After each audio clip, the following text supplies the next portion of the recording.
Is up, everybody? Let's see. I think we might be okay. So hopefully it'll work. Hopefully we'll be good here in a second. We had some problems. We were having some technical issues. Sorry to keep you waiting. Complicated business, folks. Complicated business. Complicated business.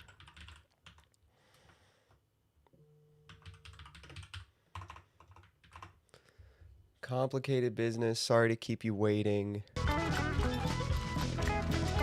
Complicated business. Sorry to keep you waiting, folks.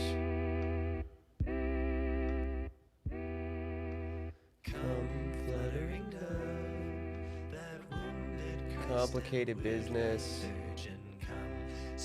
Hopefully it'll fix itself. That's not at all what I want that to do. Okay. Quite possibly.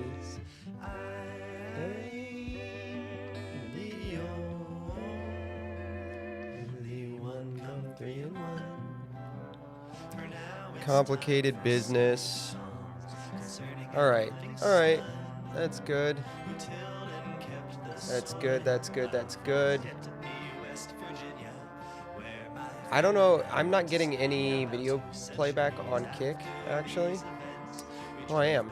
Okay, now I'm getting it. There were some reported problems on Down Detector, so I guess we're just waiting. We're just waiting to see. I guess hopefully that's worked itself out. Hopefully that's worked itself out. And I don't know about Twitch. I relinked Twitch, so Twitch may or may not be working. Let's find out, huh?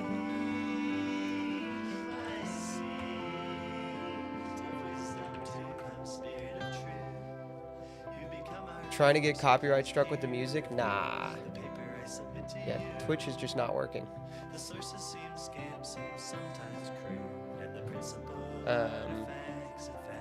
Yeah, Twitch just doesn't work. Alright. Whatever. No, I don't think I get copyrighted for this, dude. This is literally Barnes' music. This is Mark Barnes' music. If I get claimed on YouTube, I don't think I'll get claimed at all.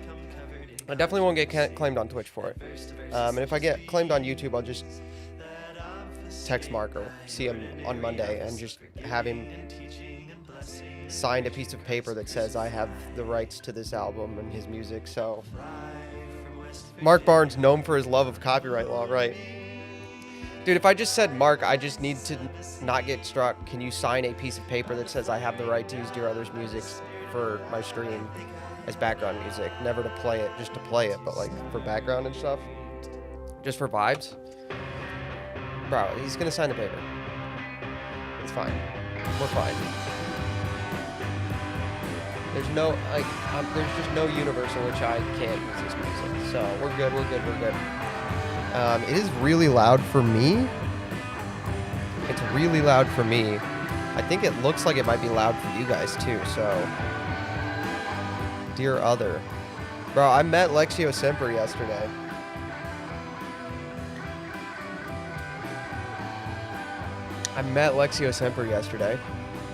That was fun. Good guy. He's visiting the College of St. Joseph the Worker. We love the College of St. Joseph the Worker.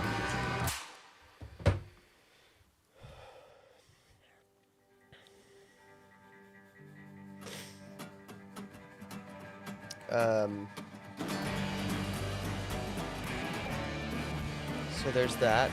We should have a pretty full night tonight. I really don't think we'll have any spare time tonight whatsoever.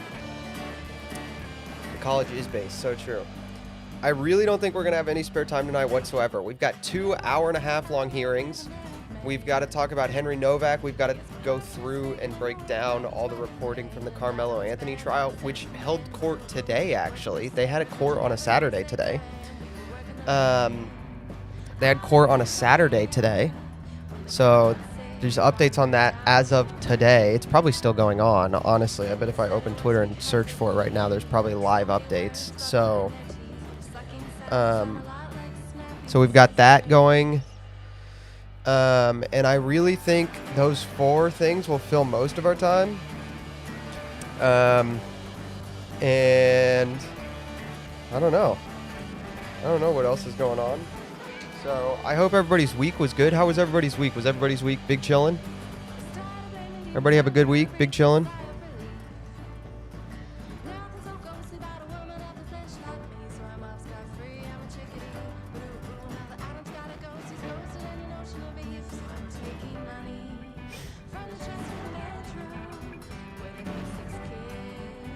Decently chilly. All right, that's good. That's good. Glad to hear it.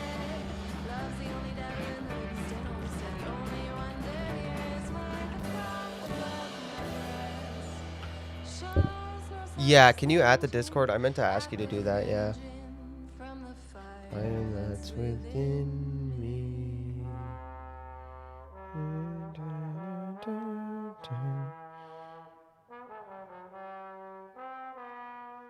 Yeah, literally 21 minutes ago, there was an update from the trial of Carmelo Anthony, so we're definitely going to save those.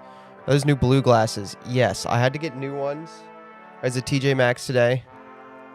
I went in just to see what they had, and I saw these blue light glasses, and I had lost mine, so I like these ones, and I had lost mine, so I definitely need them for, like, for streaming at least, you know.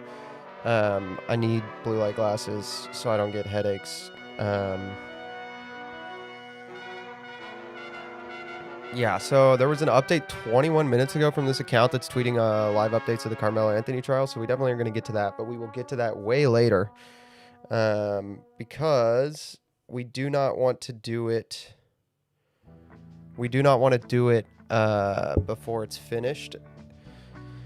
So there's those. Can't stay too long today. Hope you are well. I'm well. Thank you for coming at all, AJK. I appreciate you.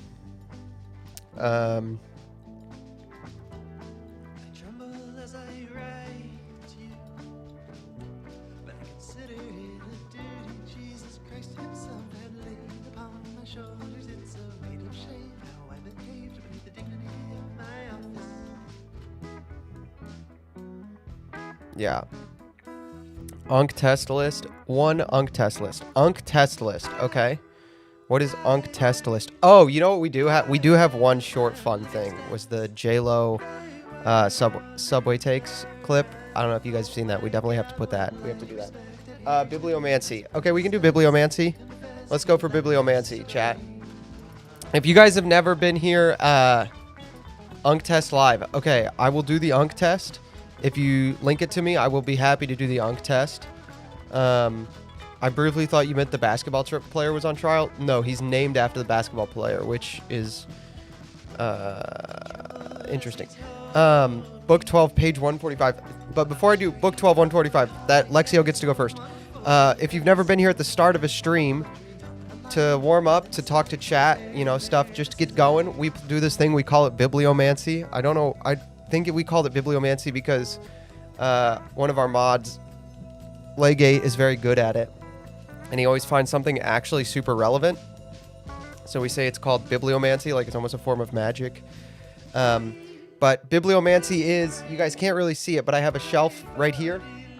These are my books that I keep here for work, writing, referencing on stream. They're the books I reference or I really love or I like to have with me for varieties of reasons.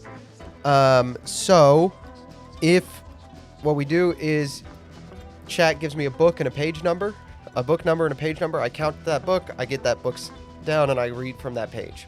That's Bibliomancy. So if you want to play along, throw something in. We do a couple Bibliomancies to start every stream. Book 12, 145. 1, 2, 3, 4, 5, 6, 7, 8, 9, 10, 11, 12. Oh, poems every Catholic should know. Now that is fun, because that means you're going to get a poem. 145. This is... It's not super long. It's a little lengthy, but it's not super long. This is Thomas Treherne's The Salutations. These little crumbs, these eyes and hands, which... Hold on. These little crumbs, these eyes and hands which here I find, these paintings heart wherewith my life begins, where have ye been behind? What curtain were ye from me hid so long? Where was in what abyss my new made tongue? When I was silent so many thousand years, beneath the dust did in a chaos lie. How could I smiles, or tears, or lips, or hands, or eyes, or ears perceive? Welcome ye treasures which I now receive. I that so long was nothing from eternity, did little think such joys as ear and tongue to celebrate or to see, such sounds to hear, such hands to feel, such feet, such eyes and objects on the ground to meet, new burnished joys, which finest gold and pearl excel, such sacred treasures are the limbs of boys, in which a soul doth dwell, their organized joints and azure veins, more wealth include than I the dead world contains. From dust I rise, and out of nothing I now wake, these brighter regions which salute mine eyes, a gift from God I take.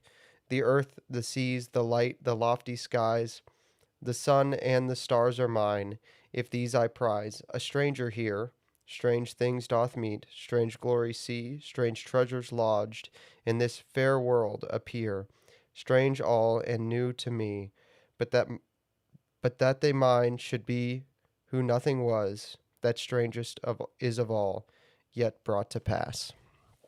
All right. First of all, excellent pick. It will not. It's on top. 1, 2, 3, 4, 5, 6, 7, 8, 10. So that's 12. Okay, so that's 12. 5. 1, 2, 3, 4, 5. You got Princess Bride. You got Princess Bride for 5 there. 201.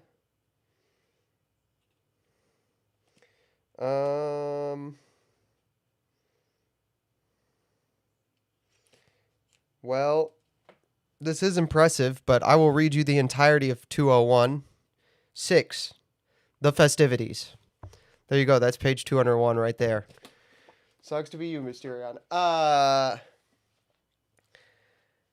Book 5, 202. Oh, 202. Okay. 202. You want 202. I'll read you all of 202. All right. Okay, there you go. There's all of 202 right there. All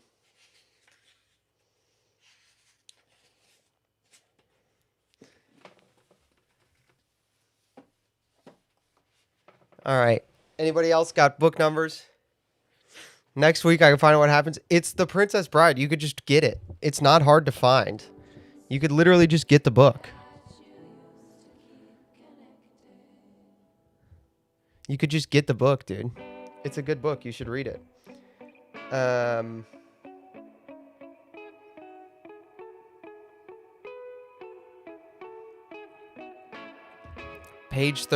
Book 30, page 7.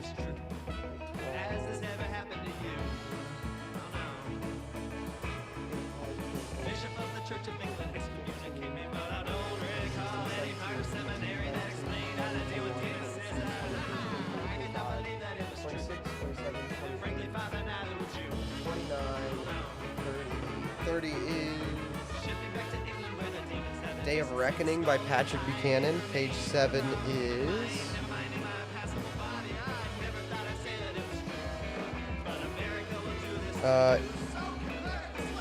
For generations, we worked side by side. Our fathers fought together in the Civil War, the Spanish-American War, and the World Wars. We went through the Depression together, though separated by race. In the 1950s, there was, as I wrote in The State of Emergency, a definable American nationality. In 1960, 18 million black Americans, 10% of the nation, were not fully integrated into society, but they had been assimilated into our culture. They worshiped the same God, spoke the same language, had endured the same depression and war, watched the same TV shows on the same 4 channels, laughed at the same comedians, went to the same movies, ate the same foods, read the same newspapers, and went to the schools where, even when segregated, we learned the same history and literature, and shared the same holidays: Christmas, New Year's, Washington's birthday, Easter, Memorial Day, 4th of July, Labor Day, Columbus Day. Segregation existed, but black folks were as American as apple pie, having lived in this land longer than almost every other group save the Native Americans. That cultural unity, that since we were one people, is gone. What is this music? This is the Wizard Clip by Dear Other. 7:30. 7:30. You got the Bible. Is the Bible intentionally in position 7? Yes, it is. Because I'm smart like that. Get it? I put it in the... So you got the Bible. This is my Knox translation Bible. This is the Bible I read for devotional purposes. So he brought them in and said, "Father, yes, my son," he said. "Who is it?" "I am Esau," said Jacob. "Esau, thy firstborn. I have done thy bidding. Rise up, I pray thee. Sit at table, and eat this venison of mine, and give me a father's blessing." "Why," answered Isaac, "how didst thou come to find thy quarry in so short a time, my son?" "It was God's pleasure," said he, "to send it my way." Then Isaac said, "Come near, and let me feel thee, so to make sure whether thou art my son Esau or not." So he went close to his father, and he, upon feeling the touch of him, said, "The voice is Jacob's voice, the hands are like the hands of Esau." There was no recognizing Jacob, since his hands were hairy like Esau's hands, and he must needs give his blessing. "Thou art my son," he said, "my son Esau." "Yes," he answered, "I am."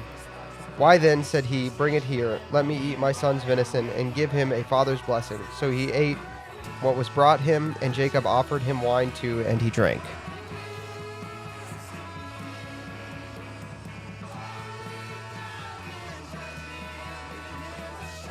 There you go. There you go. There you go. Any more? Any more? We want to do any more? Raymond, thank you so much for the super hack. Glad to be back. I hope everyone is well. Is king. Canadian dollars. Very kind of you. Very kind of you. Very kind. Very, very kind.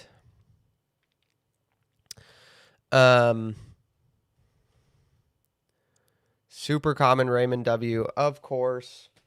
Raymond, do you want to play the bibliomancy game? Book and a page number. I'll read it. That's the game we play to start streams.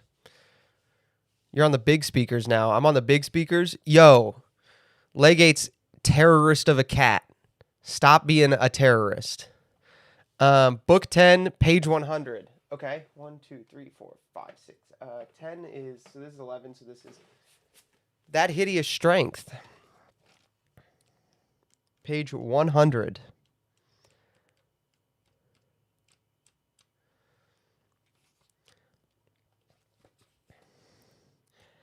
"As one of the class you mentioned," said Mark with a smile, "I just don't believe it." "Good Lord," said the fairy, "where are your eyes? Look at what the weeklies have gotten away with. Look at the weekly question. There's a paper for you. When basic English came in, simply as the invention of free thinking, Cambridge dawned, nothing was good." Whoa. Can I read? "Look at the weekly question. There's a paper for you. When basic English came in, simply as the invention of a free-thinking Cambridge dawn, nothing was too good for it. As soon as it was taken up by a Tory prime minister, it became a menace to the purity of our language. And wasn't the monarchy an expensive absurdity for 10 years? And then when the Duke of Windsor abdicated, didn't the question go, all the monarchists and legitimists for about a fortnight?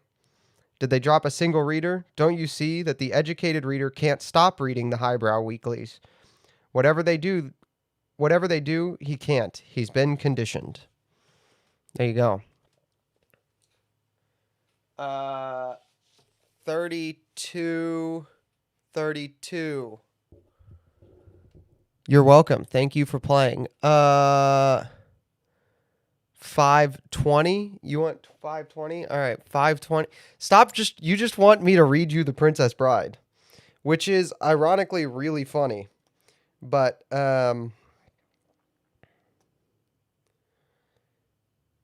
dude, this is not going to make any sense to you if you've only seen the movie and haven't read the book, which makes it funnier that you're going to be totally lost. This is a recorded announcement. The number you have dialed is not working in working order. Please hang up and... Nope. Sandy got really upset now, glaring, gathering debris. So who reads Morgenstern today? Sandy, going, gorgeous, gone. Bye, Sandy. Sorry, Sandy. Sorry, we're closing. 1:55 now, 4:55 in New York. Panic in Los Angeles. Busy. No answer. No answer. Florinese I got, I think, somewhere in the back. Have fun figuring that out.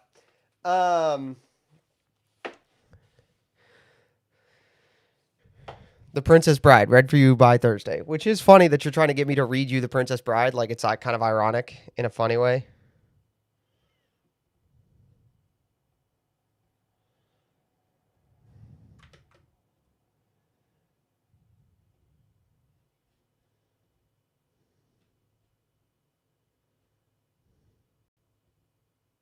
My music not working. My music no working.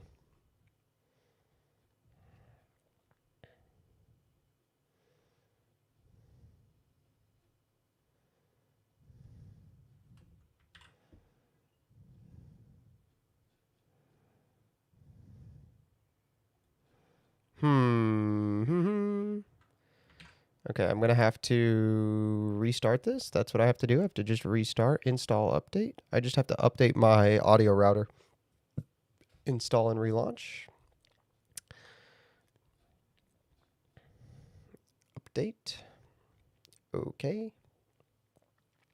Update. Art cannot be loaded because loopback is being used. Please quit OBS. Oh, that's a problem. Oh, no.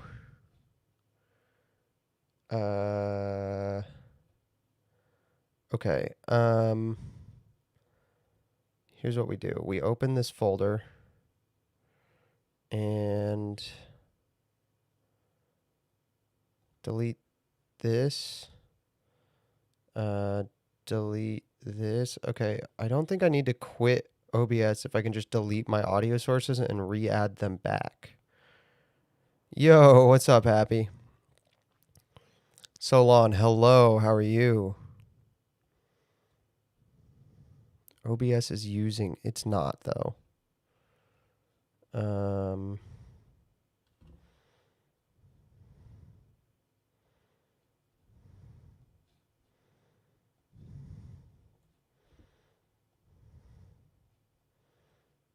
Just got to delete my audio sources, I guess.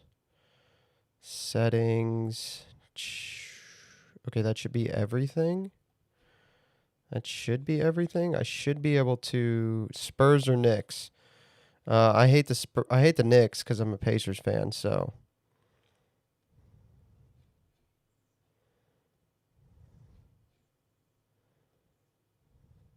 Dude, that's a problem. Frick. Settings. Universal Audio Thunderbolt. No. Viewer count. Alert box. Chat box. Global settings. This is bad. I should not have done this. Okay, how am I going to fix this? Art cannot be updated because the loopback is being used. Please quit OBS 64. I can't quit OBS 64. Okay.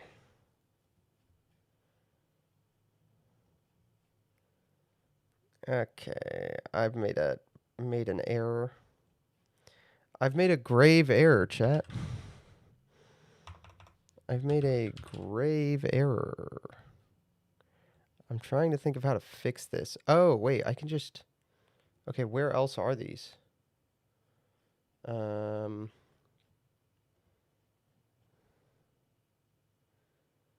they're in this folder too. That's where they are.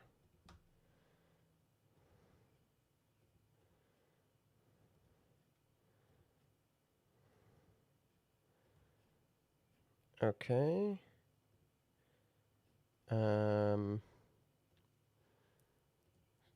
They are being used in other places. That is the problem. Audio here.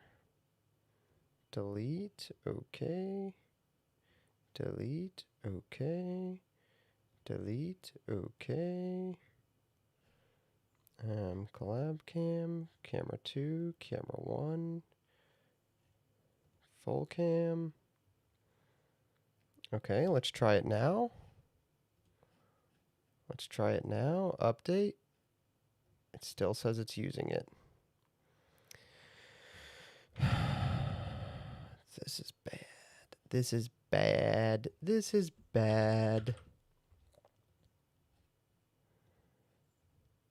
Okay, it still says it's being used somewhere. So where is it being used? Here, it's being used here. Okay, now let's try. Let's see one more time. Let's see one more time. Okay, all right. I might. Maybe.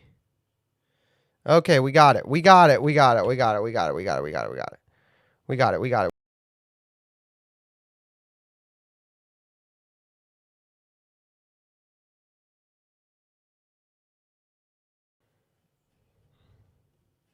Okay.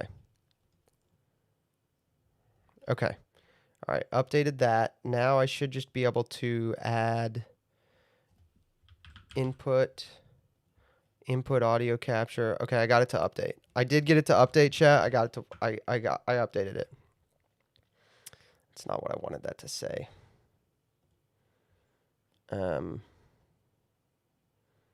Properties. Whatever.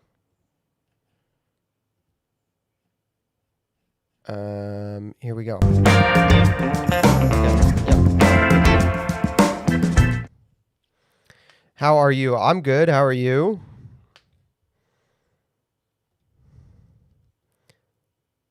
The music was broken, and then I had to update my audio sequencer, and YouTube is not receiving enough data. Yes, you are. YouTube is receiving enough data. It just is. It just is. That's just not true. YouTube just is receiving enough data. I'm looking at it. I'm looking at how much data. I did fix it. I fixed it. We're good. Anyway, 32, and then we have to move on. So 32 is Right from the Beginning by Patrick J. Buchanan, his 1988 autobiography. A great book. One of my favorites. It was at Whitehaven Park in 1942 that my father's father came to visit for the last time. Near 65, he was a different man from the handsome 40-year-old T-man who had cut up the lumberjack his first day in Milwaukee. He had suffered a stroke, his red hair had gone white, but the old ways had not changed. One day he slipped away from the house and was found by Uncle Bull in one of the bars on Wisconsin Avenue. Mrs. Helms, as my father called his father's second wife, blamed my mom for grandfather's escape. Several months later, my father went out to Milwaukee for his last visit. He was out of his mind, my father told me later. His head was rolling from side to side in the bed. He didn't even recognize me. Henry Martin Buchanan died in the Veterans Hospital in Milwaukee and was buried in Arlington beside his comrades from the Spanish-American War. He had everything, Pop told me. He was an expert in the new tax law when no one else knew it. He was smart and handsome and tough, and he blew it all. Henry M. Buchanan died, apparently never really knowing how much he was revered by, nor how deeply he had disappointed his eldest son. No, Buchanan was from D.C. His dad's dad moved to Wisconsin. His paternal grandfather moved to Wisconsin at some point in his childhood with his second wife. Anyway, on to our regularly scheduled programming. Straight amazing poll, by the way. Legate on the great poll of fathers and sons, which is just, typical Legate to have the nasty poll that is actually like a really great quote. Very Legate thing to do. All right, chat. We got to do two things. First of all, we need to decide which hearing we want to watch first. We have 2 hearings that we're going to watch tonight. They are long. They are not short. The first one is the Senate Subcommittee on the Constitution's hearing this week on denaturalization. And the second is the Senate Oversight Committee Task Force on Medical Fraud. I forget what the task force is called. Anyway, it's a small task force of the House Oversight Committee. They're both long and not short. Yes, they are. They're both an hour and a half long. So, do we want Medicare fraud in Ohio first, or do we want denaturalization, the Constitutional Committee denaturalization hearing first? That's the first decision we have to make. One's for Ohio, two's for denaturalization.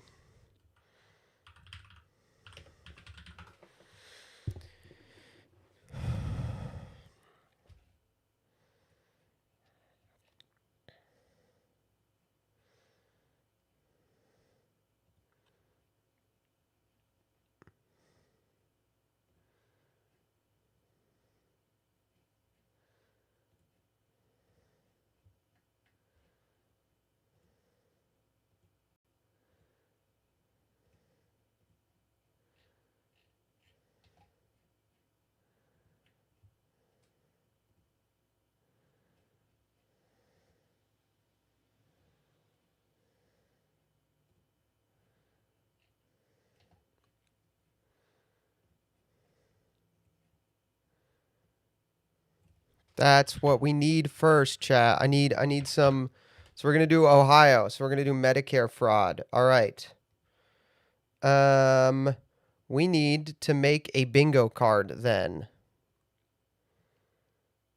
We need to make a bingo card for the Medicare fraud hearing.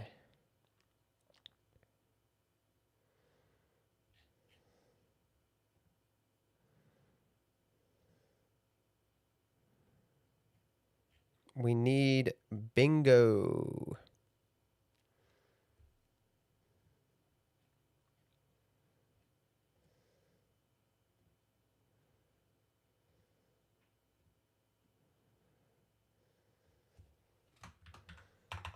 Ohio Medicare fraud hearing. Okay. All right. First thing we're going to do is Somali. Racism.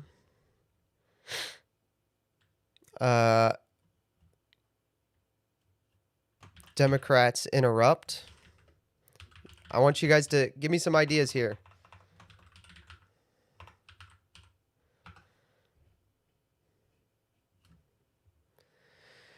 Give me some ideas here, chat. Let's go.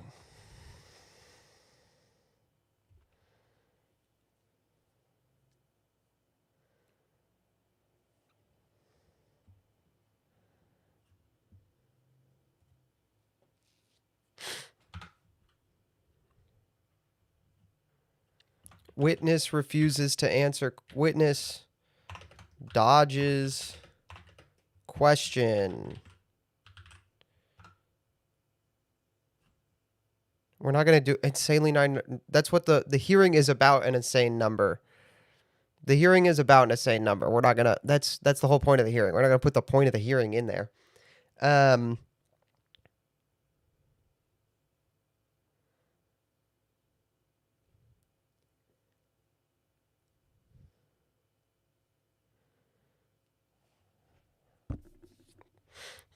Okay. What else? I'm trying to think of things to put in here because I've seen part of this hearing, so I'm trying to think of things to put in here that aren't like crazy that I would just be giving away what's going to happen. Come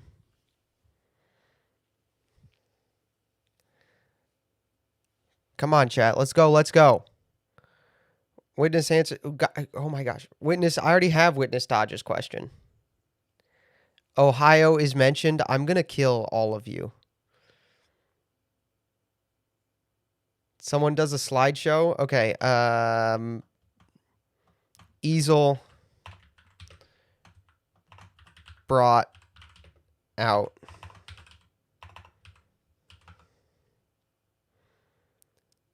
Someone leaves.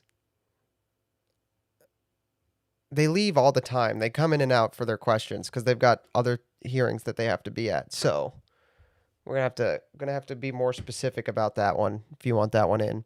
Is this state or national? It's the national. It's the United States House having a hearing on Ohio fraud in Ohio specifically.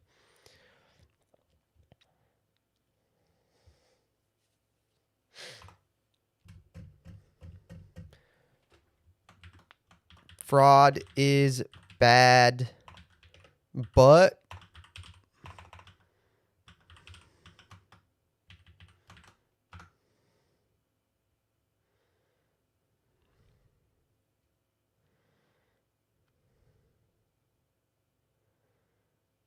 this is a House hearing. A House hearing.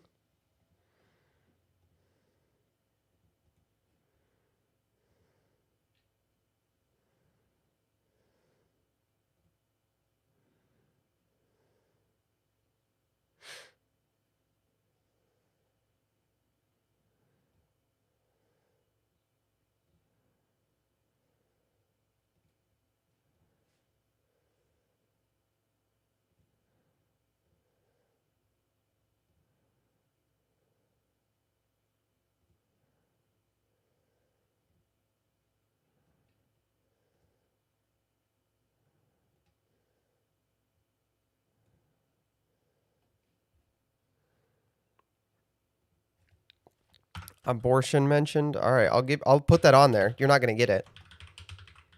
It's a House hearing on Medicaid fraud.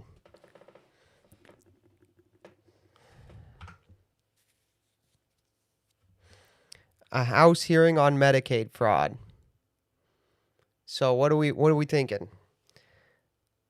Obamacare? Obamacare is a good one. Obamacare might feasibly be mentioned. Obama shows up himself is not one we're going to put in. I see 18 people watching. So let's go. Come on. Somebody help Cincinnati doctor. All right. What? All right.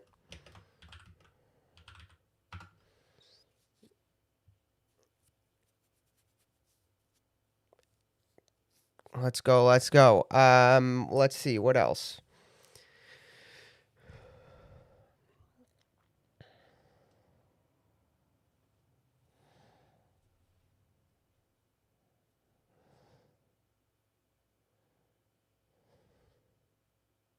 Cost of living. There we go. That's one. See, that's something that the Dems would bring up.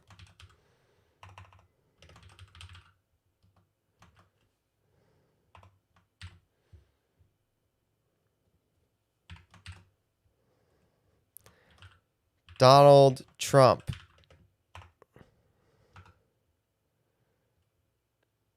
Wage gap? You think wage gap? Okay, we'll put in wage gap. This is your guys' bingo card. This is chat's bingo card. And I already gave you some easy ones. So everything I'm putting in everything that comes in the chat from here on out. I gave you guys some easy ones and shot down some ones that are definitely not going to happen. So gender affirming care. I'm going to throw in everything you guys say now. This is your bingo card.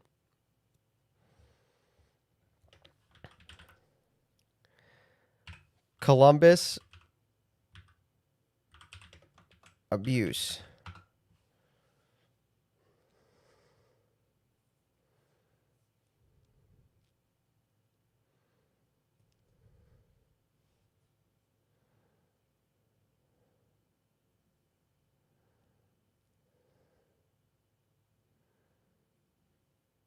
Europe mention. Okay.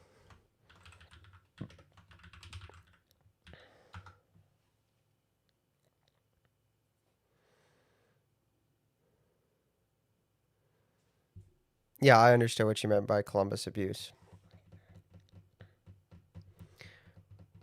Let's go, chat. This is your bingo card now. I'm not giving you any more. I don't want to give you any more. I don't want to give you any more free ones. Elder abuse. All right. Elder abuse specific mentioned the possibility of it, or like an actual like case of it has to be mentioned. What are we looking at there? An actual case of it is mentioned, or like this could cause elder abuse mentioned? What are we doing? Are we talking about a risk of elder abuse or an actual instance? Let's go. Which one do you want?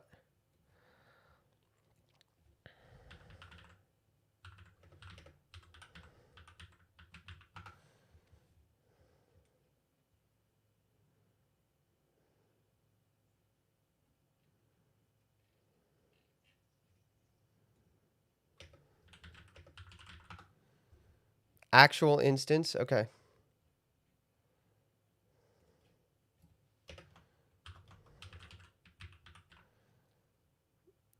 You can't have both. You got to pick. You guys can debate over it. I have instance in right now. Medical bankruptcy.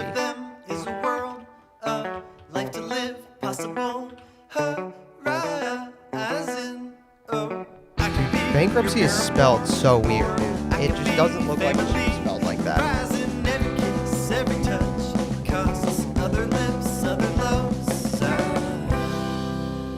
The Rick Chow was as unjustified as Anthony?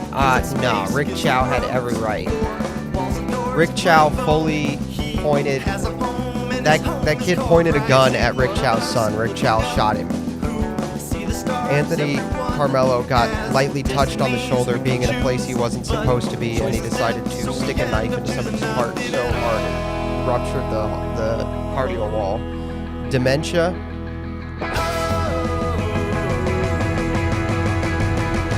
Autism. Single mothers.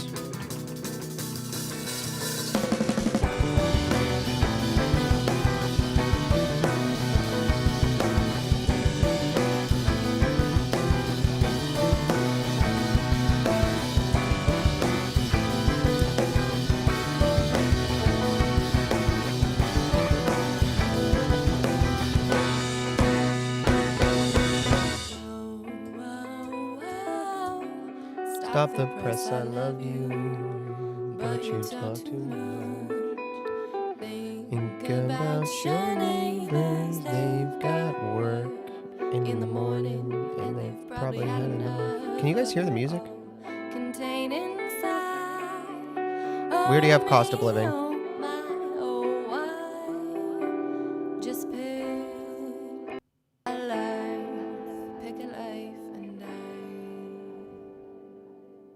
You can hear it? Okay, good.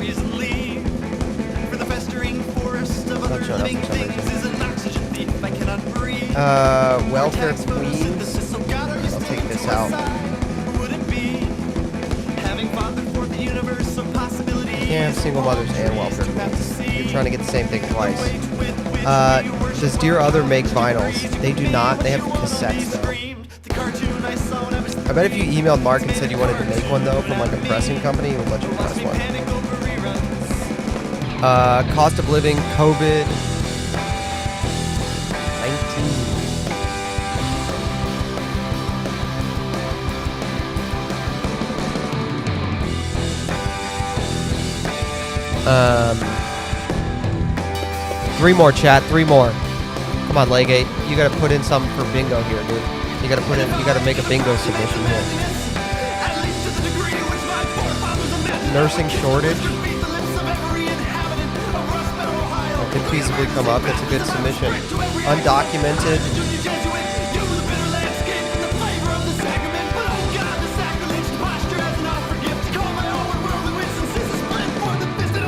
Is human trafficking on the board? No, it is not. You want it? We'll put it on there. You want human trafficking?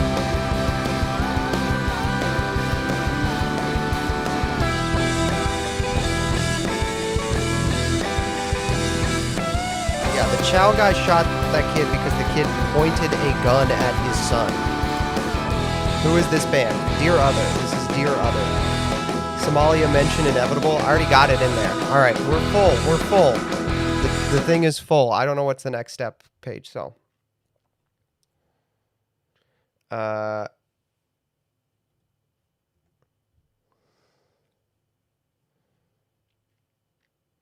This is tough. Hold on. Let me look up something.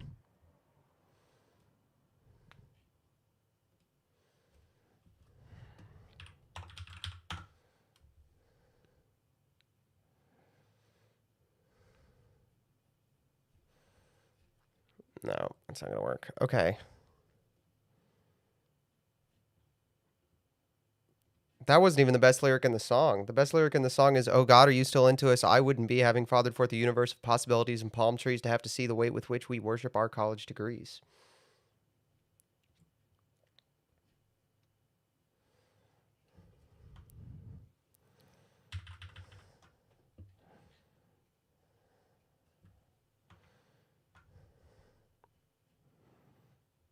I don't know what does Ludwig and the other streamers use to make bingo cards? Does anybody know? Because I don't like this site. This site sucks. This is not great. The site blows. That line does go hard, dude. Yeah, the line goes hard. This site kind of sucks because I just have to screenshot this now. I guess I take it into Photoshop.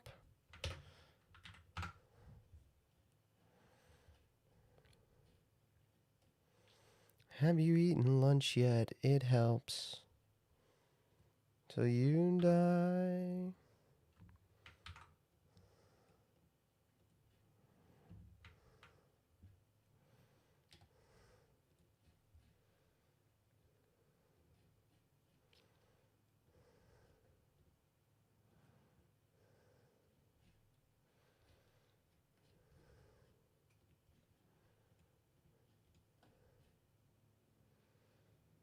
All right. Let's collapse the sidebar in. Let's go to the brush tool. Just get like a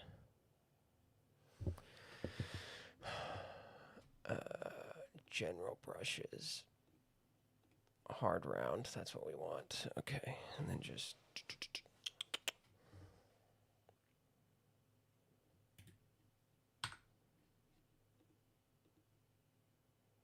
there we go. Red opacity.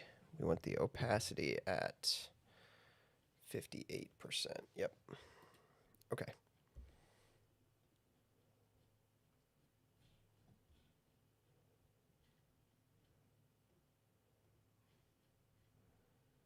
Okay.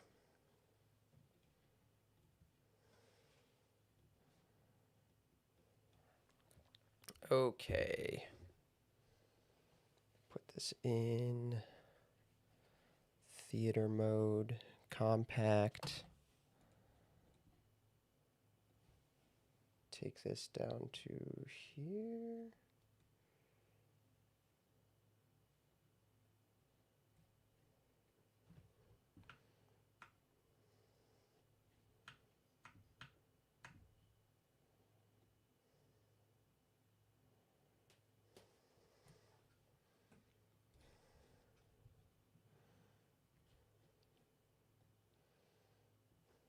Okay, I'm going to use the restroom, and then we will start. Is the female voice his wife? Yes, I believe that is Mora.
We'll be right back after these messages. Okay.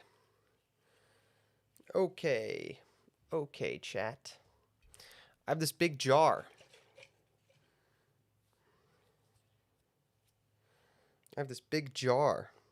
This jar says,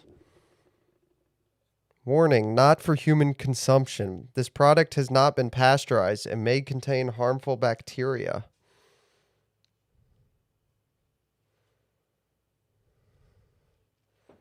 I have this giant jar.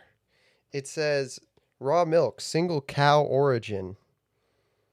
Not for human consumption. This product has not been pasteurized and may contain harmful bacteria.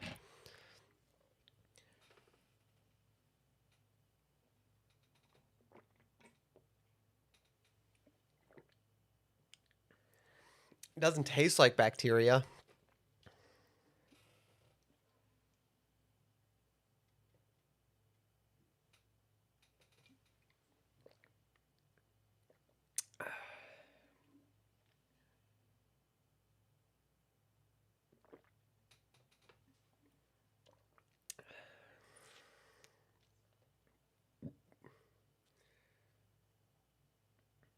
I spilled it? Oh, I did spill it. It's a big jar, all right?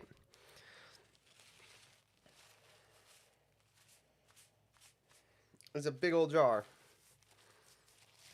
It's live, all right? We're live. It's a big jar.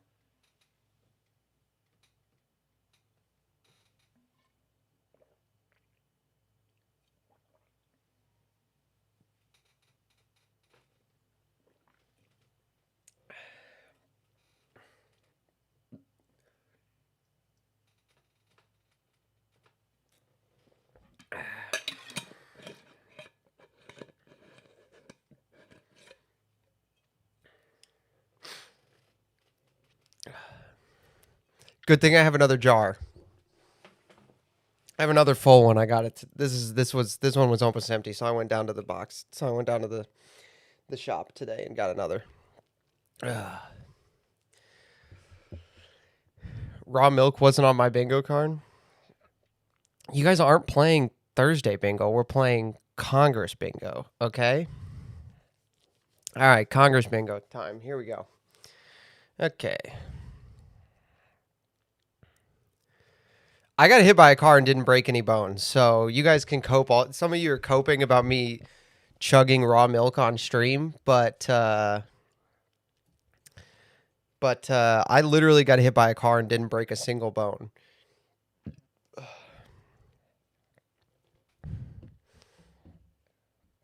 So there's that. This will come to order. Welcome, everybody.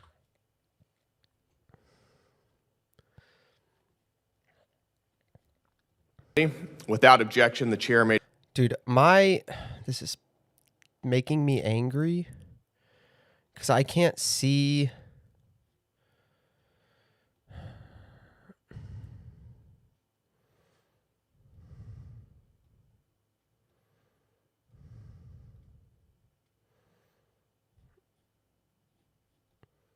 declare recess. Can somebody tell me how loud this is? Now Because my recognize audio myself meter for isn't detecting purposes this audio source right now.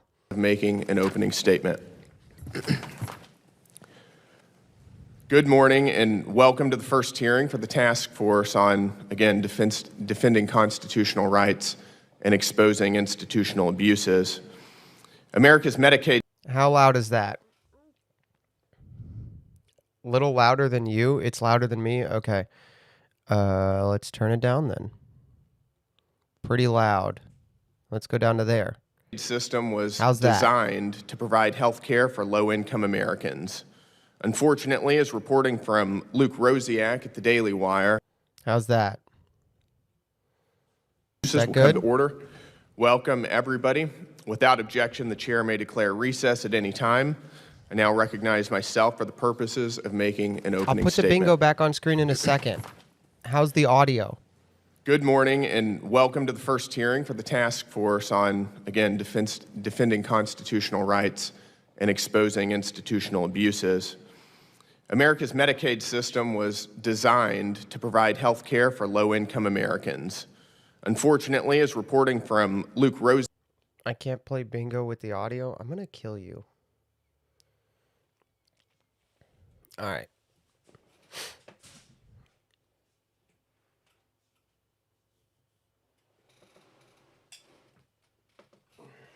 All right.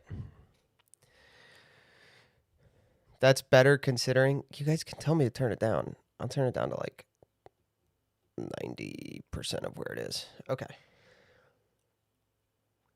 All right. Here we go. Here we go. Will come to order. Welcome, everybody. Without objection, the chair may declare recess at any time. I now recognize myself for the purposes of making an opening statement. Good morning and welcome to the first hearing for the task force on, again, defending constitutional rights and exposing institutional abuses. America's Medicaid system was designed to provide health care for low-income Americans. Unfortunately, as reporting from Luke Rosiak at the Daily Wire has recently revealed, fraudsters and cheats are stealing billions in hard-earned American tax dollars. This is something we've seen before, unfortunately. Just a couple months ago, the House Oversight Committee examined a similar problem in Minnesota where Somali fraudsters stole over Dude, okay. Here we go. Let's do it. $16 billion from American taxpayers. Today, we're going to be focusing on Ohio, which appears in many ways quite similar. Ohio broadened its Medicaid. Somali? Yep, you got Somali. There you go. And I'll give you your free space. There you go. All right, chat. Look, here's the thing. I'm looking at this, and I have watched about a third of this hearing. I don't think you have bingo on this card. I don't think you have it. I think you... I don't think there's a single row, column, or diagonal where you get this. No, I really don't think you're going to get this. Trust you? All right. Program through Home and Community-Based Services, or HCBS waivers, authorized under the Social Security Act. HCBS waivers allow states to provide home-based health care as opposed to providing health care in hospitals or other institutions. But these waivers also allow states to cover non-medical personal care services such as cooking and cleaning, as well as companionship and conversation. The problem is that fraudsters are billing Medicaid for personal care services that were never actually provided in many cases. So you're going to hear a lot about personal care services, and all that means is a service that Medicare is allowed to pay for that is not medical. Okay, so that's, like he was saying, literally like just going and providing conversation or cooking and cleaning can be billed to Medicare if you have a medical condition which prevents you from doing those things. Right? And yeah, Mr. Duran's nailed this. It's not friends, but a lot of times what they're going to talk about here is these Somalis and Bhutanese families will get their older relative declared to have one of these disabilities or illnesses, and then they will get themselves on the payroll and be paid by Medicare for just like talking to their parents. Now, here's the thing. That's not cool for a number of reasons. Like, you can't just be like, I mean, there are times when, you know, we've all thought, we've all had the thought, but it is a little bit across the line to just be like, yeah, so there you go. It's a real thing, chat. Here's how it works. A fraudster finds an elderly person in Ohio, oftentimes a family member, who he believes will qualify for federally funded home health services. The fraudster then gets a note from a doctor which vouches for the elderly person's supposed needs. Because the fraudster is unequipped to deal directly with the Medicaid bureaucracy, he contracts with a home health business who acts as an Sorry, Mom, I can't talk today. Government's shut down. Dude, I can't get my payout for Medicare. I can't talk to you. That's super funny. Intermediary between himself and the federal government. The business then facilitates Medicaid payments from the taxpayer to the fraudster while taking a cut off of the top. In the personal care Medicaid waiver program in Ohio alone, taxpayers have lost an estimated $1.2 billion due to fraud. $1.2 billion of hard-earned American tax dollars are now in the hands of criminals. Yes, I know Ohio was mentioned. It's a hearing about Ohio. There's a reason I wouldn't let you put Ohio on the bingo card. That's cheating. That's like playing Thursday bingo and being like, I'm going to put Nixon on the bingo card. I'm going to put Nixon on the bingo card. Okay, big dog. Okay, big dog. Should have put Medicare on there. I'm going to play Thursday bingo and put Nixon on the card, you know. Actually, Nixon would be an allowable one, but yeah, you're just that. I mean, it might as well be your free space. So who are these fraudsters? Well, just like in Minnesota, many of them are Somali. There are an estimated 60,000 Somalis living in Ohio right now. That means that Ohio is the second largest Somali population in America, second only to Minnesota. I didn't know this until this hearing. Like, I found that out about Ohio during this hearing, and I'm not super excited about it, to be honest with you. Not super pumped about it. I don't like third highest in the world. Oof. Oh, that's not fun. That's depressing. Rough. In addition to Somali fraudsters, Ohio is home to the largest population of Bhutanese immigrants in America. Bhutanese is people from Bhutan, apparently. Once again, not a word I was familiar with, right? Like, I had no idea what the word Bhutanese meant. I saw a clip from this hearing and I was like, what the hell is a Bhutanese person? Like, so Bhutanese is a person from Bhutan.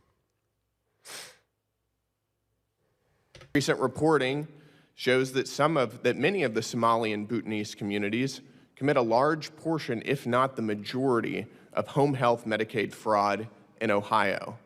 That may not be the... Is Bhutan the one with the funny flag that has two triangles? Is that it? Is that Bhutan? You know what I'm saying? Where do they all even live? I've never noticed this. Apparently it's all in Columbus.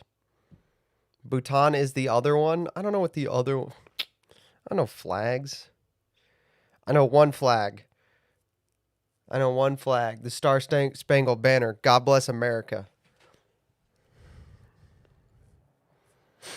Oh, it's Nepal. I remember that now because I used to remember it because there's 2 points on it, like nipples. Nobody clipped that.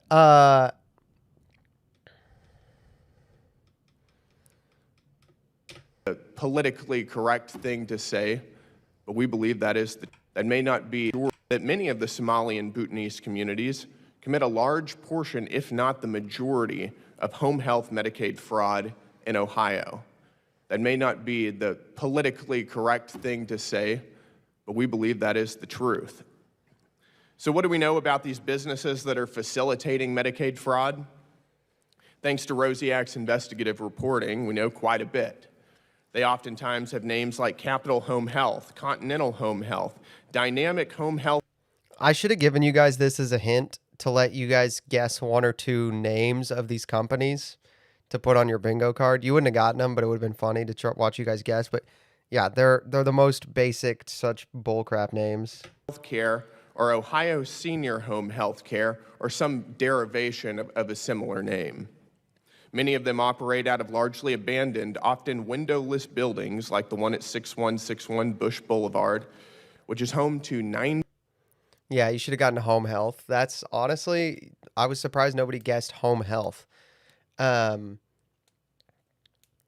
Windowless buildings is so funny because you drive by a windowless building in like a weird area of any city and you're gonna be like, that's a strip club, obviously. No, turns out it's where the Somalis do medical fraud. 94 different companies that have recently billed Medicaid $66 million. There have also been multiple reports of other abandoned buildings, companies. Don't come at me about Ohio when you're about to give corporations the right to vote. You don't want to go there with me, dude. Oh, your state's Somali infested, bro. You're literally about to give corporations the right to vote in Delaware.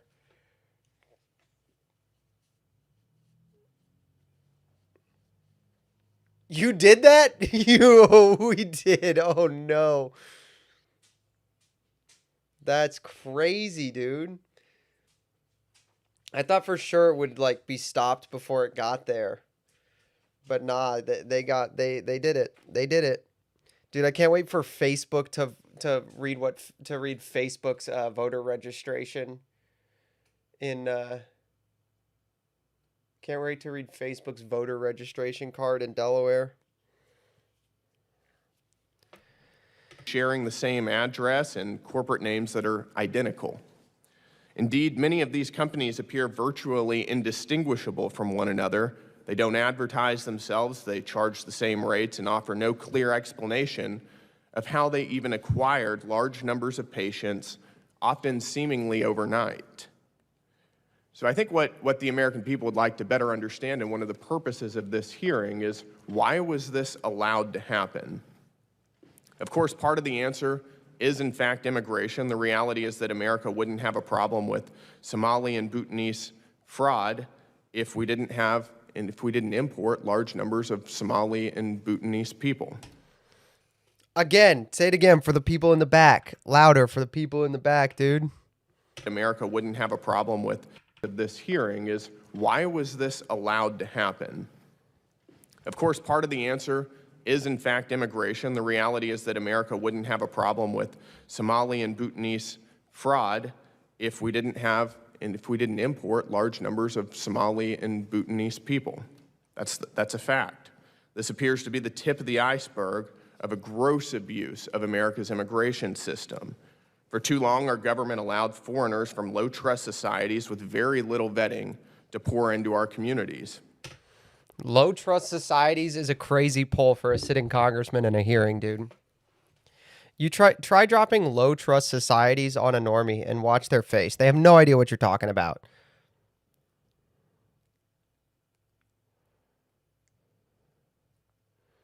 All right. Mysterion's going to make AJK black pill.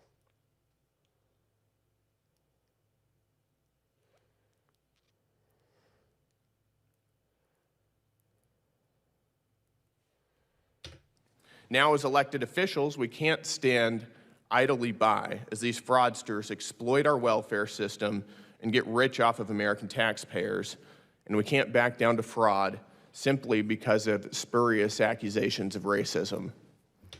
There you go. Racism. Racism. Ding, ding, ding. Secondly, as we'll discuss, we have a problem with verifying the integrity of America's welfare programs. Programs like the electronic visit verification system, including its GPS tracking system, were not properly utilized. That means that in many cases, we can't even verify if any of the billed home health services were even provided. In many cases, family members are billing Medicaid for alleged services provided to their own relatives. At the same time, we've seen billboards in Columbus advertise that people can get paid for caring for a loved one at home. Okay, I want to try to find one of these billboards. Get paid for caring for a family member.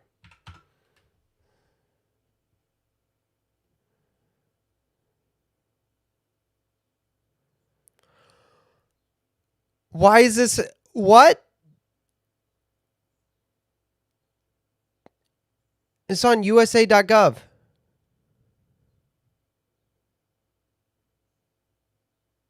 Huh? Willed redeemed push-ups. I got to do push-ups. Can we take I guess I'll do the push-ups, but also, why are we advertising? Like, I Googled it and the first result was USA.gov.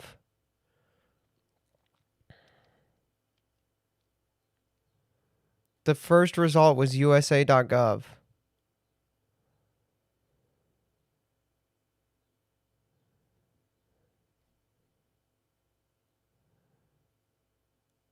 What are we doing? Come on.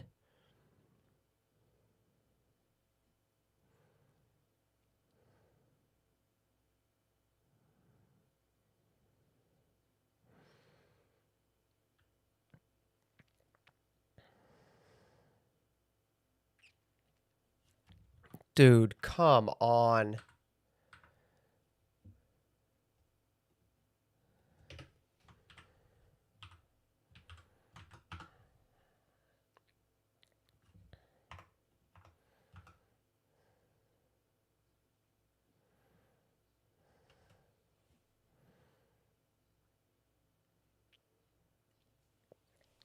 Come on.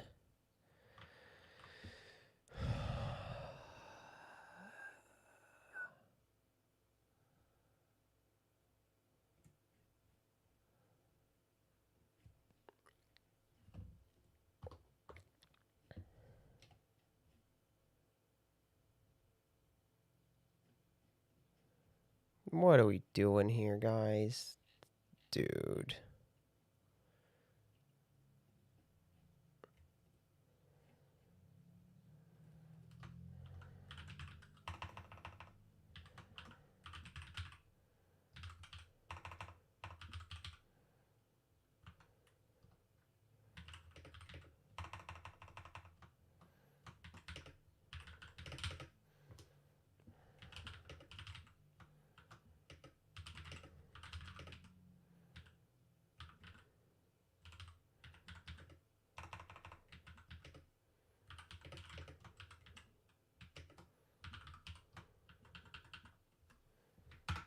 There you go.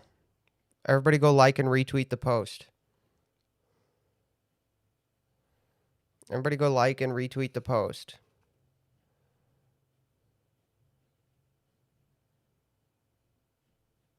Anyway.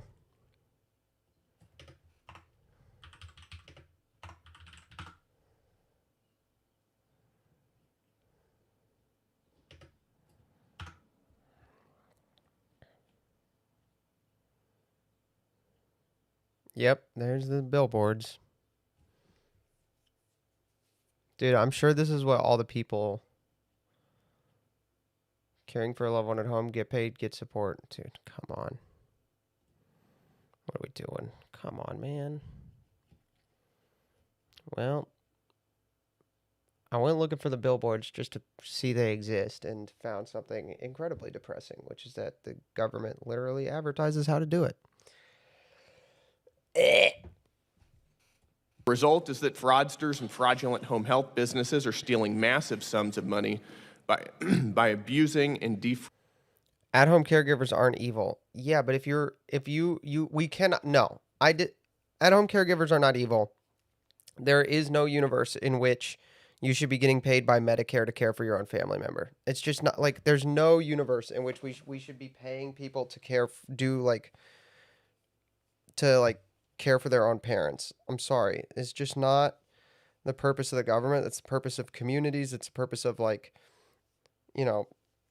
so many other things. You're not qualified to do it most of the time. And if somebody is qualified to be an at-home caregiver, you should be paying them, and that way it's known that they're actually going. Because if it's just a family member, there's no way to know when you go and how you go, and there's no way to verify that it's happening. We're at a point where it's too far gone, and we can't just be having this anymore. So, yeah, at-home caregivers are fine, but not family members. And if it is not pay, you can't pay a family member. We're not doing this anymore. This is such a dumb thing. Hello, all. Can't stay too long. Just while my daughter is sleeping. Hello, Bobby Bobbo Bington. Bobby Bobbo Bington. There we go. I got it out. If someone needs at-home care, isn't better for it to be done by the family than by using Medicare to hire out of the state? Yeah, it would be, but we shouldn't be, the federal government shouldn't be paying for it.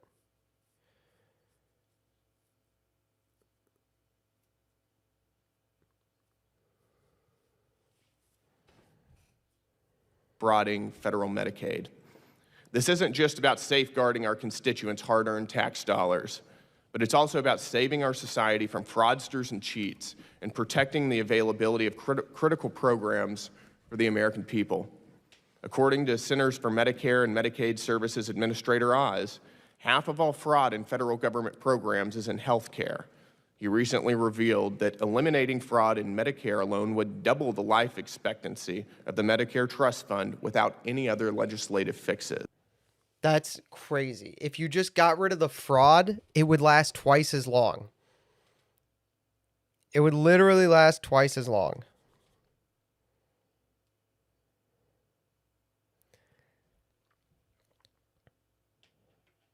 Honestly, if you want to do this thing where we do Medicare or Medicaid, like, and we're paying family members, then you would just have to limit it to natural-born citizens, which we should be doing for all of our welfare programs anyway. Frankly, like, there's no reason. There's no reason to pretend that, like, we should have our federal welfare programs of any kind should only be available to natural-born citizens. The purpose of this hearing is to better understand the nature, scale, and scope of Medicaid fraud in Ohio, to understand why it happened, and to better understand who is responsible. I want to thank our witnesses for appearing today on this important topic. And with that, I'd like to yield to Ranking Member Simon for her opening statement. Thank you, Mr. Chairman, and thank you for our witnesses and members of the public for attending today. This is the first hearing convened by the Task Force on Defending Constitutional Rights. Bro, she messed up air quotes. This lady messed up air quotes 5 seconds into her opening. First hearing convened by the Task Force on... Convened by the... You know it said air quotes on... Her staff wrote the statement and wrote air quotes on it, and she did air quotes and didn't realize they were what they were around. She just did air quotes. She just did air quotes. Defending constitutional rights and exposing institutional abuses. And I have to say, if this hearing is any indication of what this task force intends to do, I think the American people have reason to be a bit concerned because they are being gaslit. Families across the country are struggling to afford rent, they are struggling to afford groceries, they are struggling to afford health care, and they are I'll struggling give you cost of living on that. I'll give you cost of living. I'll give you cost of living on that one. Smug leftoids. All right. Come on. Bro, just air quotes for no reason. Child care, and many, particularly our elders, are wondering how they're going to retire one day. Seniors are worried about the future of Medicare and Social Security. Our disabled populations are fighting every day to access the care for the services that they need to live. And yet we're here. We're here having this conversation. Republicans have called this hearing on universal basic fraud. But before we've heard a single witness, and again, thank you all for being here, before we have received a single finding, the conclusion has already been written. The premise is that the public benefit programs are inherently suspect. Inherently suspect. Nobody said that. Literally no one said that. No, like, actually, she's going to go on to this, like, dude, the Republicans, they say all these things, and it's like, nobody said that. Actually, they kind of said the opposite. And that the people who rely on them should be viewed with both skepticism and distrust rather than compassion. And I wholeheartedly and forcefully reject this premise. Now, let me be clear, and I want this to be heard. We should have put "let me be clear" in bingo. Somebody write down "let me be clear" for the Senate one, for the Senate hearing later. Again, loud and clear, fraud should and must be investigated. Inefficient systems must be addressed. Bad actors should be held accountable wherever they exist. But one There it is. Yep, fraud is bad, but. bad actor, even a few But what? Fraud is bad, but. Fraud is bad, but.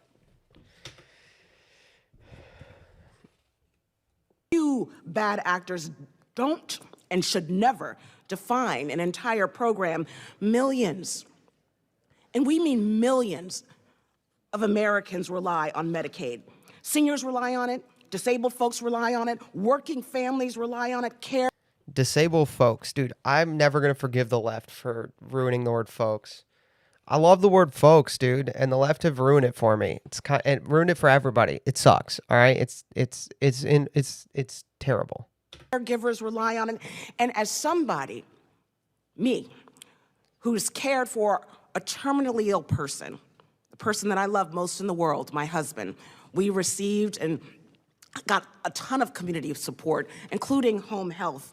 I know that these services are not just lifelines, but they're often the difference between stability and literal crisis.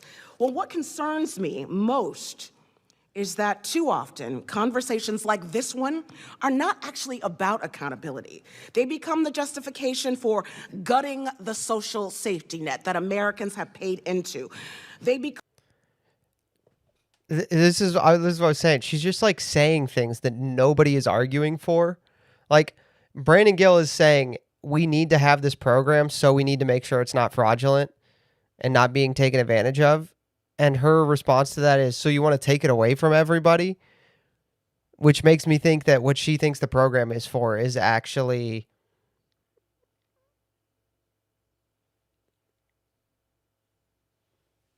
fraud.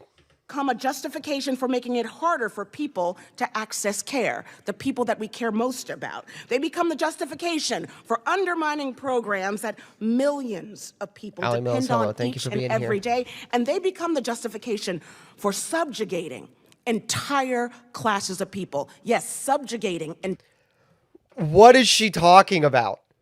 This is insane. Like there's no I have no, what is she, where what huh?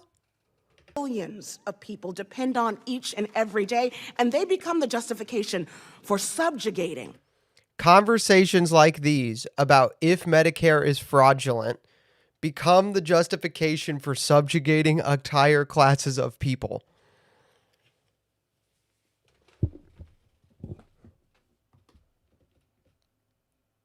Come again? What the fuck did you say to me?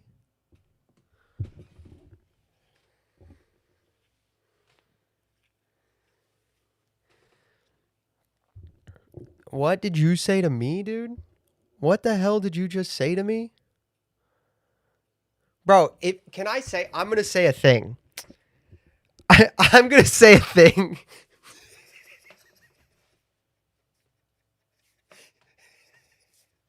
If all it takes to subjugate an entire class of people is going, hey man, don't be ripping off Medicare.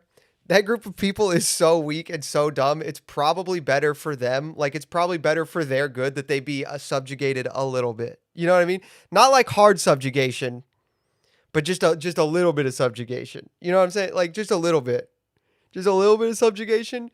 That I mean, you know, is AI Dentist Center on the bingo? No, it's not. Just a little bit. You know what I mean? Like it just a little bit. Congress should just meet over Zoom so everyone can get their TikTok speeches in without wasting money traveling to DC. entire classes of people. Yes, subjugating entire classes of people. So if Republicans are truly concerned about fraud and waste, then we, as a body, should be willing to apply that standard consistently. We and my Republican colleagues should be willing to explain why they have pursued the largest cuts to Medicaid in American history while supporting and funding an illegal and immoral war in a ballroom at the White House. The question. Okay. The ballroom thing is so I'm going to do a little ballroom rant here. The ballroom is objectively a good idea. Anybody who is counter signaling the ballroom is dumb, hates cool stuff, dumb, and lying. Okay? The ballroom is awesome. All right? The ballroom needs to, like, we need the ballroom for the express reason. We need the ballroom because we need a secure environment that is completely controlled by the federal government for executive functions, okay? We have had state dinners under literal, like, you know, the tents that you rent from, like, whatever local business is around you that has them with the metal pipes and a white, just a white, tarp basically on the top. We've had state dinners with foreign dignitaries in those for over a decade now. The idea that we don't have a ballroom that is secure, known environment and can hold those kinds of functions is a national embarrassment, frankly. Okay?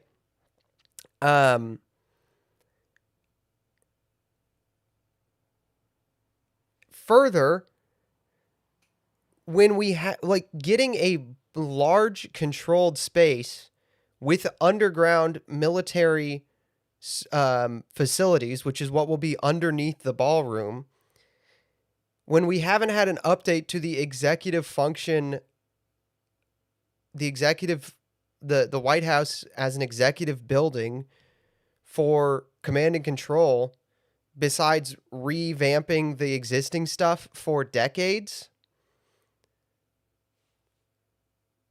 at some point you either have to build another above ground building, which in the age of, like, nuclear proliferation is a really bad idea. So you need something on top of it. It needs to be underground, right?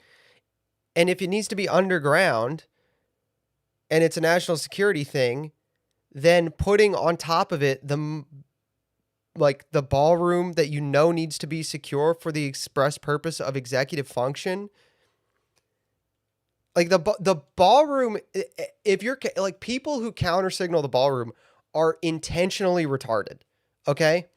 I don't understand what, I've never heard an argument against the ballroom besides Trump is building it. Also, yeah, parts of not the ballroom itself is not taxpayer funded. The ballroom itself is funded by private companies. The military stuff underground for security reasons has to be taxpayer funded, so that for security and legal reasons. But either way, like I just said, the White House needs to have, like, we need more space at the White House than we had. Okay, it's 2026. Yes or no, do we need more space at the White House for military functions than even we had in 2010? The answer is obviously yes. And just revamping and remodeling existing spaces is never gonna, like, fix that problem.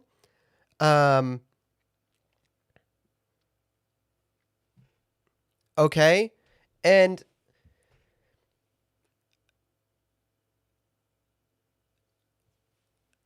we need it. We need the space. So where do we, okay, well, we need the space. The East Wing needs to be remodeled. Let's just build something that we know we need.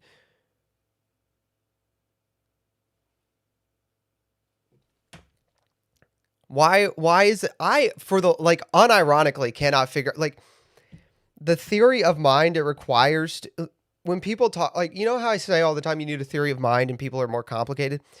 If anybody is wholeheartedly counter signaling the ballroom, like, they've bought into the ballroom hate so much, like, they're just, like, it's their personality almost, you know what I'm saying? Like, they're just like, the ballroom, that person, the theory of mind for them is just Donald Trump bad. Like, there's no, it's the same thing with the reflecting pool where people are like, we spend money to make a national monument prettier. Waste of money. Reflected before. Please ignore algae and green water. Like, how about I take your right to vote away? What are we doing?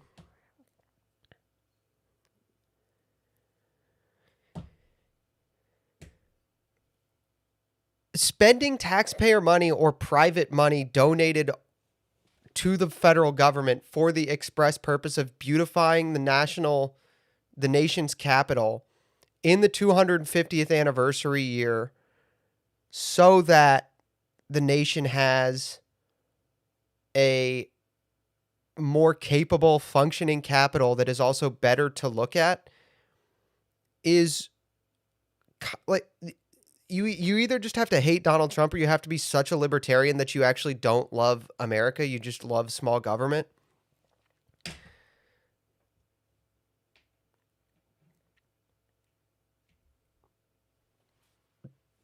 And here's the thing. You guys remember we were live.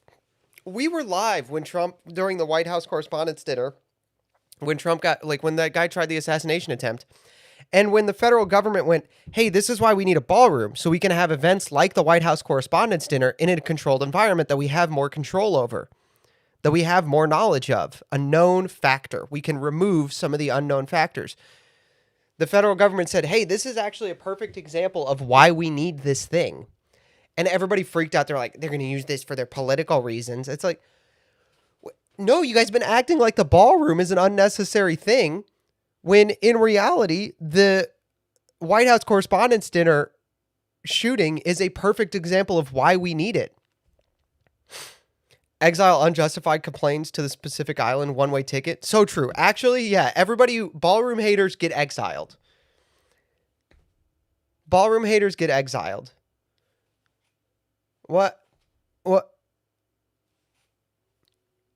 I don't understand. The ballroom hate is the dumbest thing that the Democrats are on about right now. Unironically, the ballroom hate and the reflecting pool remodel. Those are two objectively good things to spend taxpayer money on in the 250th anniversary year. It just is.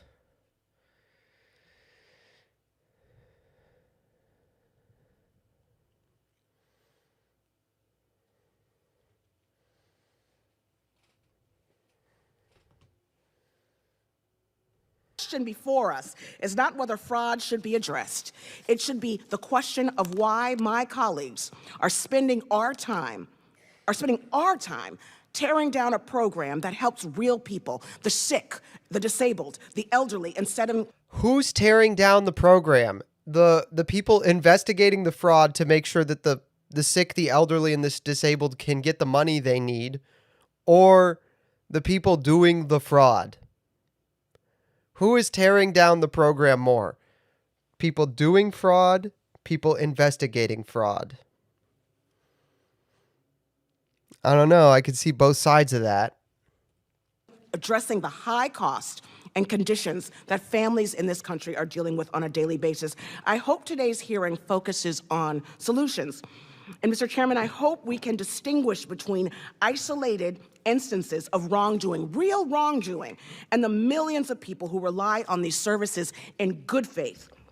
And I hope that we remember that protecting the integrity of Medicaid ultimately... Yeah, Mysterian's making a good point, and I want to draw this out because I try to point this out like every week in some way.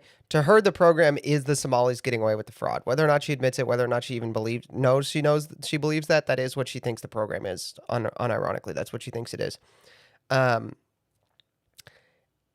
It's the same way to them that democracy isn't the will of the voters. It's their ability to use the bureaucracies to like have absolute control.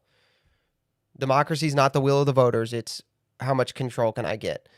The Medicare program isn't paying for people who need, medical help and social safety nets. It's how much money can third worlders steal from the American people and use the American people as tax cattle.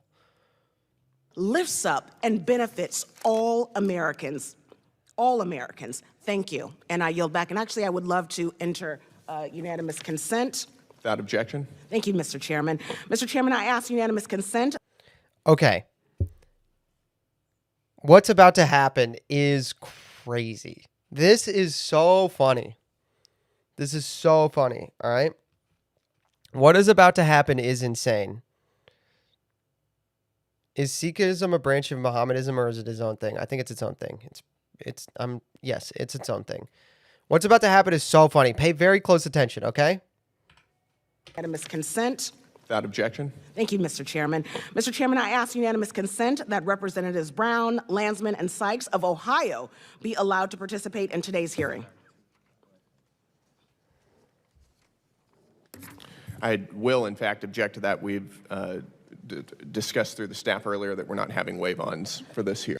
Okay, so waive-ons are people who are not on a committee or subcommittee who yet are elected members of the either House or Senate, and they are waived onto the committee for the purpose of a single hearing if they have expertise or interest in the hearing. Now, Simon here, I think it's Representative Simon or Simons, one of the two. Anyway, she's trying to get some Ohio Democrats waived on, all right? She's trying to get them waived on for this hearing. Gil says, I will object to that. We've discussed through the staff earlier that we're not having waive-ons for this hearing. We discussed through the staff earlier we're not having waive-ons for this hearing, which means that Gil and Simons have not specifically spoken about this, that the staff, the Democrat staff and the Republican staffs of these committee members, of these task members, have said the Democrats went to the Republican staff and said, we'd like to waive these people on. The Republicans said, actually, we're not going to let you guys waive them on. And she's, instead of accepting that, she's going out of her way, knowing that this is going to get denied. She's purposefully asking for them to be waived on anyway, specifically so she can get him on video saying, I already told you no.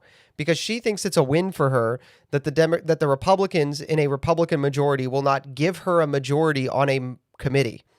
That's what she's asking for. And she's going, oh, I would like to actually upset the balance of this committee by making it a majority Democrat committee for today. And when Gil is like, actually, no, I already told you I'm not going to let you make this a majority Democrat committee for a high-profile hearing, she's going to throw a fit about that. I understand that, but what's really important...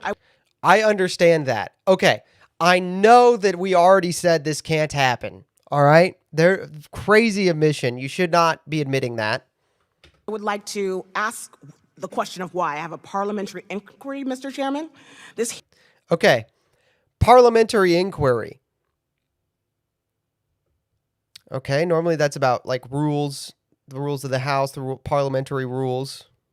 Hearing is about Ohio. Ohio Democrats asked to waive on, and we were told.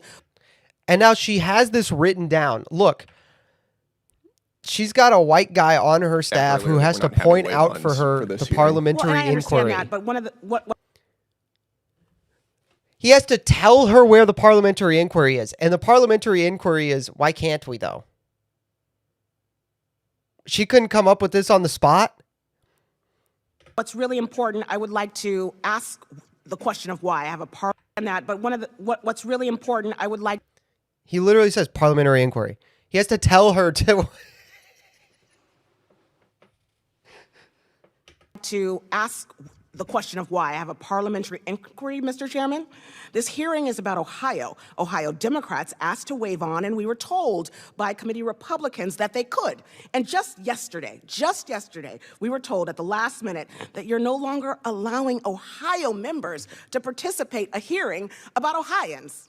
I would love to ask why. So, Mr. Chairman, what is the reason for your refusal to allow Ohioans who are... Okay. She's doing this very obviously highly acted, and she is looking at what she thinks is her camera, but she has gotten which one is her camera wrong. She got which one her camera is wrong. Are representing their people to participate in today's hearing. I mean, waive-ons are at the discretion of the chair, and we've decided that it's going to be best if we keep this hearing limited to just the members of the chair, but appreciate the inquiry. But Mr. Chairman, okay, now you're going to hear a second voice. Now this second voice is one of the people they're trying to waive on who has, I don't know how, but has somehow gotten a microphone, and she's not recognized, not on the committee. She's just going to start talking. Why did she show up? She knows she's not allowed to speak. I unironically think they thought, if we just show up and be loud, maybe they'll fold. But they know that's unlikely, so they did all of this just to purposefully make a scene. If I may. Mr. Chairman, I'm confused because we have members who are elected by the people of Ohio who sit on the Oversight Committee and other members of Congress. And they have could have been asked added to waive this on. committee. So You actually. Now, Gil makes an excellent point. You could have added those people to this committee. The Democrat Party gets to decide who represents the Democrats on which committees. You guys chose not to put them on this committee. No, there's a second voice. You'll hear it. Said they yes. could have been added to the Mr. Chairman, committee. yesterday you asked, nope, you we're said going that to they keep this could. even, so we're going to move on. And I'd like to briefly That's extremely recognize unfortunate. Chairman, if I may, That's the second voice. parliamentary inquiry, please. Sure. As the member, as the one The gentlelady Democratic. is not recognized. As I the recognize one. This lady down here, right here, she is the one of the Ohioan Congress representatives who wants to be waived onto the committee, and she is not recognized and therefore not allowed on the committee. She's just talking anyway. Mr. Jordan, Member the gentlelady of the is not Democratic recognized. member of Ohio on this committee. The gentlelady is not recognized. I'm on the committee. All right. So anyway, I gave you guys a free space here, and it is Democrats interrupt. So I just put it in there for you guys for this one specifically. Why are you not allowing me to speak? As a Because she's not on this task force, okay? She's on the oversight committee, but not on the task force. And they're going to go, well, she's on the committee, but she's not. This is a subcommittee hearing. This is a task force hearing, which is a weird type of subcommittee. But she's not on this subcommittee. She's not on this task force.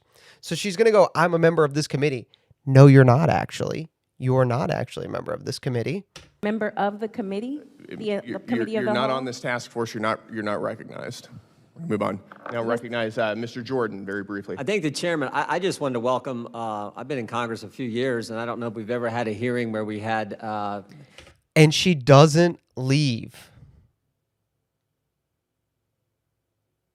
She doesn't leave, chat.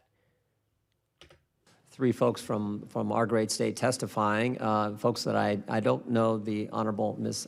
Antonio, but do know Mr. Davila, and of course I've known Mr. Faber for a long time. They've served our state well, and we appreciate that. In fact, I think auditor is actually stuck with me as his member of Congress, so God bless you for putting up with me, but we want to welcome the folks from Ohio. Appreciate you being here today, and of course we welcome Mr. Rosiak as well, and with that I yield back. Thank you, Mr. Chairman. And now I'd like to welcome our witness. Okay, so he's going to call Jim Jordan Mr. Chairman. Jim Jordan is not the chairman of this task force. Brandon Gill is the chairman of this task force. The chairman of the Oversight Committee is Jim Jordan. The chairman of every committee gets to be automatically on all of the subcommittees. That's one of the things about being a chairman is you get added to all of the subcommittees, which is why it's really important that your chairs of your committees are knowledgeable about their topic and good at all of the things and have the time to designate to that. So when you make somebody the chair of a committee, they're automatically added to all the subcommittees. So you're basically you're saying this is our best guy on this topic, and we want him in hearings and in all the conversations and meetings about this topic and all of its subtopics. So that's why it's really important to pick. That's why you really need to pay attention to who each party puts on chairmans of important committees. Oversight, Jim Jordan. All right. Jim Jordan is on oversight. So he's all the way down through all these other committees. Do you know Eric Kwadjeski from Tradcath Night? No, I don't. Thank y'all for taking the time to be here. First, we have Luke Rosiak. Luke is an investigative reporter for the Daily Wire. Mr. Rosiak broke the story on Medicaid HCBS, the waiver program in Ohio. Yo, this lady's wearing a Protect Medicaid shirt. I fully agree. We should definitely protect Medicaid. We should so protect Medicaid. That's so true. Big true. So thank you for being here. Next, we have Keith Faber. He's the Ohio State Auditor. Mr. Faber took office in 2019. Under his leadership, his office has conducted audits identifying improper and fraudulent Medicaid billing. Next, Why do these people in the back look so bored? These look like students that think they were like forced to be there or something. You get to be in the hearing like this. This would be so exciting for me. I would just be, I'm the biggest freaking nerd. I would be like, I get to sit in a subcommittee hearing with Brandon Gill and Jim Jordan. So cool. I'm going to pee again.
I got depressed and never did my push-ups. I'm going to do them real quick.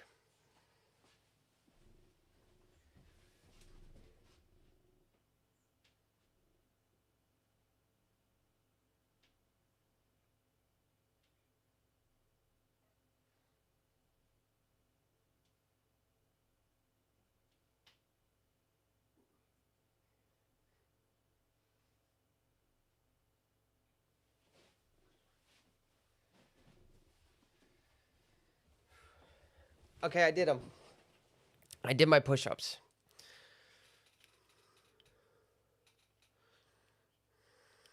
It was a bail bond hearing. That's so funny. we have Michael Davila, a member of the Ohio House of Representatives from the 17th District. Mr. Davila served for years previously in the legislature, but most recently took off. He's an outspoken district. I'm going to skip the intros. Pursuant.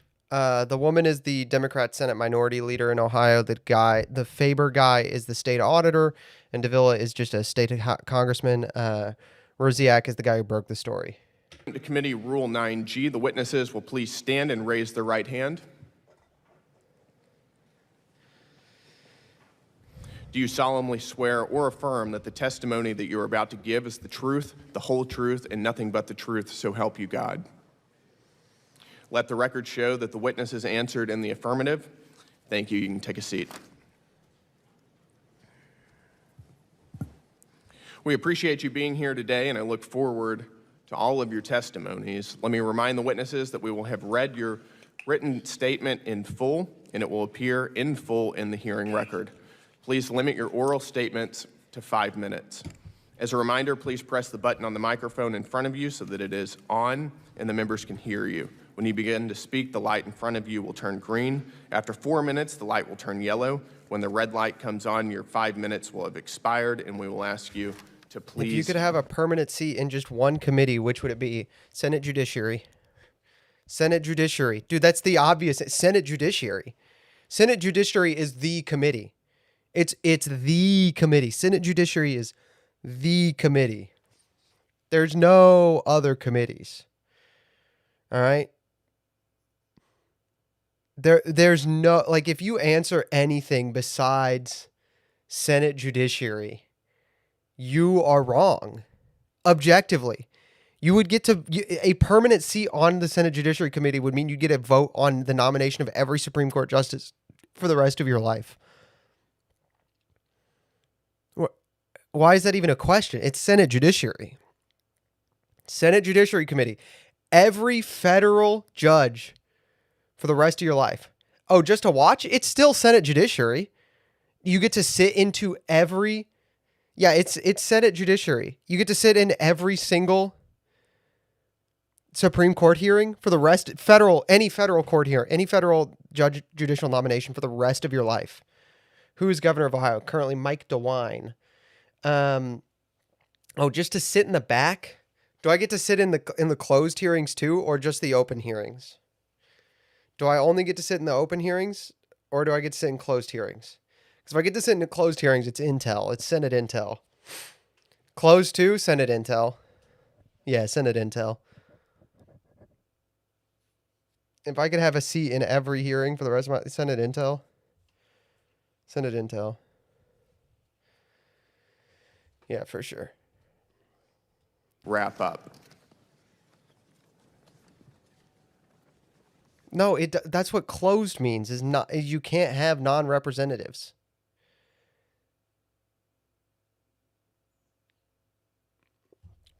What are you talking about? You're high.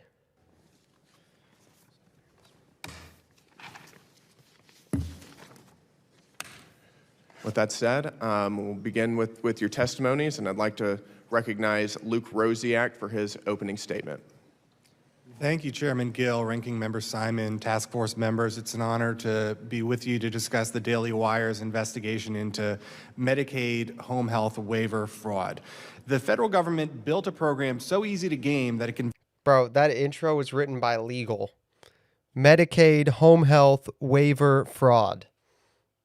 Those words right there, the reason that's so stunted and like weird, Legal wrote those. I would bet so much money that Legal wrote those. He got those written. Those had to be written by Legal so that they wouldn't accidentally be sued.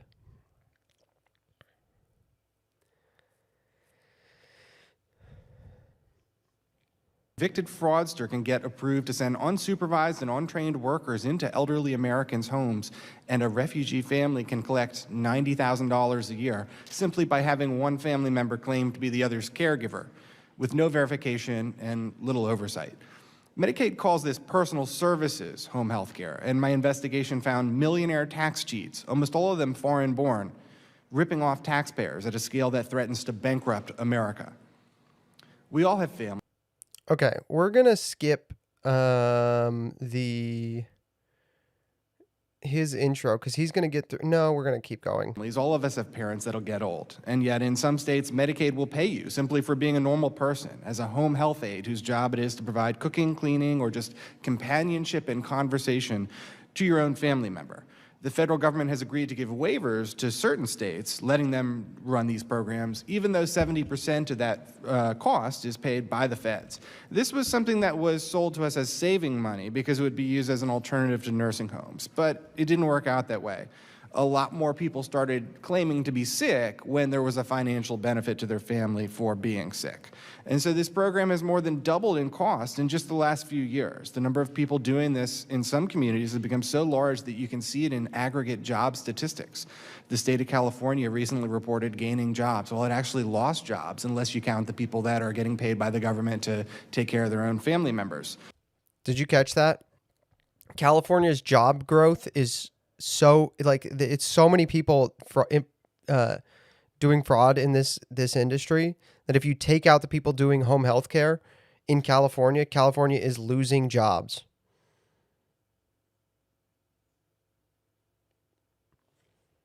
If you take those people out, California is losing jobs. In New York State, it is the most common job now of any profession to be a home health aide. That's the scale we're talking about here. The most common job in New York State is home health aide.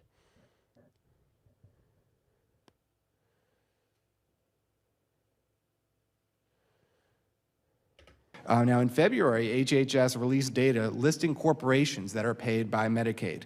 By far, the largest billing code is personal services at $140 billion over the last several years. Personal services is the medical jargon for stuff that isn't medical at all. It's these housekeepers and people providing conversation and companionship.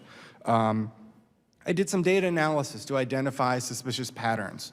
The data immediately pointed me to Columbus, Ohio. It turns out you can drive down the street in parts of Northeast Columbus, and every single building is basically a home health care provider. One building had 94 businesses inside that billed a combined $66 million to taxpayers. I began looking up these companies in public records, and what I found was really shocking.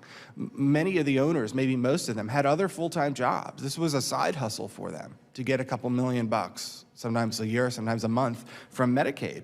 A lot of times they had tax liens against them. They were getting all this money from taxpayers, and yet they weren't paying their own taxes. I'm not touching that, Mysterion. They oftentimes, or sometimes, had criminal records. True Home Healthcare is run by a man with 3 fraud convictions and by his wife, who has 3 theft convictions. A nice couple there. When I asked him basic questions about what his business did, you know what he did? He threatened my family. These are the kind of people that our government pays to go into the homes of little old ladies where anything could happen. They're inside private residences. And the same reason is it makes it so hard to prevent fraud in. IDAS.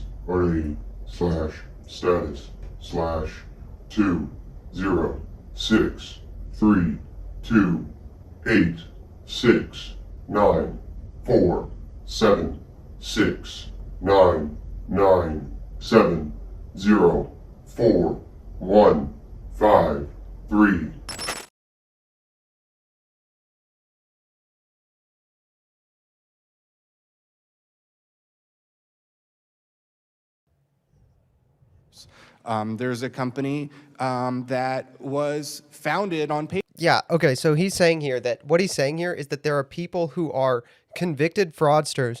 They're convicted of abusing this program, and then their family members redo the program.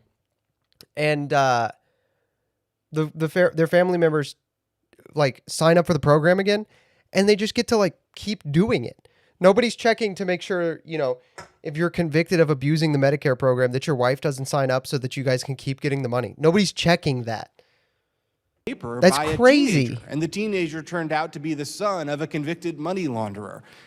To the point that people they're registering minors as owners of, they're registering minors as owners of these companies.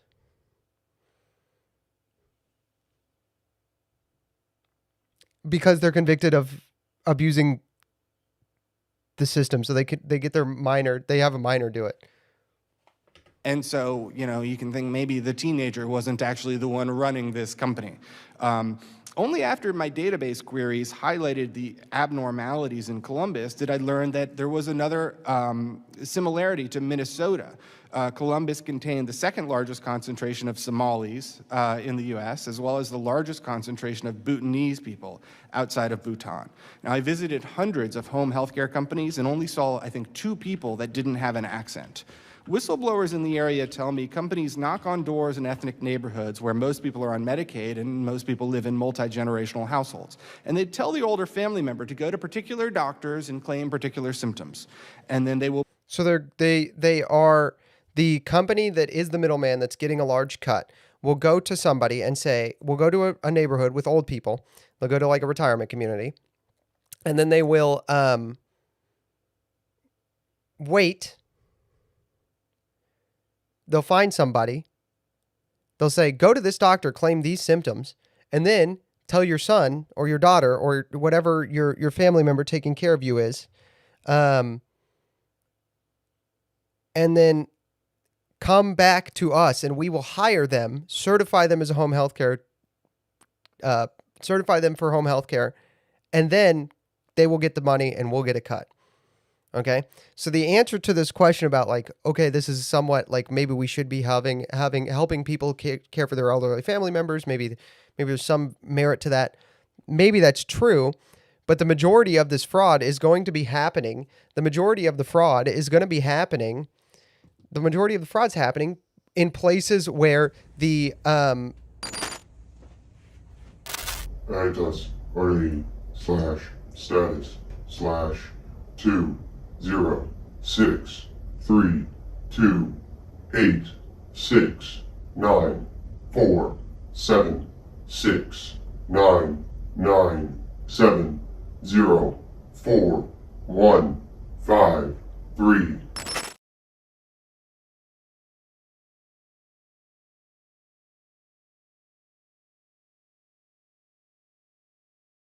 is where these companies are going out. These companies are going out and finding clients. They're soliciting clients, okay? They're soliciting these clients, guys. So the answer to there's some merit to this, maybe we should be paying to help people, is pretty clearly that, like, yeah, maybe, but if we just get rid of these people who are soliciting fake clients that would not have otherwise sought it out, so that the only way you can get it is if you are so desperate that you have to go seek it out, that's going to do a lot of good. That's going to do a lot of good. Put the younger family member on their payroll with the parent as their only patient. Now, that triggers payments of up to $90,000 a year, which the company splits with the younger relative, and the younger relative splits with the older relative. 81% of Bhutanese are on welfare, a fact that some of the remainder use to become obscenely rich. And I had a story just yesterday. A 29-year-old named Rashan Adkihari works at his dad's home healthcare company. His social media documents a life fit for a rapper or a movie star. He's drinking champagne on private jets. He's on his yacht. He's making movies starring himself. This was funded. His dad has this company that was paid $17 million for taking care of old people. Well, he's got apparently another full-time job. He's doing this on the side. The dad hasn't paid taxes in like 5 years. He's got tax liens in Ohio at the state level and at Cuyahoga County. And the 25-year-old brother has his own home health care company that got $10 million. So these are people that came here as refugees, and now they're living as millionaires, and they're getting the money because the other refugees are all on Medicaid and then are claiming to be very sick. Okay, so these people come as refugees. They get 81% of them are on Medicare. 81% of them are on Medicare. And the others of them are using the 81% on Medicare to become extremely rich, to the point that there are people who are foreigners who aren't contributing to the tax base but are just taking from it. They're the definition of net tax receivers. Private nurse, you don't even have to be a doctor, can sign off on somebody being so sick. And that's, I think, at the root of the problem here is we have people claiming to be eligible for this program who really shouldn't be. Companies are committing fraud by paying kickbacks for no-show jobs. The patients are committing fraud. But we're just beginning to look into the root of the monster, the network of doctors who rubber stamp this fraud. That's a criminal enterprise that I think... Regular order. I mean, I know I'm not waved onto the committee, but this is ridiculous. Okay. Now, again, this lady who's not on the committee is going to interrupt because she thinks he's over his time. Now, he is over his time. To be fair, he is over his time. But she's not on the committee. She's just there doing Karen stuff, dude.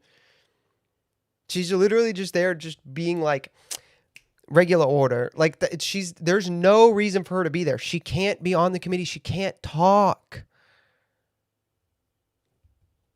As a You're person not from recognized. Ohio, You're not on this as a person committee at from all. Ohio This is who not your cannot committee. speak, and you're just You're gonna not let them- recognized. Please. I would ask You are not myself to be recognized. recognized that This we is have regular absolutely order absurd. for. I would ask Mr. to be Rosiak. recognized. Regular order. Okay, regular order is get out of the chair and leave the room.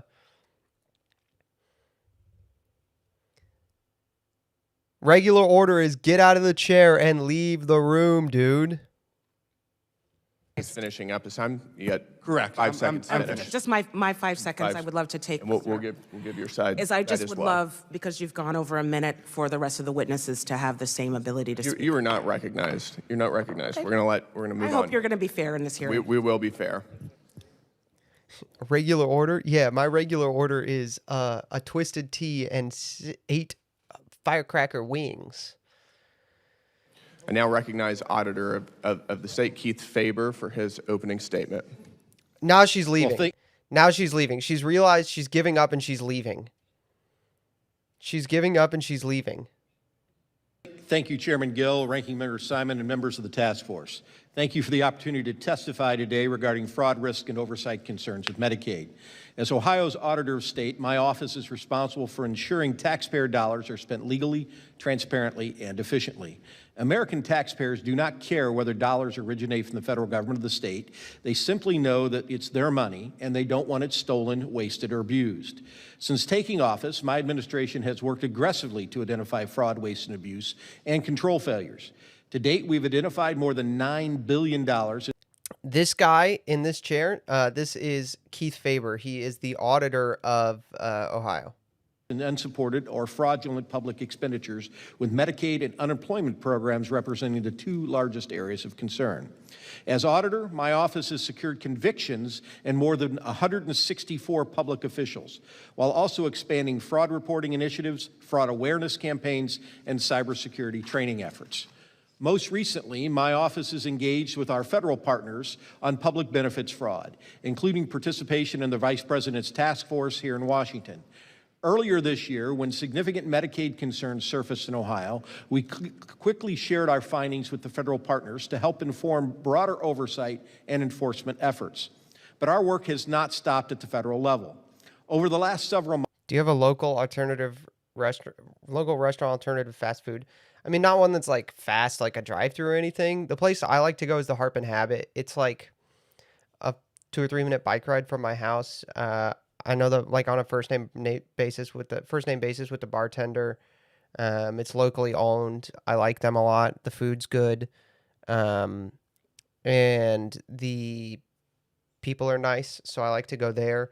The other local restaurant I like to go to, but I don't go to very often because it's a little further from my house, is this place called Hillsboro, and it has really great wings. And then there's a really great Italian place about a mile and a half down Sunset that is called Pastaio. That's very, very good.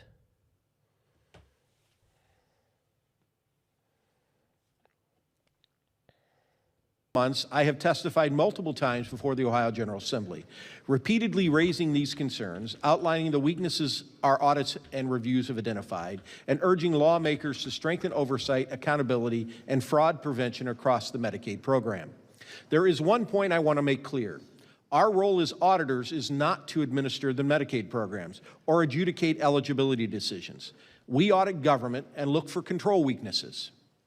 It is the benefit agency's responsibility to detect and identify individual beneficiary waste, fraud, and abuse. Our role is to identify weaknesses in controls, detect anomalies, investigate credible tips, and report findings so corrective action can occur. In this year's single state audit, which is a rigorous, comprehensive financial compliance audit, we identified potentially up to $4.4 billion in fraud-related exposure connected to ineligible recipients in Ohio's Medicaid programs. Our testing found an ineligible rate of 15.6%. This year's findings remain, again, highlighted the need. Is our General Assembly in Ohio doing anything, or are their hands tied? I mean, they're doing some things, but we have a lot of rhinos. I mean, Mike DeWine is our governor, dude. He was the guy who cracked down on all of our COVID stuff, you know? So, yeah. Yeah, I don't know. I mean, they do some stuff, but we got a lot of rhinos. We got a lot more rhinos than people realize, to be honest. So, there's that. Yeah. Yeah. There's that.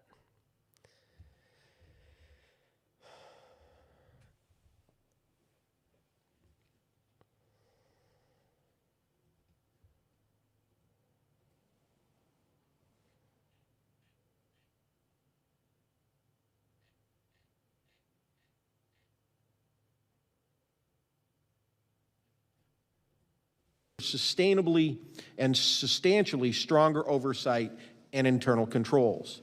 Today, I want to focus on two areas where our office identified significant concerns: the electronic visit verification, or the GPS system that ensures providers are where they say they are, and individuals who are enrolled in Medicaid in multiple states at the same time. Congress required EVV systems to help ensure accountability in Medicaid-funded home care services. The purpose is straightforward. Verify that services occurred, the right caregiver provided those services, and that the services occurred at the authorized time.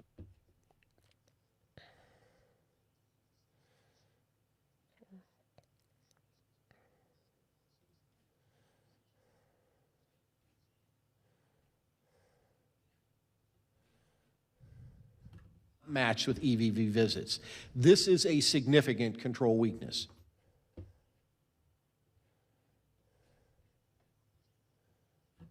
Provider compliance and insufficient oversight mechanisms.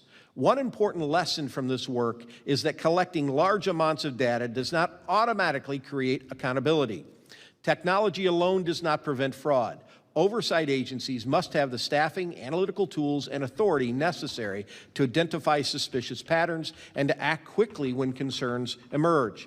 Most importantly, they need to be motivated to enforce those controls. Our office has recommended stronger transparency measures, enhanced provider.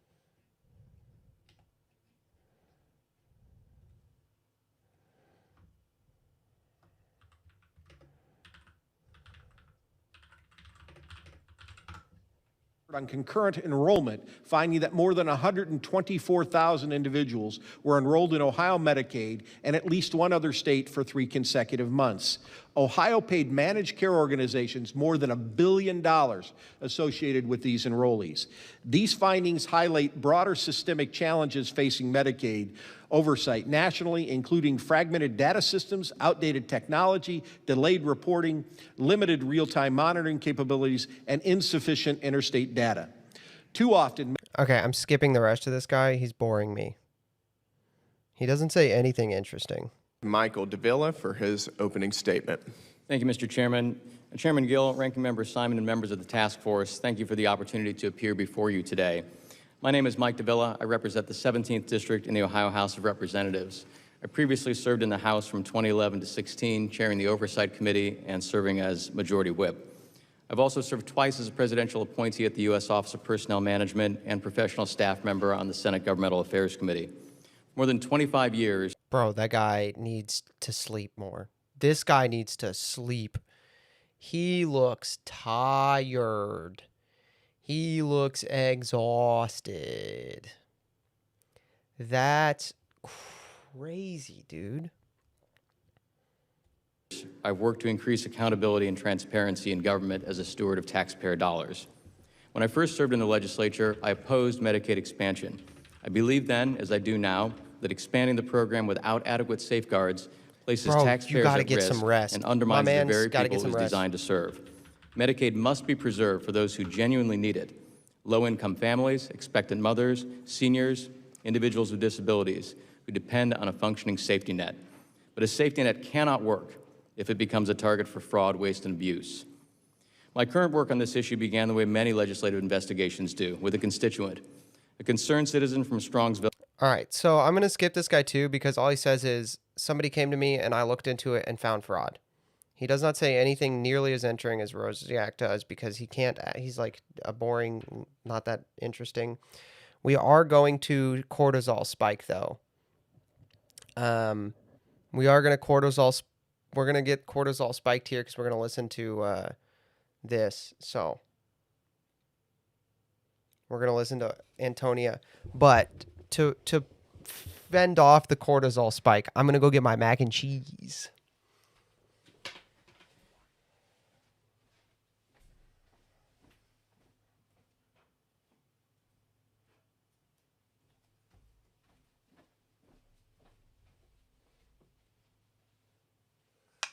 I got my dinner. I got me my dinner.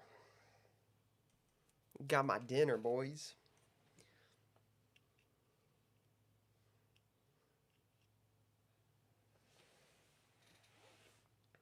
Got my dinner, boy. Got my dinner.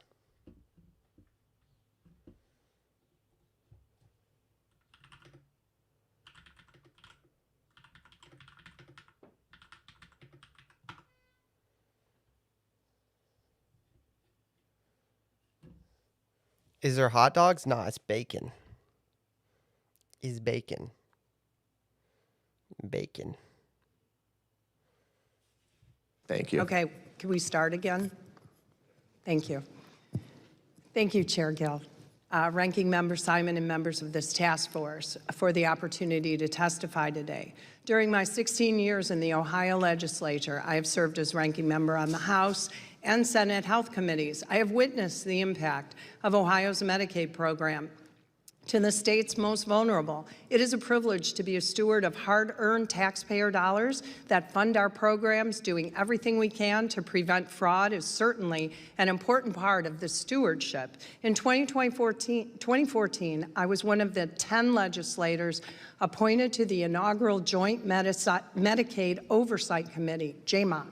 JMOC's purpose was to provide oversight to improve the rate of spending and quality of Medicaid.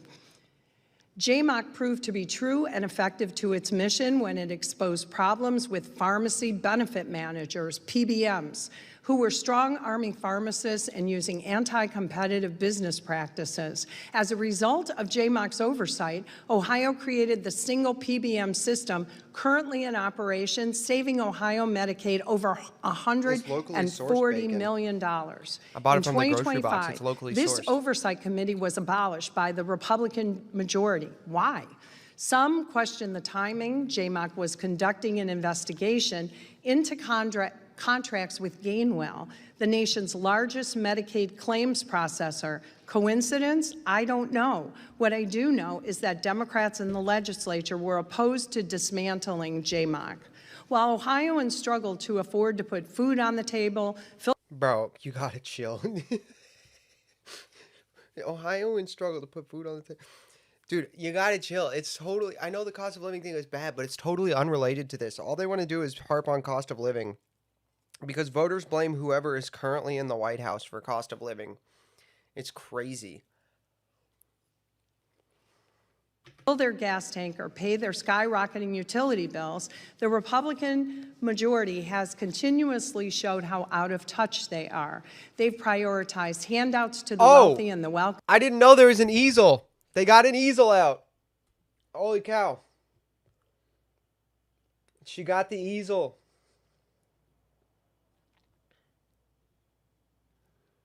Local bacon, local raw milk. I got local butter in there. Yeah. I should have got coffee today. That's what I forgot to get. We got the easel, chat. Connected on the backs of hardworking, everyday Ohioans. At the top of the list is the largest public corruption case in Ohio history, House Bill 6, a $61 million dark money bribery and racketeering scandal that put former Republican Speaker of the House in federal prison for 20 years. Bro. They're actually doing the whole like, yes, Somalis steal lots of money from Medicare, but also have you considered one time in this completely unrelated case, someone else did fraud?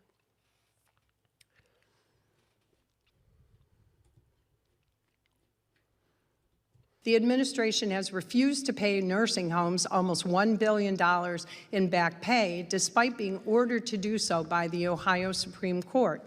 Given $1.6 billion in tax breaks, $1.4 billion more than the administration calculated, to the wealthy tech corporations to build data centers that place heavy resource burdens on local communities.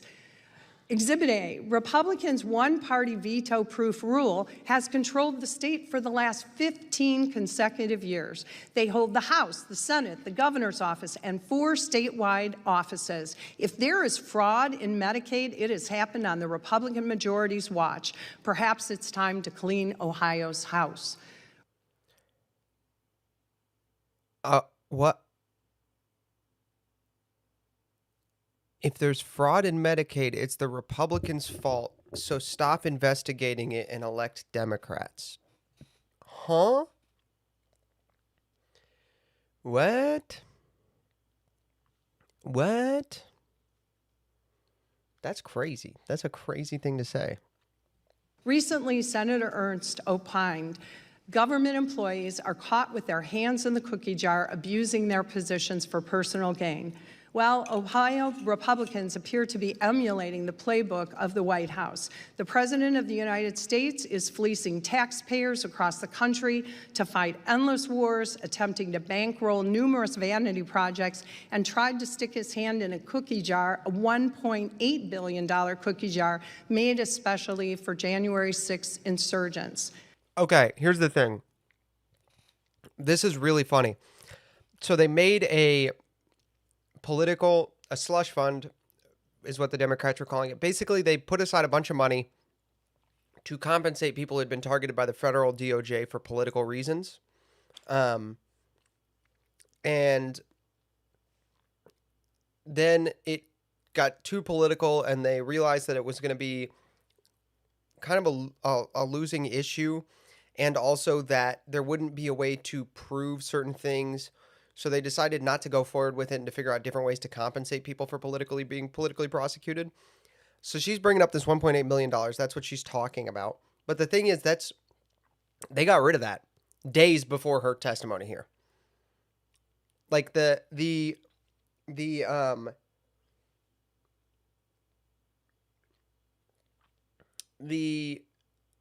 days before her testimony, the acting attorney general testified that they weren't going through with that plan. With an unpopular Republican gubernatorial candidate in Ohio and even more out-of-touch policies, I am not surprised that we suddenly have a call for fraud reform in Ohio, Medicaid. If there is fraud, we should root it out and remedy the situation. I'm surprised that somehow the Republicans think they're not responsible, as the supervision of the Department of Medicaid has happened on their watch. I applaud the goal of this task force, which was described, and I quote, going after institutions that stop fearing accountability and abuse the American people. We should absolutely be doing everything we can to expose and prevent fraud, use new technologies to provide oversight and accountability. These are not and should not be partisan, but should be a welcome part of any system that serves the people. Members of my caucus and I are ready to work with everyone to tackle issues of fraud, especially the abuse of taxpayer dollars, which is in essence abuse of the American people. We must maintain fiscal responsibility. Okay. Here's the other thing. They keep bringing up the Iran war as like abuse of taxpayer dollars. You can disagree with it, but the taxpayer dollars are for fighting wars and like the military. So I disagree with the Iran war. I don't think it's a great idea. I don't think we should be over there, frankly. But to say that it's an abuse of taxpayer dollars the same way Somali Medicare fraud is super funny, super weird.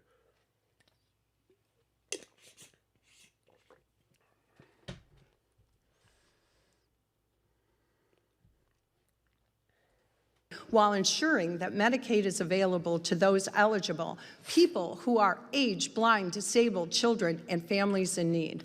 Thank you for this opportunity to testify. I will do my best to answer your questions.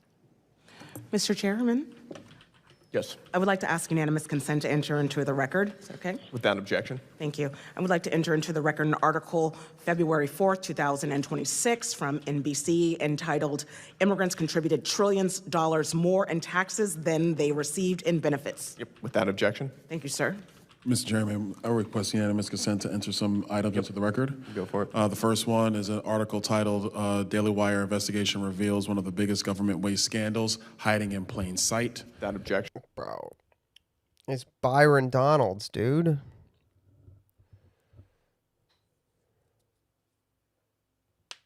The second is Inside Ohio's Home Health Empire, 7 buildings, 208. My tax dollars are abused when I don't like Trump. So true, dude. So true. So true. 88 Medicaid companies, $250 million. Without objection. The third is Meet the Convicted Fraudster running $1 million Medicaid business. Without objection. The fourth is he was convicted for defrauding the government. Now Medicaid pays his wife millions. Without objection. The fifth is refugees from Bhutan build Medicaid millions. Now they drink champagne in private jets. Without objection. Mr. Chairman, I ask to enter into unanimous consent. Okay. I would ask to enter into a record from May 20th, 2026, an article from Cleveland.com entitled, Ohio Republicans are rage baiting over Medicaid fraud, but they've run the program since 2011. Without objection. Bro. Yes, that's kind of the point here. Okay. So the committee here massively miscalculated. The committee massively miscalculated bringing Faber and DeVille because they're the guys who are running this program, and they are terrible at it and looked the other way because they're not like Faber's like, oh yeah, we've gotten all these people. It's like, yeah, but you're the auditor. You haven't found all of this fraud, you know? If they had not brought them and thrown the Ohio Republican Party under the bus, which they can't do because Vivek is losing right now, but this is a massive miscalculation, rather, they're kind of just between a rock and a hard place. However, blaming the Republican Party for this is not going to work. They're just not going to be able to figure it out. A lot of they're just not going to like. They're not going to be able to. The average voter is not going to go, oh, the Republican Party was in charge of this thing, and the Republican Party's investigating it. I guess I don't blame the Republican Party.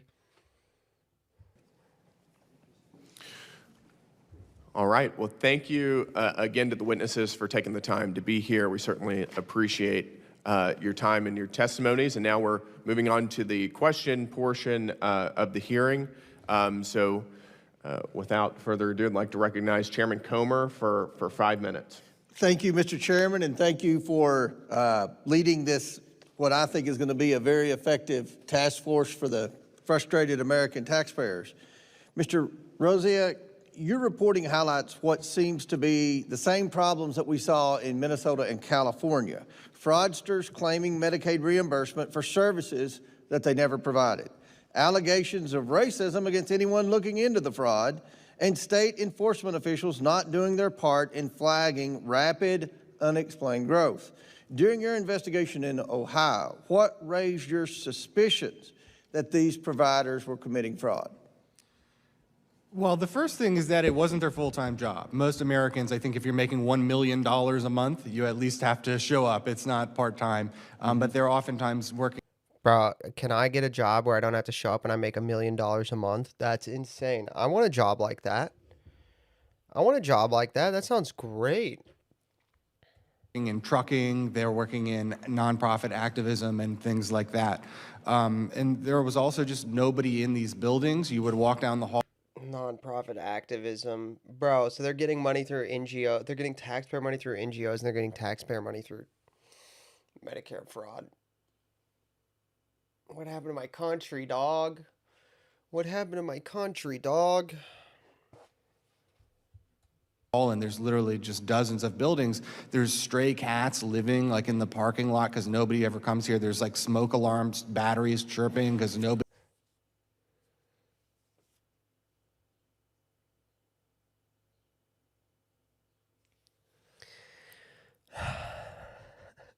Smoke alarm batteries chirping.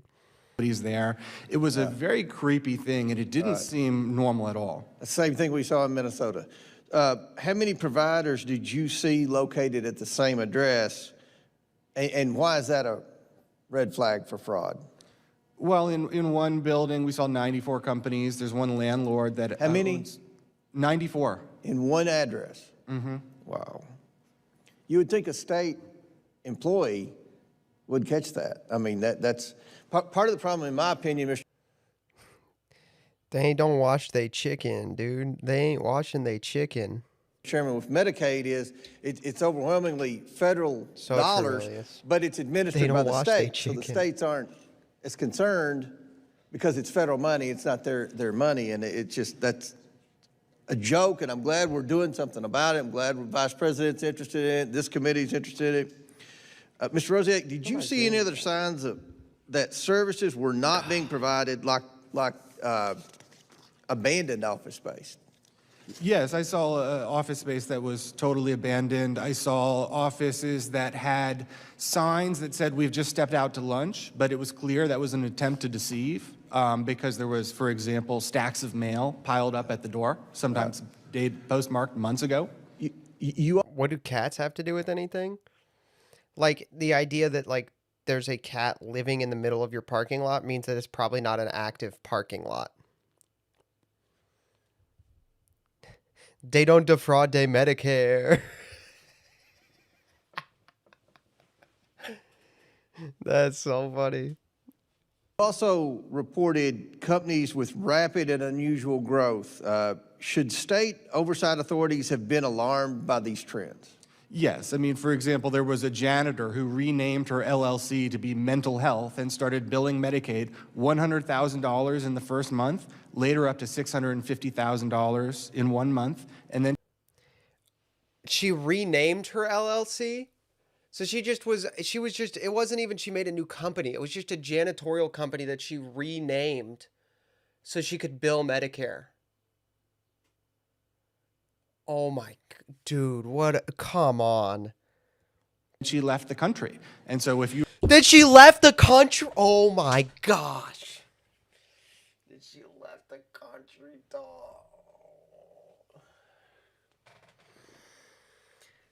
They don't defraud Medicare. Oh my goodness. Come on. Come on.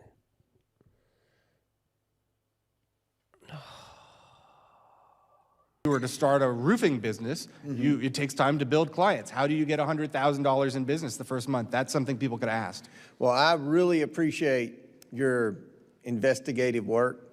You are curious, and that's what a journalist is supposed to be. But unfortunately, Okay, this guy sucks. He's not good at this. Why are you doing this? Like, I'm going to lecture all journalists by complimenting you. Dude, good grief. Shut up. Obama. a lot of the journalists today aren't curious when it comes to fraud and abuse of taxpayer dollars. So thank you for your great work. Auditor Faber, you've been investigating Medicaid fraud in Ohio for years. It sounds like the recent reporting is not the first time that you've tried to bring these issues to the public's attention. What's going on in Ohio with these waiver programs, and why are they so susceptible to fraud? Thank you, Mr. Chairman. Congressman, the short answer is that whenever we have a big government program, we essentially historically have predicated these on this trust concept. You sign up, you say you're eligible, we'll believe you. But the backside of that is we need to be less trusting and more verifying. Absolutely. And so we started identifying in 2019 weaknesses in the program where we were seeing systemic failures in the verification side. And we have now issued a number, 5, 6, 7 reports where we keep identifying that you're not going out and checking to see that the people who you've got on the program are truly eligible and truly beneficiaries. You know, in the office, what we always say, we look for control weaknesses. I don't go out and look to see whether Joe Smith is supposed to be on Medicaid or not. That is the department's responsibility. It's the agency's responsibility to do those verifications. And what we find is historically, these verification programs are just not robust and aren't being done efficiently. And that's one of the things that we were hoping would happen with the states with the big beautiful bill, that they get, I'll use Kentucky as an example, my own state. Once you're on Medicaid, you're pretty much on Medicaid forever. And Medicaid was created to be a temporary safety net program. And what's happened, especially in the states that have expanded Medicaid, is it's become an entitlement.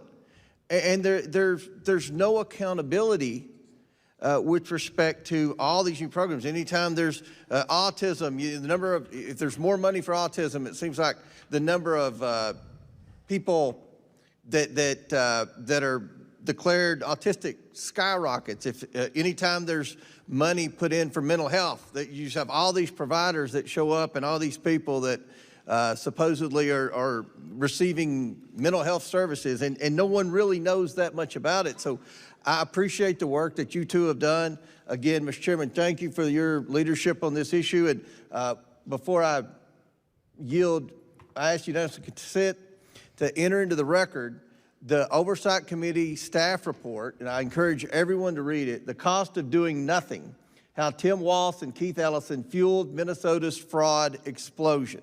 Without objection. Thank you. Mr. Chairman, I would ask to enter into the record unanimous consent. Thank We you. got autism. We got autism. We did. You heard it. We got it. We got it. We got it. We got it. We got it.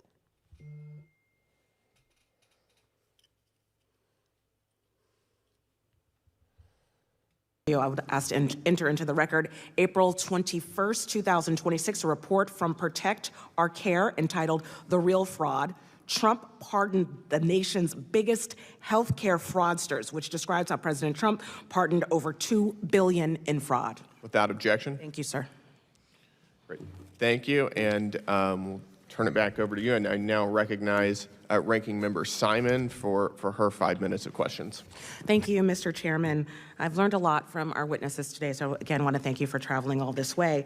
And, Democrats do believe, as do our colleagues across the aisle, that it is critically important to prevent fraud, waste, and abuse so that the taxpayer dollars actually help real people and communities that they were intended to help. Those found guilty of fraud should be held accountable. That is without question. My colleagues on the other side of the aisle say that their pursuit of fraud is to strengthen the federal programs that struggling Americans turn to for help. But it is beyond clear that that is not the truth. Republicans' signature law, the One Big Beautiful Bill, cut more than $1 trillion from Medicaid, SNAP, which feeds hungry Americans, children's health insurance programs, and other programs that help folks meet their very basic needs, the most low income among us, while this affordability crisis is drowning. Bro, can we, oh my gosh. Dude, somebody, somewhere, they got Trump. Yep. They said Trump. They said Trump's pardoning. Somebody somewhere has done a poll and a, a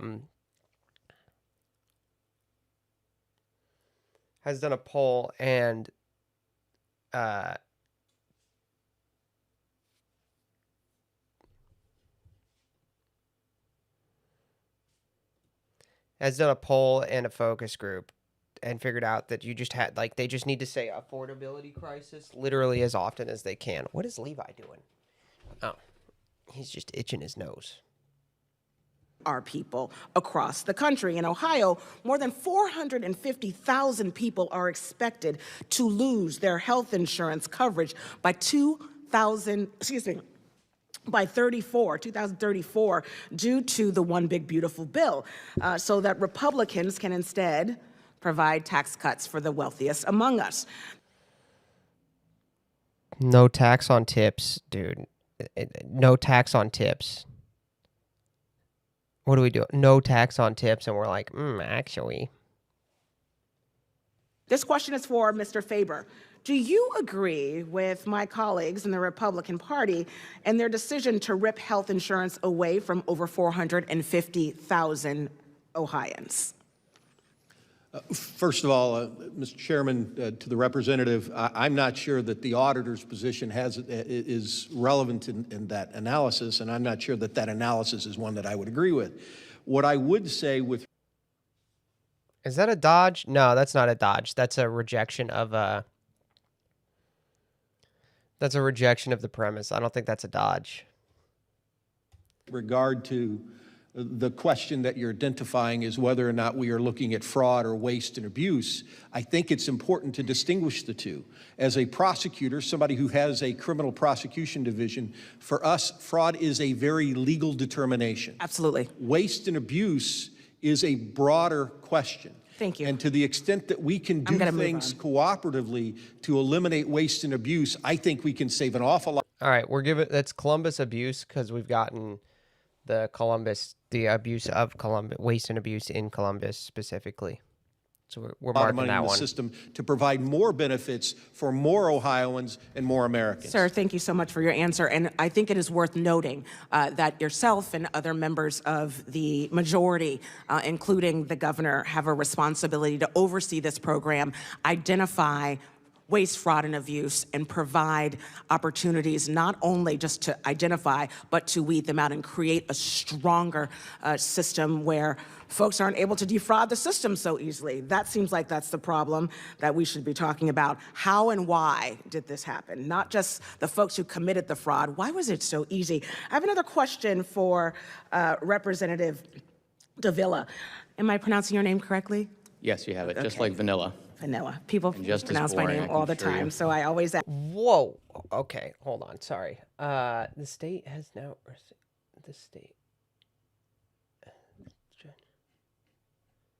Directive verdict.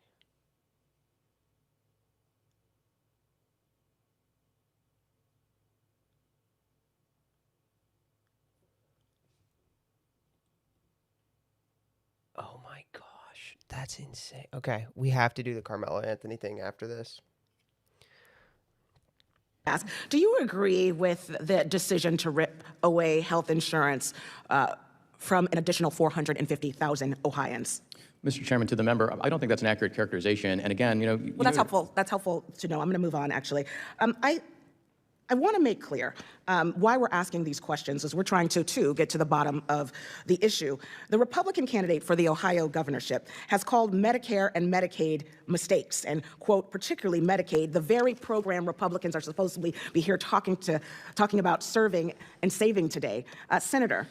Yeah, this is why it was a mistake to bring the Ohio GOP into this, because Vivek and the Ohio Republican Party are crap. They're so bad at this, dude. It's crazy how bad they are.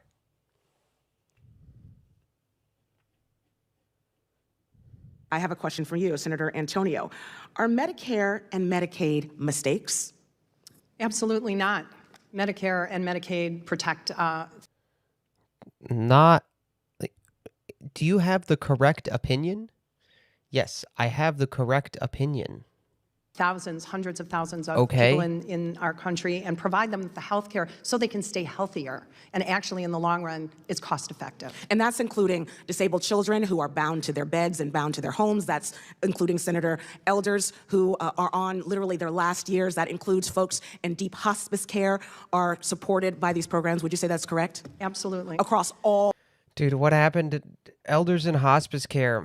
I wonder how that went during COVID. It's not like they were like brutally abused. It's not like they were brutally abused by the hospice workers during COVID-19.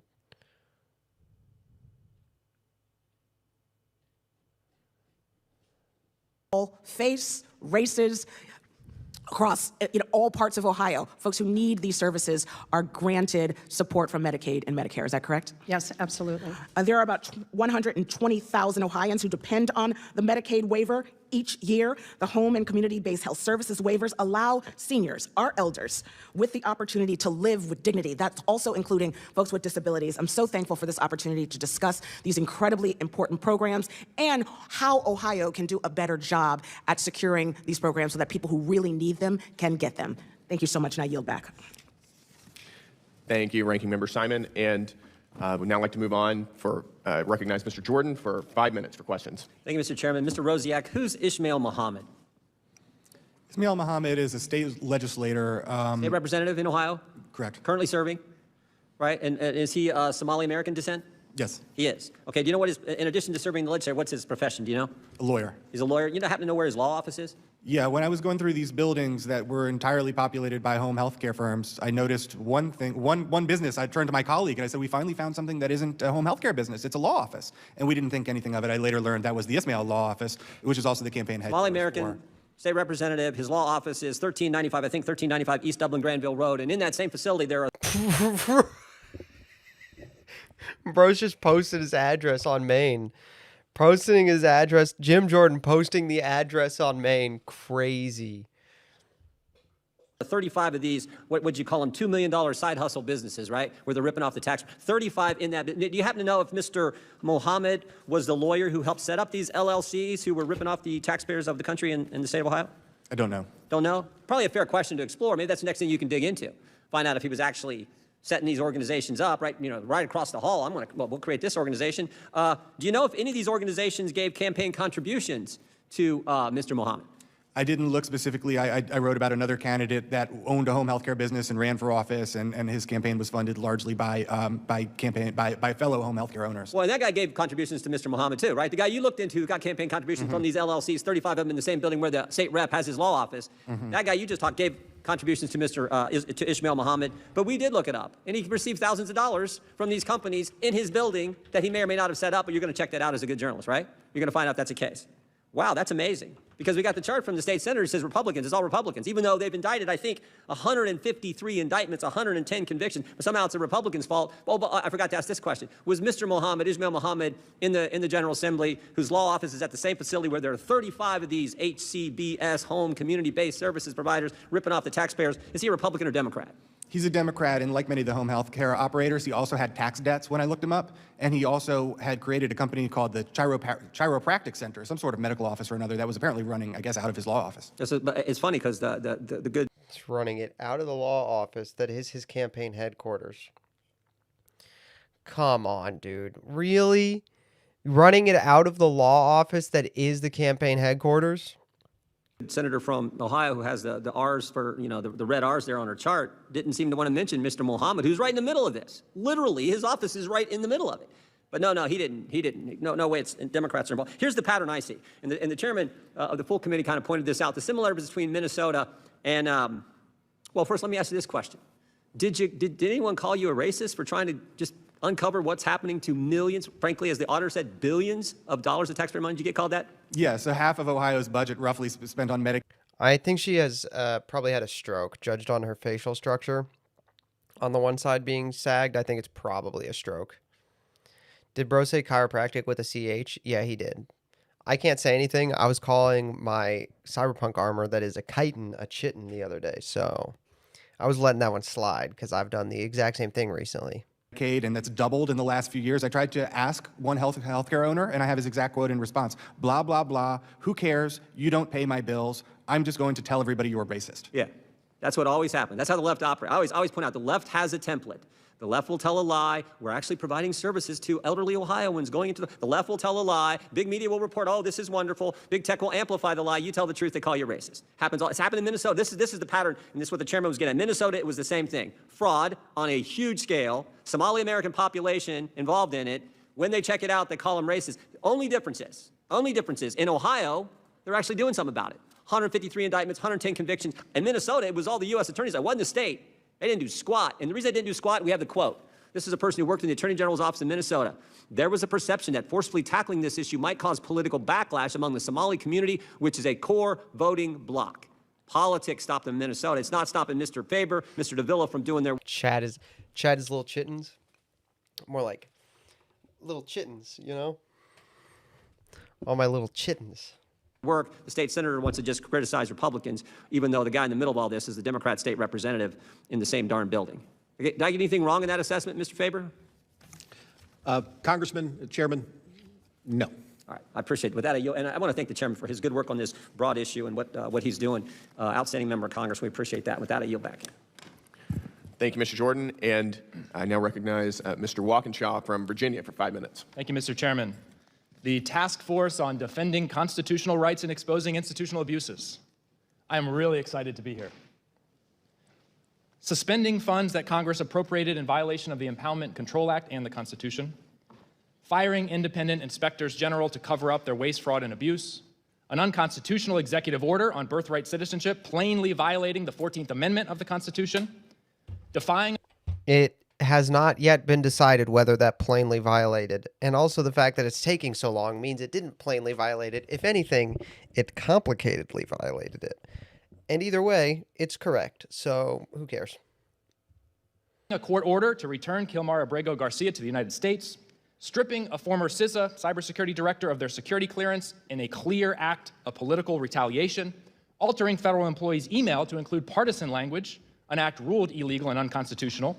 Giving DOJ access to individuals' social security numbers and bank account numbers, illegally sharing federal agency data on outside servers, attempting to exempt DOJ from FOIA, illegally deploying the United States military inside the United States, using the Department of Justice to target perceived political enemies, taking place today as we speak, dismantling cyber and election security, violating the Emoluments Clause, and accepting billions of dollars in gifts from foreign leaders. These are just a few of the examples in which the Trump administration has violated the Constitution, abused institutions, disregarded the rule of law. Bro, if only somebody had made a long video explaining the philosophy behind when the rule of law should and shouldn't be followed. If only somebody had made that video. Gosh, if only somebody had made that video.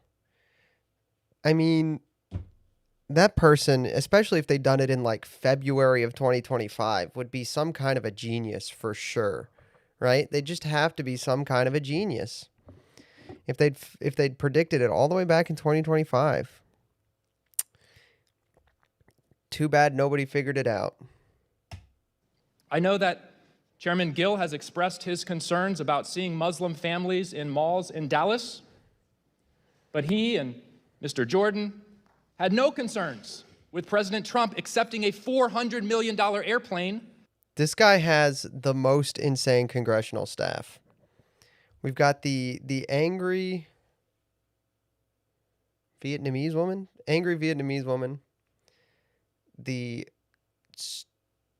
I think that's a woman, but the just so vague, genderless person. I mean, like, what are you? And then the, like, ethnically ambiguous person who's taking glee in everything happening because she seems to think he's winning. From the Emir of Qatar, Sheikh Tamim bin Hamad Al Thani. Muslim families in malls is a huge problem. $400 airplane from the Qatari sheikh, not a problem. Let's not forget the $1.8 billion slush fund they tried to ram through to pay off insurrectionists who attempted. They didn't try to ram it through. They literally backed off of it. To overturn the results of a free and fair election, to pay off their buddies. When President Trump was asked about the Constitution and whether he had a responsibility to uphold it, he said, "I don't know." Based? Based? Based? Based. Soda! Blatantly unconstitutional. That's a direct quote. That's not from me. That's Judge John Kogenauer, a Republican-appointed federal judge. Okay.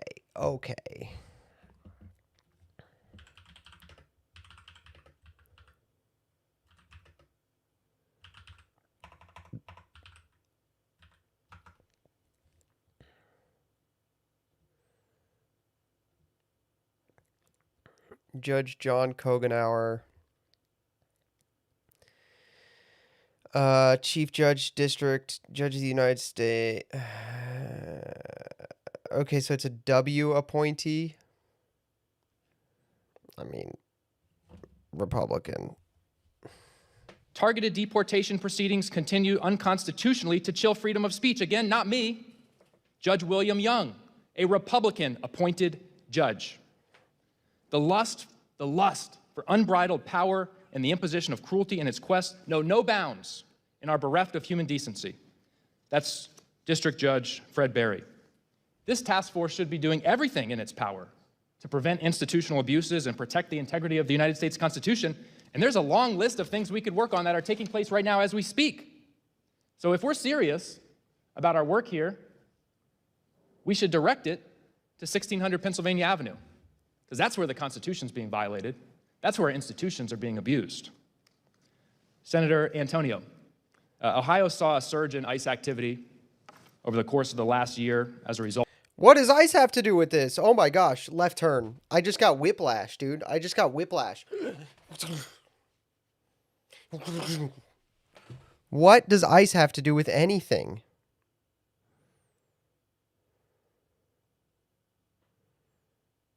Of the Trump administration's out-of-control mass deportation policies, often unconstitutional, by the way. Federal judges have said ICE violated the law, violated court orders more than 100 times.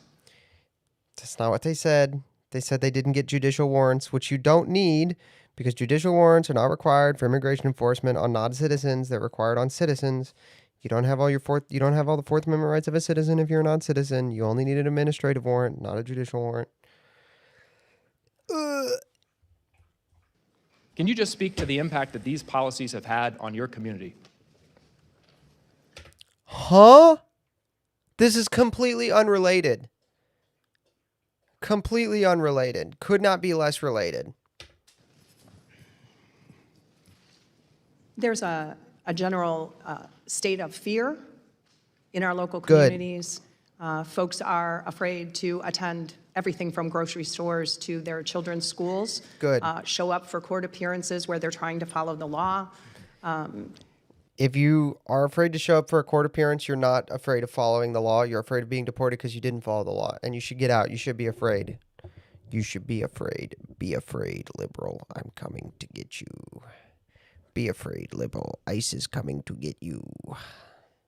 And everything in between, even show up for their faith communities. There is fear. There is a level of fear, and certainly they're unable to go to work. Are the American citizens you represent confident that this administration will follow the Constitution, follow the law, and not abuse the institutions it controls? Are your constituents, who are American citizens, confident of those facts? My constituents are watching and paying attention to what's going on. If your constituents are American citizens and they're afraid of ICE, they're stupid and they should not have their right to vote. And therefore they should be afraid, because they should just be afraid to do anything. If you're a citizen and you're afraid of ICE, you should be afraid to do everything, because you're so dumb that there is a chance that at any time you might trip and fall and break your head open. Look, I am a Chad who has been hit by a car and survived, okay? So I know the world is dangerous out there, but unlike these loser liberals, I know what not to be afraid of. On both in our communities and across the country, there is a level of fear. There is not the faith that the federal policies and the policies that are coming from the administration at the federal level are there to protect them. They fear that they're to persecute and prosecute them. Thank you. I yield back. Awesome. Thank you, Mr. Walkinshaw. And before I turn it over to Mr. Biggs, I'd like to enter into the record two different things. First, a transcript from the March 4th, 2026 hearing on fraud and misuse of federal funds in Minnesota. Part 2, where Ms. Ansari said that it was, quote, outrageous that this fraud is what we were choosing to spend our time on the Oversight Committee. Secondly, I'd like to enter into the record this article from Cleveland.com, Medicaid fraud scheme in Ohio pushed in testimony at Senate. If you tanked a car, you would take every opportunity to tell people about it too, all right? If you tanked a car, you would also tell everybody about it every chance you got, okay? The leftists don't have any aura anymore. Fidel Castro was a commie, but he had aura. It's so true. It is true. No, that's actually real facts. Hearing where Ms. Antonio said, quote, I question whether it is real or not to begin with, referring to fraud. And without objection, those will be entered into the record. Now I'd like to recognize Mr. Biggs from Arizona for 5 minutes. Thank you. Biggs is Senator on this Davila, committee? Yo, this is you an were asked insane committee. If, about 450,000 people had been ripped off of Medicaid in Ohio. If you were okay with that, and you said you thought that was a mischaracterization, and you were prohibited from expanding on that. I'd like you to answer that, please. Yeah, thank you, Mr. Chairman, and to Mr. Biggs. What I was going to say was a reaction to the comments from the ranking member toward the beginning, where she indicated that Americans are struggling to pay bills and a number of other things. And I just wanted to indicate that those challenges are exacerbated by the fraud that we're seeing in this system. And just to underscore the point that the people who are on Medicaid, age, blind, disabled, others who are qualified for the system under the eligibility requirements prescribed by federal law and at the state level, those are the people that we're looking out for. Every dollar that's being defrayed and diverted to go somewhere else in the way of waste, fraud, or abuse. Defrayed? Is defrayed a word? I thought it would be defrauded.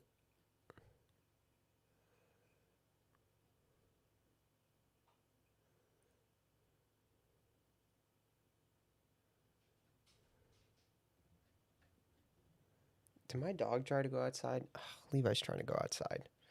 Dude, we're like 3 hours into stream. We only have 5 hours left. Okay. I'm going to tell you guys, chat. You're not going to get this bingo. Defrayed is to pay for. Okay, well, I don't speak English. All right, chat. I am going to take Levi out, and then we're going to move on. We're going to go review the Carmelo Anthony trial. We're going to review the Carmelo Anthony trial because some stuff happened. And it's done for the day. And then we will talk about Henry Nowak. And then if we have time, we'll get to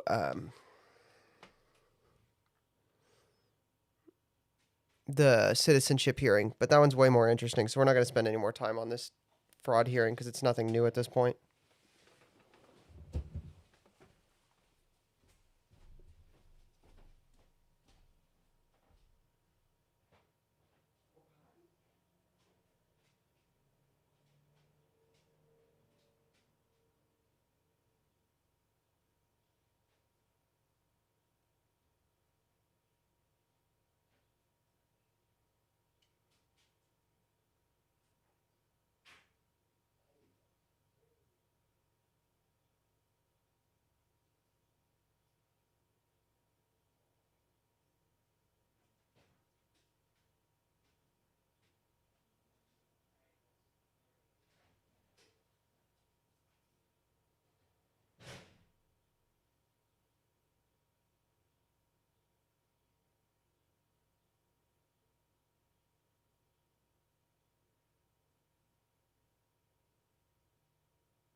Mr. Pants. Hi, Mr. Levi. You did such a good job. You're such a good boy.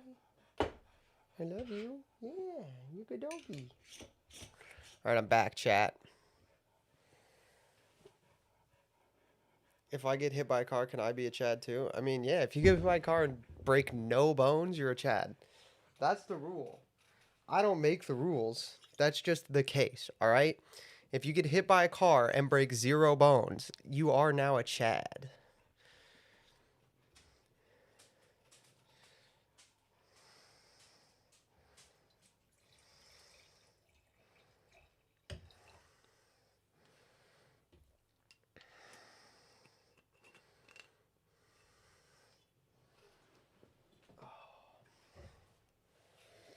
A little port.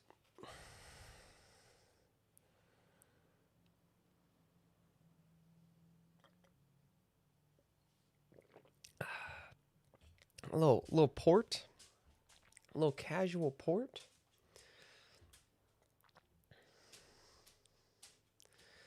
All right, I gotta pull up these tweets I have bookmarked.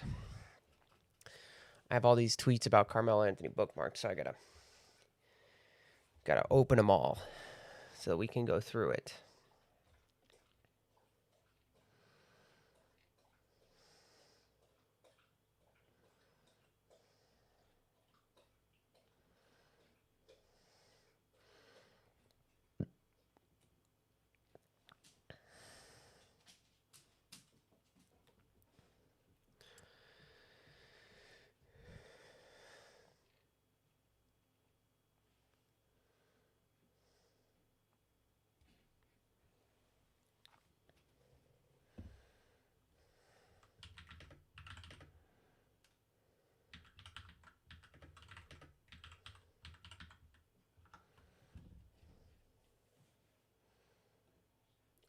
The Carmelo Anthony case here. This one. Na, na, na.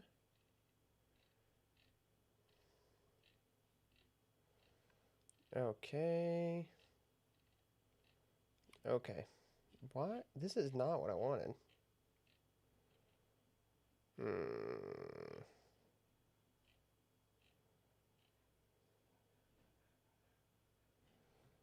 Dude, I'm gonna have to find...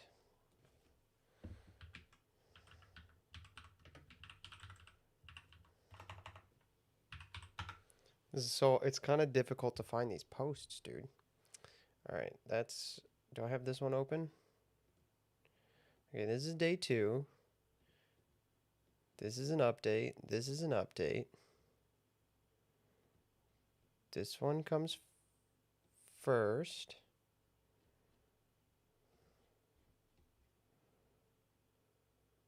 This one goes down here.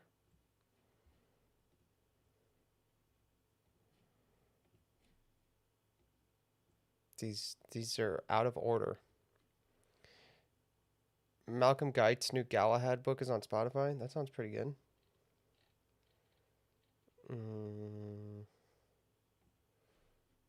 Okay, we'll start with that one. We'll put this one down here.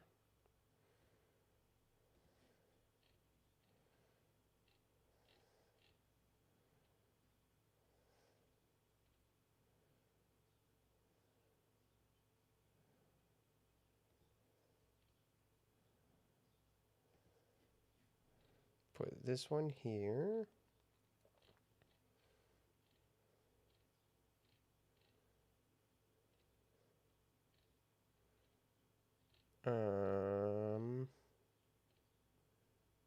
Okay. Well, I guess that she didn't post about day 1. I thought she would have posted about day 1, but she didn't, so. Okay. So.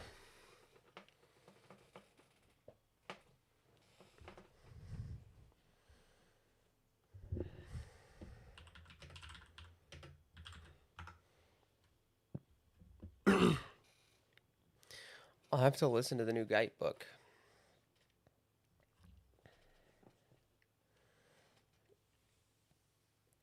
Oh, in his own voice. All right. Well, that's impressive. When people read their own audiobooks, it is.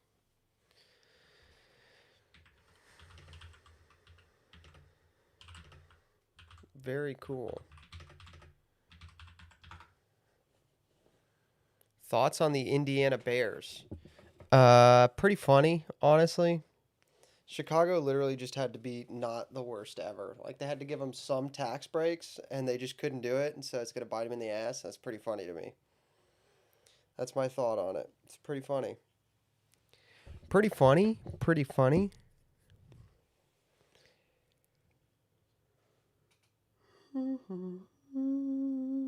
Okay. Alrighty.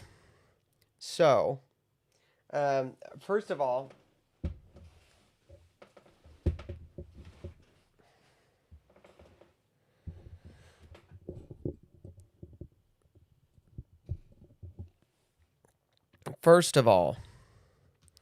let's talk about the jury, because there were some reports that the jury was all white, which is not accurate. It's just not, there are no blacks. That's what it is.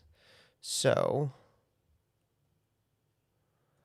there were some reports that the jury was all white. It's not all white. It's just no blacks.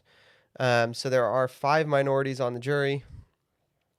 According to reporters in the room, potential black jurors that were interviewed to appear on the jury admitted they cannot be impartial. So they were removed. There was also another report I read that somebody was removed, like they removed some teachers. The prosecution struck them saying that they didn't believe teachers could be impartial, which is probably true.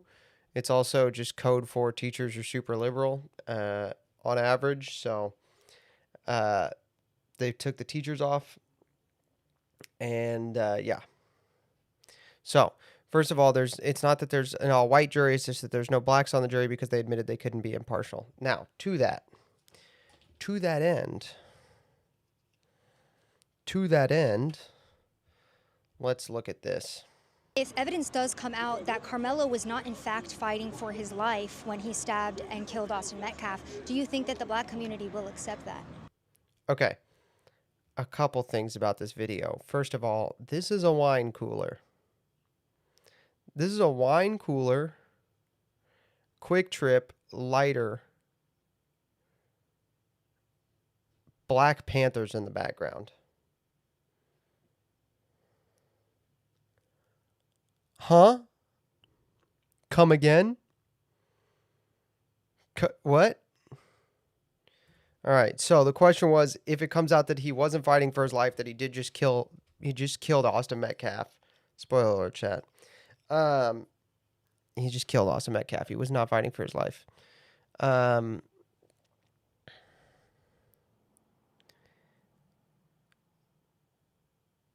anyway, that was the question. Will the black community accept that? Now let's hear what this individual bringing a wine cooler to a courthouse protest has to say.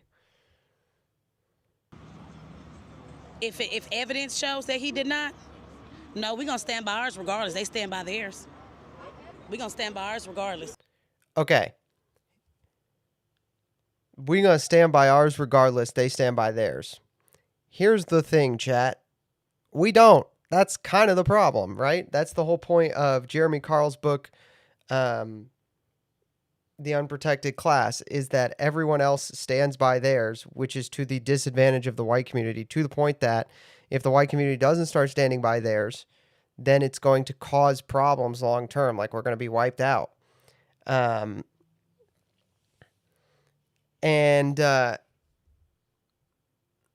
So we don't. There's also data on this that white people have the smallest in-group preference of any racial group in the United States, and in fact, white liberals are the only racial group political association that have out-group preference. So this is completely untrue. I'm a mother first. I'm a black mother. Let me put that on there. I'm an African-American mother. She's black. I didn't know that. I'm a black mother. I couldn't tell. Couldn't tell you were black. Thank you for clarifying. We're going to stand by ours regardless. I'm a mother first. I'm a black mother. Let me put that on there. I'm an African-American mother. So I have to put away my color first and step into the motherhood. Nobody wants to see their child slain. So I do want to send prayers to Austin Metcalf, their family. But at the end of the day, I got to think like, okay, what did you do to him or whatever? Okay, the question was, if he didn't do anything to him, and she goes, well, at the end of the day, what did he do to him? They are incapable of perceiving, of thinking, hey, maybe this black kid did a stabbing for no reason.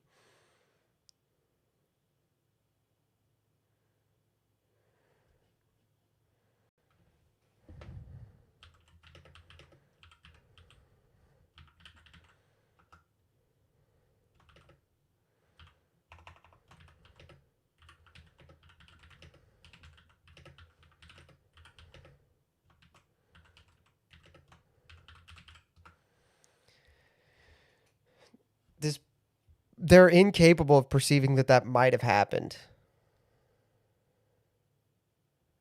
To cause this to happen, the reaction. We got to start taking accountability for our kids. Because then again, if my kid, that's why it's a catch-22, if my kid was Carmelo and I feel like his back was up against the wall, well, I'm going to tell you straight up, better mine than yours. Better mine. What? Huh? Is that a wine? It's wine. It's a wine cooler. She has a wine cooler in her hand. Yes. Than yours. So either way it go, everybody loses. A black boy. Everybody loses? And this black kid committed a random act of violence and everybody loses? You gotta be kidding me, dude. What? Allegedly murdered, and I say allegedly, heavy. Allegedly murdered? Allegedly murdered. She said. He loses. A black boy, allegedly murdered, and I. Murdered. Murdered.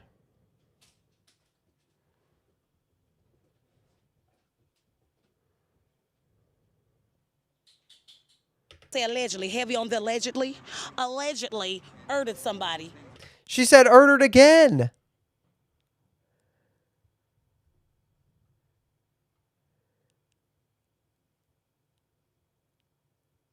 Allegedly murdered?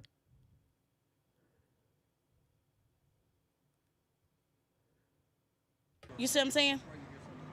So yeah, this is a. You see what I'm saying? No, because you're not even using English words at this point. What the hell? About race. Because if the shoe was on the other foot, they wouldn't give a damn.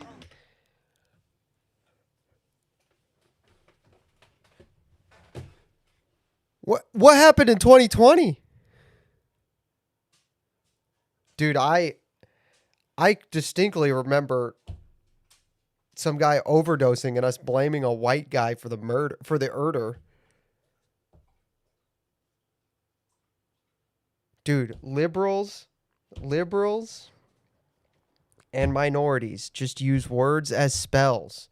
In political context, they don't understand language. They just say things that they think are supposed to make you feel a certain way. They're casting spells, dude.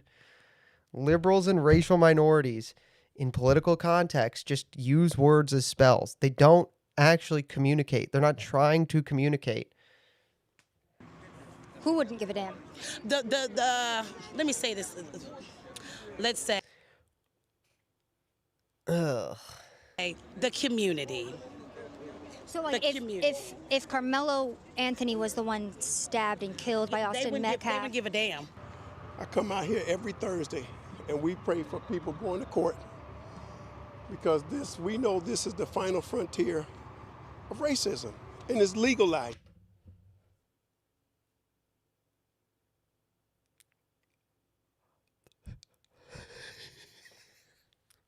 The final frontier of racism.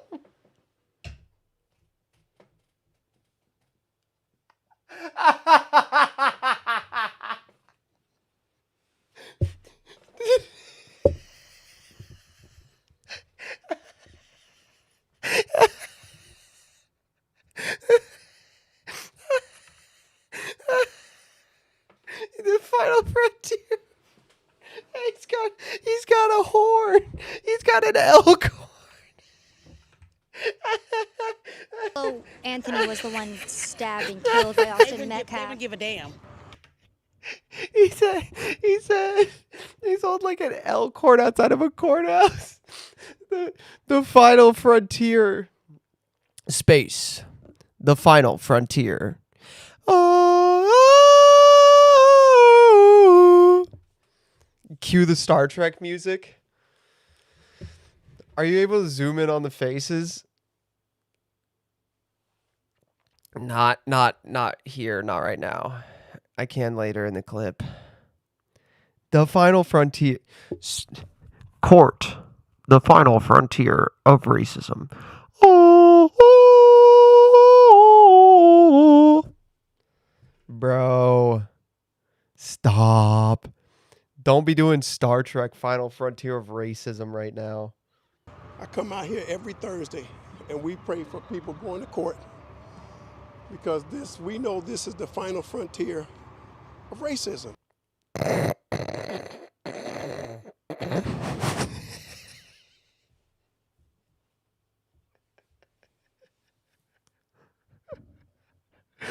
The final frontier of racism, dude.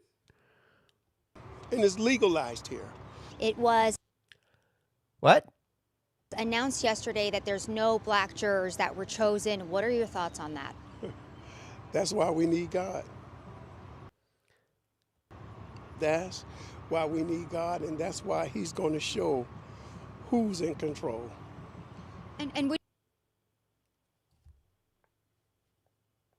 I mean, he's correct.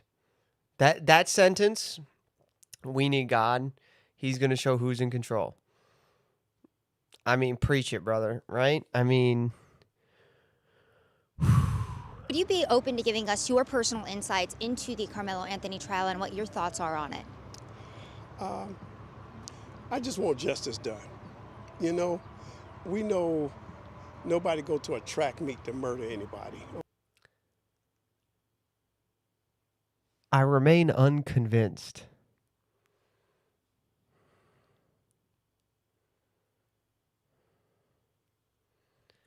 Racism, the final frontier.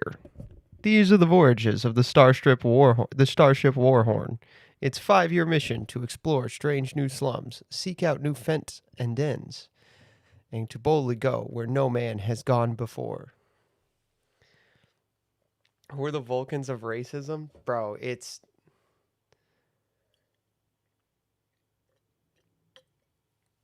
The Japanese. The Vulcans are the Vulcans of racism are the Japanese, dude.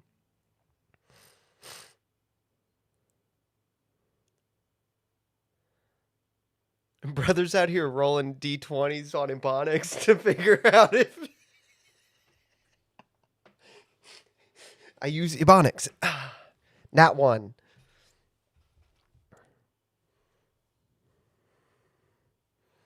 Nah, the Japanese are the Vulcans of racism, bro. I cast Ebonics. Oh, Nat 1. No, it's the Japanese. You're wrong about this one, okay? It's the Japanese. The Japanese, because they're not European, right? So the Earth is the Europeans in this analogy, okay? The Japanese are because it has to be non-Europeans who have been doing it for longer than us, okay? So it has to be the Japanese. It's the Japanese. It's not who's best at it. It's somebody who's not European, who's not like us, but has been doing it longer than us. It's the Japanese.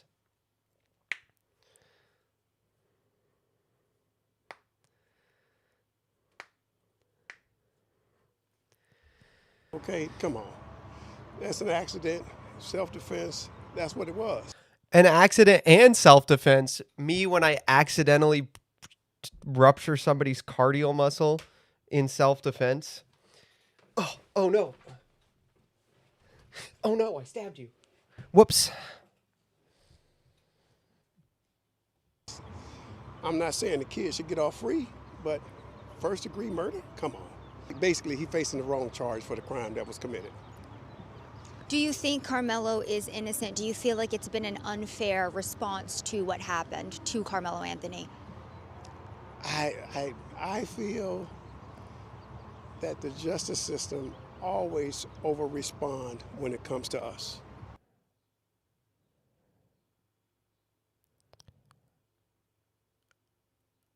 I mean, statistically, the justice system always under-responds when it comes to them. So, definitely. I mean, you look at the charge. Bless you, Levi. It was self-defense. He was wrestling with two guys. I don't know what the parameters of it, but it was two people. It was not.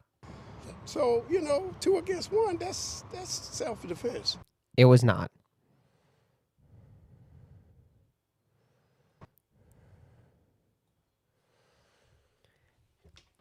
Dude, the stabbing was committed by a stray banana peel. He slipped on Dude, what the heck? Okay. So this account didn't post anything from day one. So we don't have anything of day one. But we've got some day 2 stuff here. The jury was shown a photo of the weapon used to kill Austin Metcalf. The photo was of a 5-inch folding knife with blood on it. So a 5-inch folding knife is going to be like your Walmart pocket knife. It's going to be like about that long.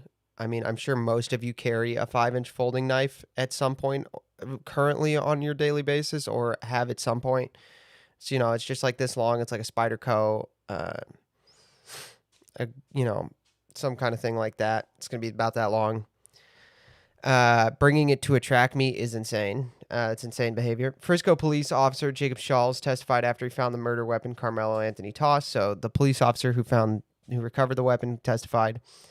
The knife was found 3 to 4 rows from where the crime took place. So Carmelo Anthony probably took it from the crime and then ditched it some ways away from the crime. 3 to 4 rows is not that far. So we're not doing great at ditching our murder weapons right now. Shawls also located Anthony's backpack.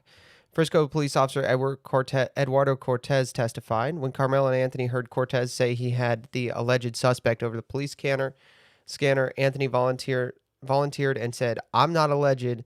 I did it. He put his hands on me. I told him not to." Okay. So we'll come back to the he put his hands on me testimony, the testimony about what putting his hands on him what that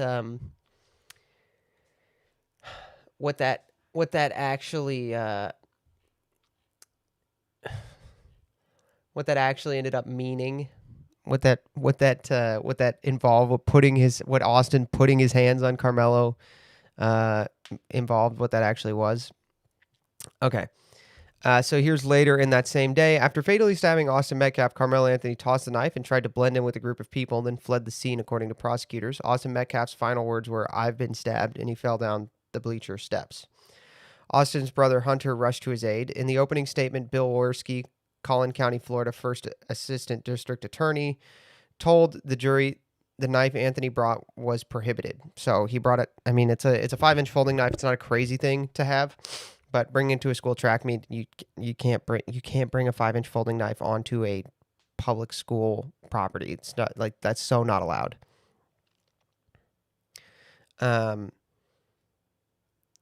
Worski also said this case has nothing to do with race. This case has nothing to do with self-defense. The facts of this case are simple. The facts of this case are simple. They are as simple as this. It meant they are as simple as this. The killing was senseless. That video tells the story. That video shows the murder. Then you're going to hear from numerous eyewitnesses who were there. Okay, so there we go. We got the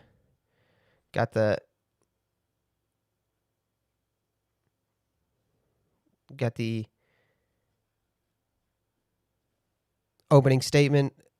The jury in Carmelo Anthony case is about to view the raw footage. The video shows a wide shot of roughly half the outdoor school parking lot, spanning from the middle of the football field to the parking lot behind the end zone. Okay, so this is going to be a security camera footage. It's going to show like a super wide area, and it's going to show the tent, but it's going to show from about the 50-yard line to the parking lot behind the end zone. So it's not going to be super precise, but you will be able to see the tents and you will be able to see what happened. The tents are visible in the top right corner of the far side of the field. It was set up along the lower bleachers, according to reports in the courtroom. Prosecutors have zoomed in on Anthony as he enters the stadium wearing a gray sweatsuit. He is near the Memorial High School tent, which has roughly 15 students gathered and sitting and standing underneath. Okay.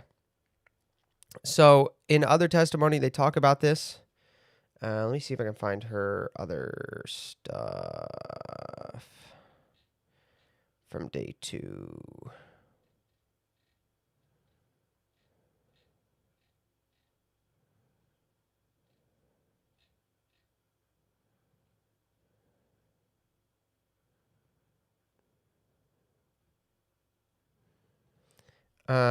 Okay.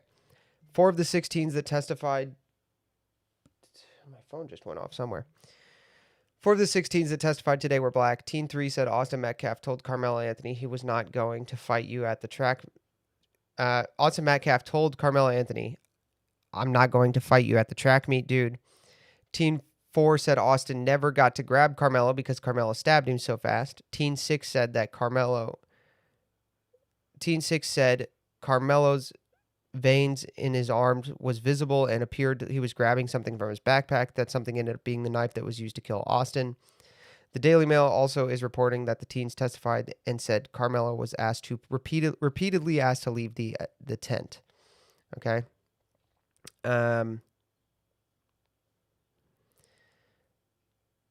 This is the person sitting next to Carmelo Anthony, but on the other side of Carmelo Anthony was Austin Metcalf. Teen was sitting next to Carmelo when Austin Metcalf shoved him. He said Austin's shove was so light, Carmelo did not touch him, and they were sitting next to each other. So basically, it was like he's sitting here, Carmelo's sitting here, and then the other guy's sitting here, and Austin Metcalf's like shove was so light that Carmelo didn't even bump into him, meaning that it was clearly not intended to be any more aggressive than to be like a suggestive gesture, not to be a like physical altercation starting thing.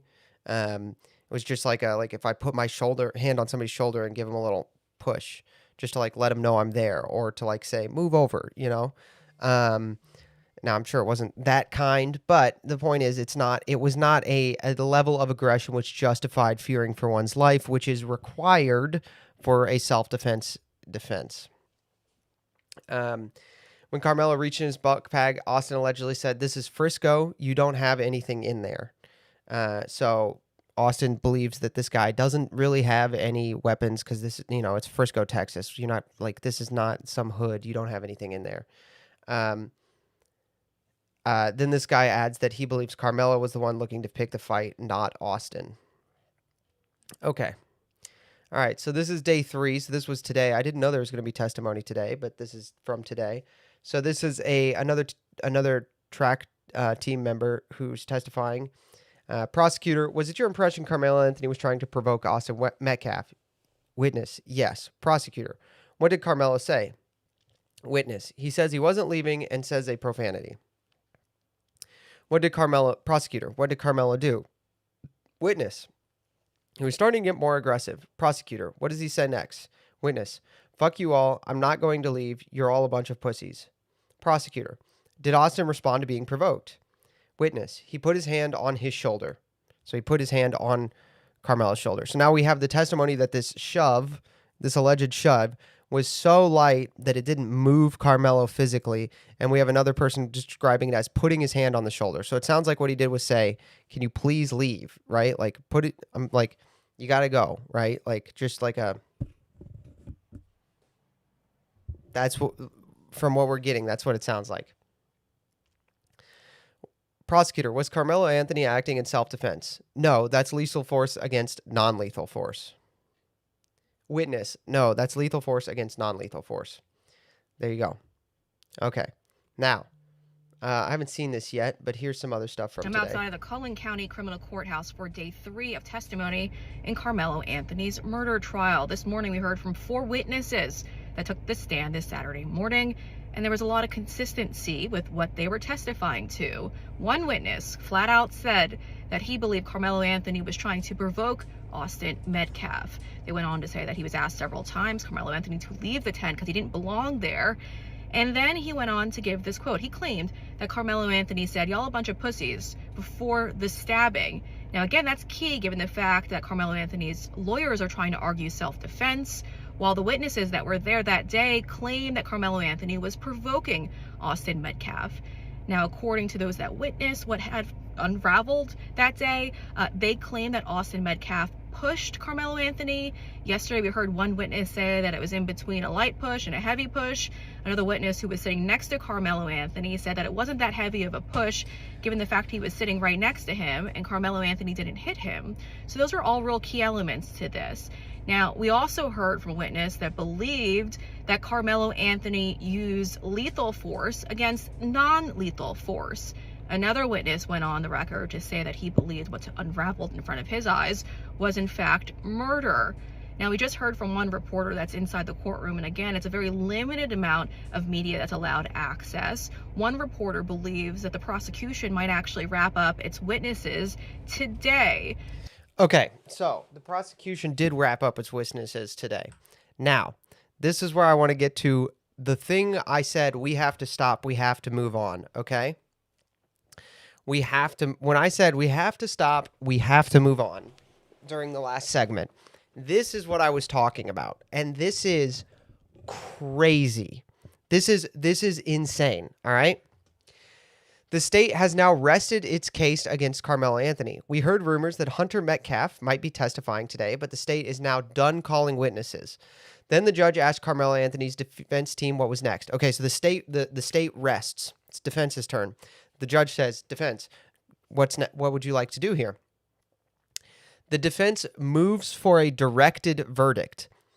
A directed verdict, and I'll tell you guys what a directed verdict is, because, I mean, this is close. I'll read this. That's a motion.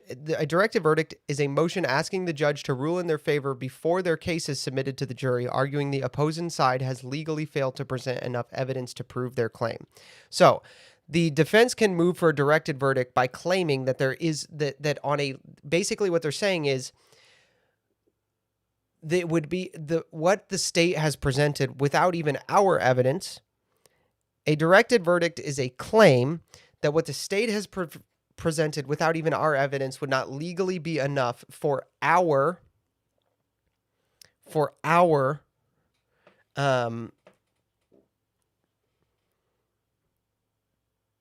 back up.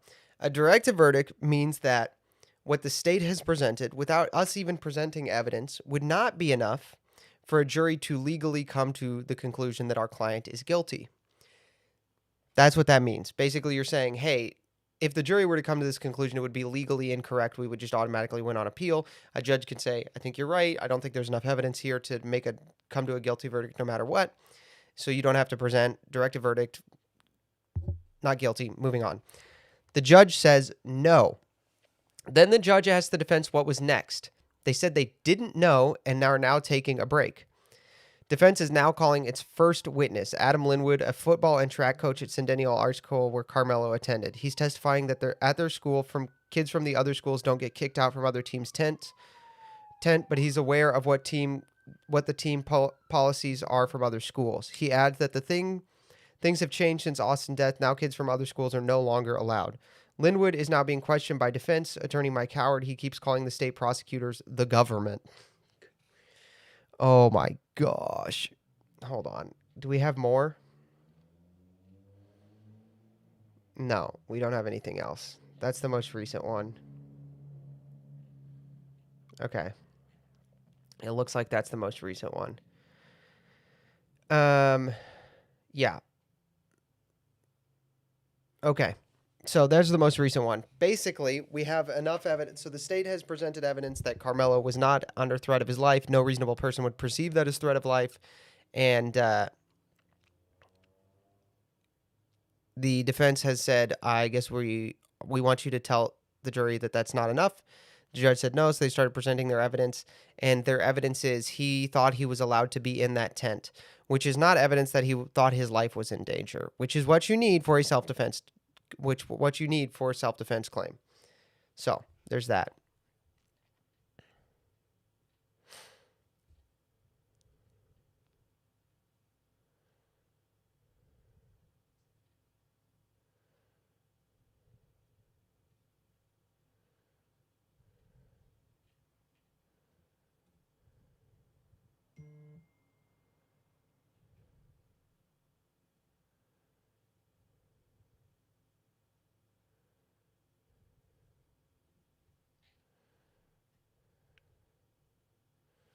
So there you go. There's the updates on the Carmelo Anthony thing. If Carmelo walks, does that mean black people are legally allowed to do whatever they want all the time? Pretty much. I mean, I think so. I think that's going to be the. He's not going to though. I mean, there's just no way. There's just no way they're doing it.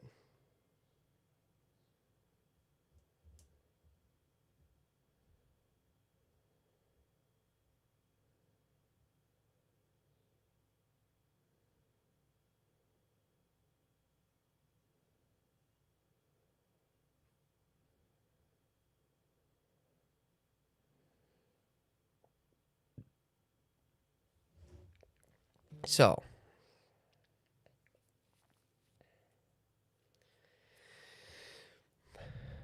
I mean, it's just not going to happen. Not going to, though. OJ had a majority black jury.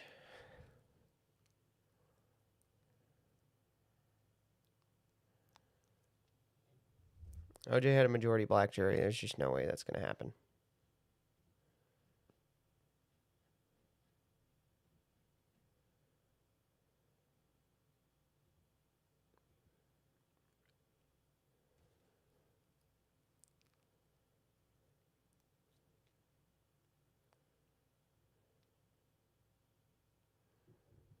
Pretty open and shut guilty. I mean, yeah, the defense is going to have to come up with some reason to say that a reasonable person would be in fear of their life for being at a track meet with no deadly weapons around, with no one else ganging up on him, and all that happened was somebody put his hand on his shoulder and said, "Move." Like, the defense is going to have to come up with a way that justifies a reasonable fear for one's life. I don't think that's going to happen.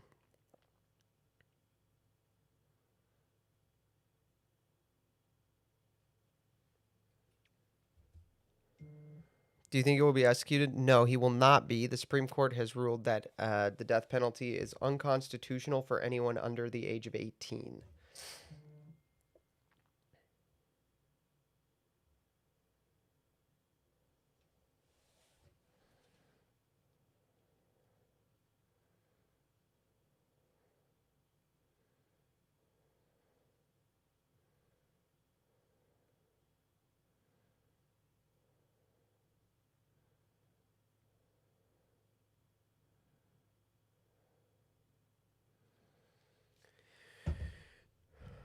The storm made you lose signal? I'm sorry to hear that. So,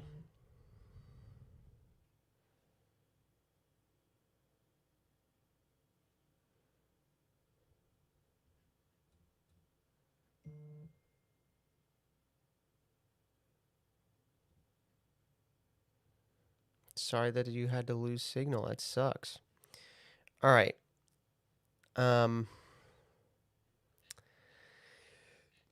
Let's talk about Henry Nowak. Novak.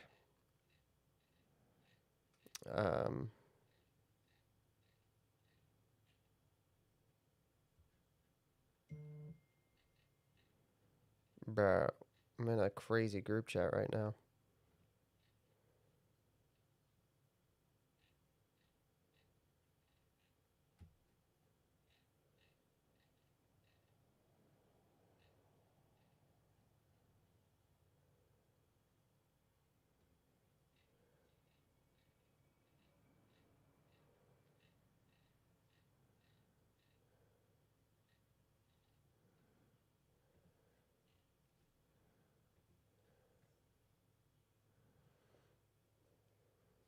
I'm going to go pee.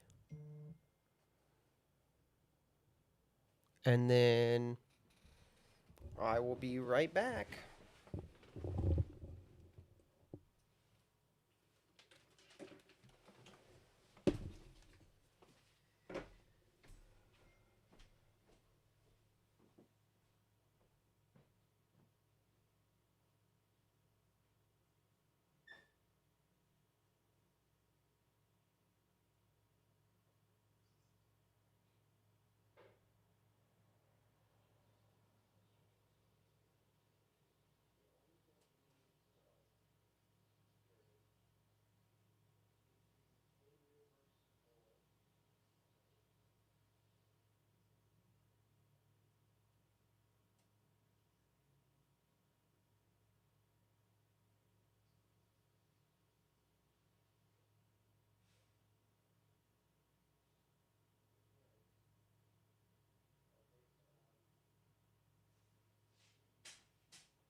I'm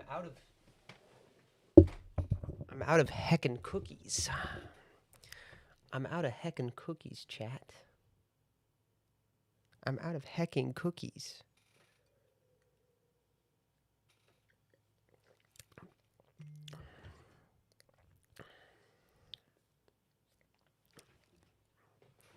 I want my heckin' cookies back.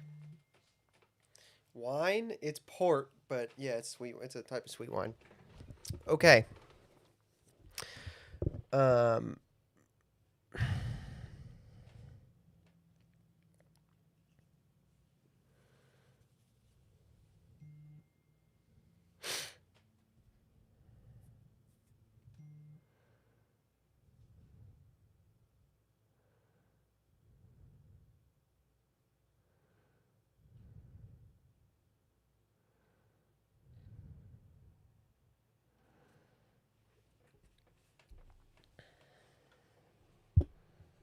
Hold on.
How'd it all go? I mean, I peed really well.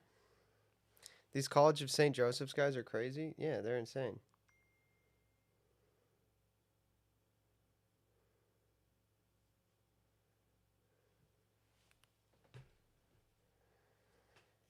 They're insane.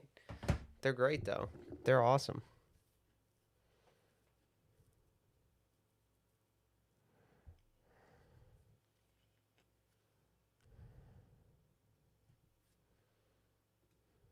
How did my peeing go? My peeing went well. Thank you for asking.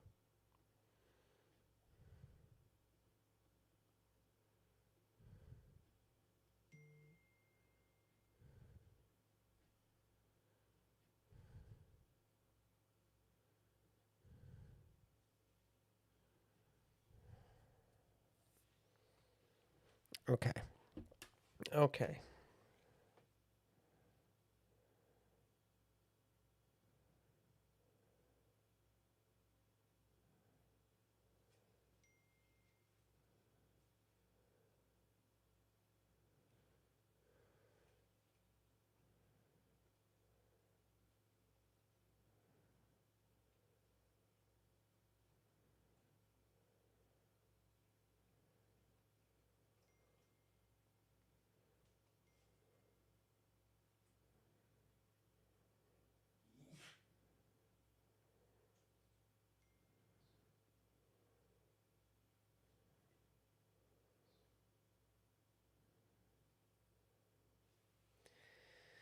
I have to put my phone on Do Not Disturb. The boys are... Dude, why it's on Do Not Disturb? Why am I still getting messages from these people? This is why you don't have friendships, because they distract you.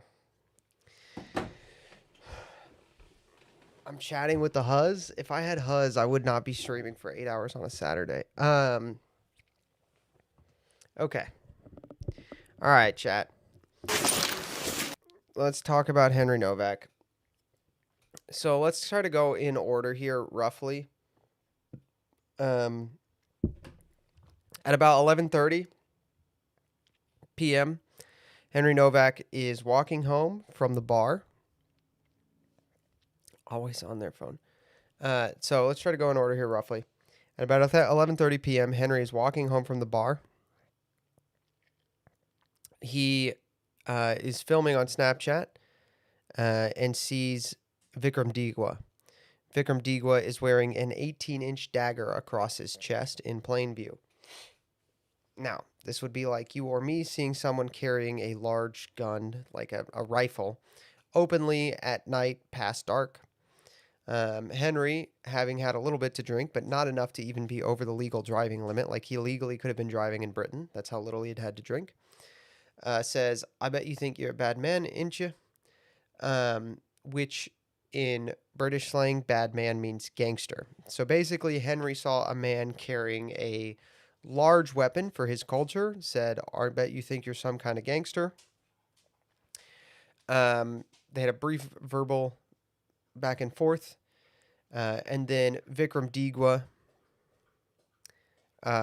says, "Yes, I am a bad man," and reaches for the phone. This is where the Snapchat video allegedly cuts off. The Snapchat video has not been published, though it was seen by the judge, and it was not seen by the jury, parts of it, I believe. Only parts of it were seen by the jury, but the judge and the prosecutors and the defense team have seen it. From here, we only know, we can only roughly speculate what happened, due to the fact that the only people who witnessed what I'm about to describe were Henry, who is, of course, unfortunately deceased, God rest his soul, and Vikram Digwa, the murderer. The judge, in his sentencing remarks, said that he believed, and I think this is probably a likely explanation, that Henry, having had his phone ripped from his hands by a man carrying a large dagger, thought his phone was being stolen, at which point he got in a physical altercation with Vikram Digwa, trying to get his phone back. During this physical altercation, Vikram Digwa stabbed Henry to death. Vikram Digwa stabbed Henry through the rib cage, through the top rib, all the way through the top rib to the back, 8 inches in, and cut a major vein, at which point Henry started bleeding into his lungs. It is believed then that he started to try to flee, and Vikram Digwa stabbed him 3 to 4 more times in the groin and the back of the legs. This is the knife that Vikram Digwa stabbed Henry Nowak with. Now, as you are all probably aware, Sikhs are allowed to carry knives in Britain, while white people are not. This is not the kind of knife that a Sikh is allowed to carry in Britain. A Sikh is allowed to carry a kirpan, and this is a kirpan.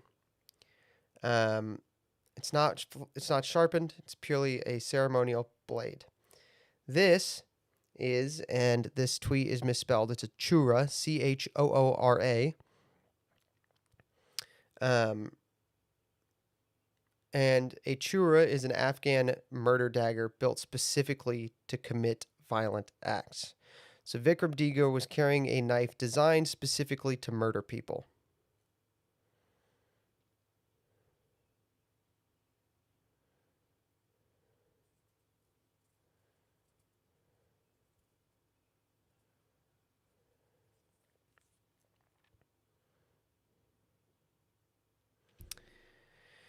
So, Henry is running away.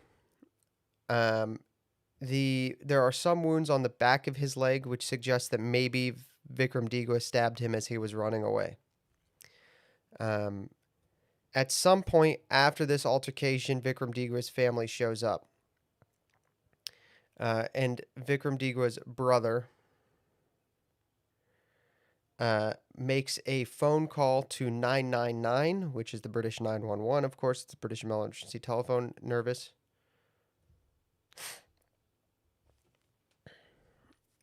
Okay. And this is the phone call. This is that phone call. Police emergency. Yeah, we just been attacked by someone racially. Yeah, this. Right. He just attacked it. Took his starter. Sorry? Huh? Sorry, we just got attacked racially by some white person. Right, okay. Whereabouts are you? We're on Belmont Road. Just out in the street, are you? Sorry? You're just in the street? Yeah, literally. I just parked up my car to come home, and he's attacked my brother. Police emergency. Yeah, we just been attacked by someone racially. So he says that they've been attacked by someone racially. In the full call, he says that they called him a Packy, and they weren't going to have that, and they were holding him until the police could arrive. This is the police. At some point before the police arrive, Vikram Digwa's mother took the Chura blade from the scene of the crime and hid it in her home. Also, at some point, it is unclear if it is before or after the 911 call, Vikram Digwa made multiple videos and photos of Henry dying on the ground.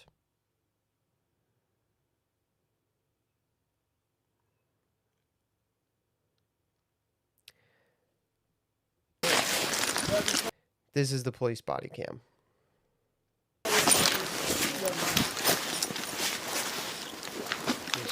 My dad's holding it now.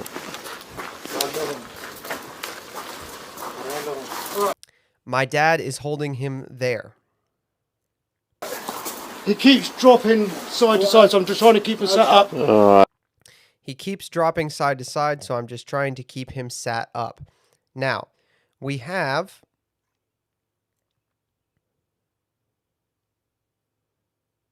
here the first red flag that a trained American police officer would recognize. A trained American police officer would recognize somebody being held against their will, dropping as someone in need of medical attention.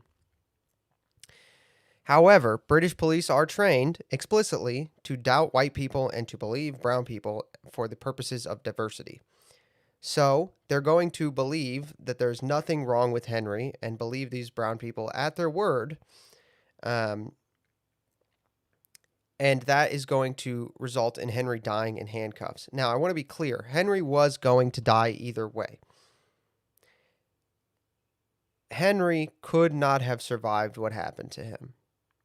He was, a major vein was severed, and he bled into his lungs. The things that would have needed to happen for him to make it to a hospital in time are nearly impossible. Does that excuse the police? No, because the way they're going to behave in this video is disgusting.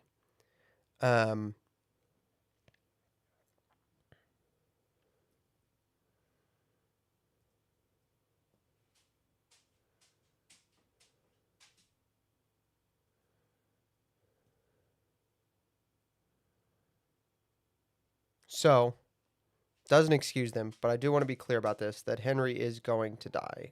Henry was going to die either way on this. He's got a mouth full of blood. I don't want him. I can't breathe. He was on the bin. You can hear Henry already saying, I can't breathe. Now, Henry is saying, I can't breathe because he is drowning in his own blood.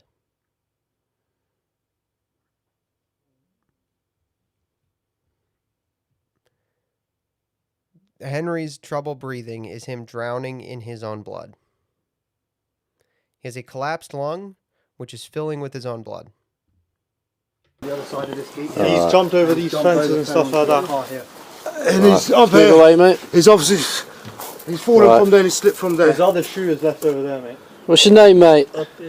Huh? Has anyone been hurt other than him? Yeah, me. He's grabbed my brother. He's took my turban off. Now, he's took my turban off. The judge does not believe that Henry removed the turban. The judge says if he did, it was in a physical altercation, which Henry was attempting to defend himself. It is also important to note that this man would have had his hair in a large bun underneath of his turban. The likelihood that Henry, in his state, could have gotten a hair tie out is very low, especially considering Vikram Digwa was taller than him. So it appears that they have faked this to sell the physical attack.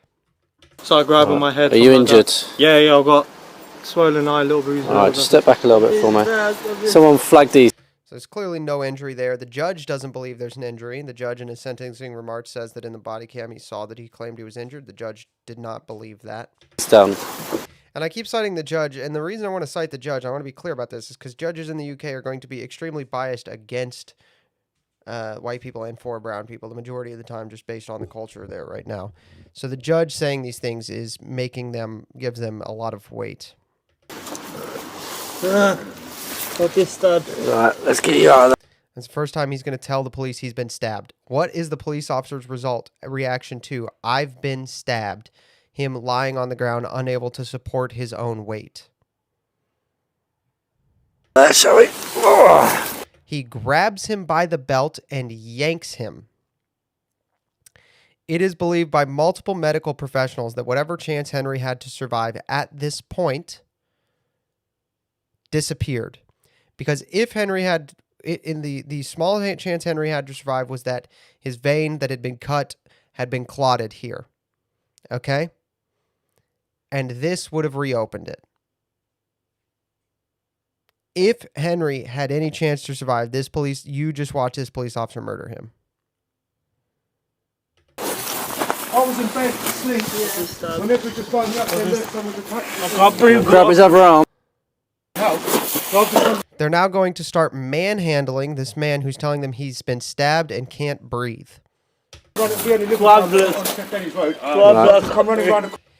Further, if the yank didn't break any clot that was in his lung, 2 separate arms this way would have broken the clot.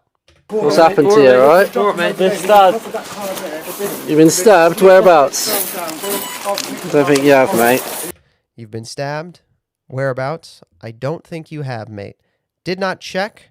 It is not a red flag that this man is clearly unable to support his own weight. The reason he doesn't think he has is because he automatically believes that this 18-year-old boy would have been racist, and therefore he's lying about being stabbed, because there's no way that these brown people stabbed him.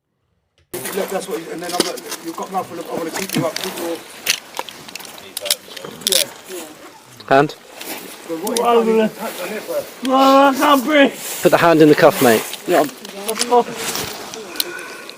This is like the real times this has happened to us. You've been walking, you can't Can we get a van? multiple times we've had people racist 90 foot. and nothing happens.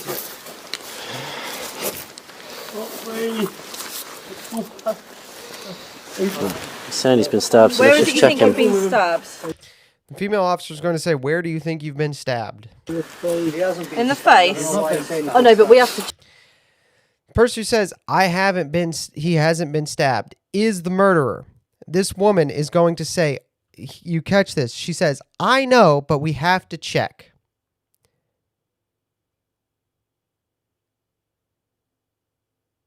So Where let's is it just you check think you've him. been stabbed? In the face? Oh no, but we have to check, don't we? Right.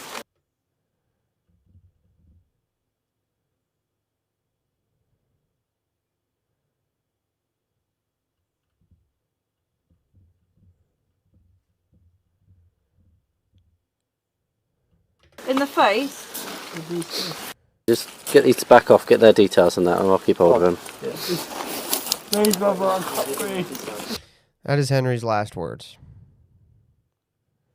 Right, keep you on your side, mate. You got to retrieve then. Saying to him, keeping him on his side. We were set up when we had him here, but he didn't like it. What's your name, mate? At the moment you are under arrest, and that's for assault, so you do not have to say anything, may harm in defence. If you do not mention when questioned, it's up to which you later line in court. Anything you do say may be given in evidence, alright? It's going to be sick, I think.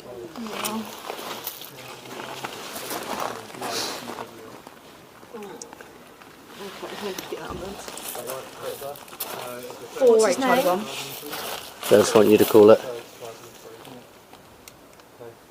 Yeah, we've got this male. He's been beat up. Are we...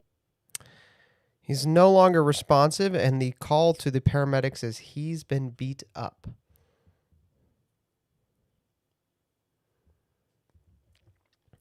Yeah, so gonna be sick is the officer reacting to how pale he is. He's not pale because he's gonna be sick. He's pale because he has bled out into his lungs. Able to get an ambulance, please? His pupils aren't even reacting. Yeah.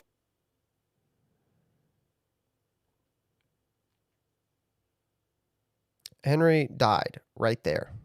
He died between these time. He said, "Please, brother, I can't breathe," in handcuffs, and the police officer reading him his rights.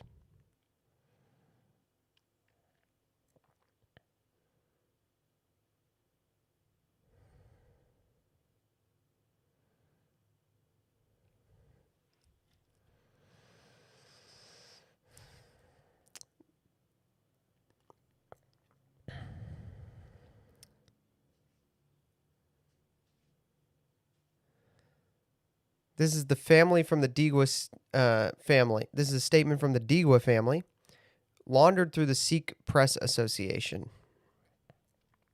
The loss of a young life is a grief that no family should ever have to carry. We are deeply sorry for the pain and suffering the Nowak family has to endure. We love Vikram. We will continue to love him. That love does not stand in opposition to the sorrow we feel for the Nowak family. Both are real and both will remain with us for the rest of our lives. We would give anything to turn back time so that both of Henry and Vikram never crossed that night.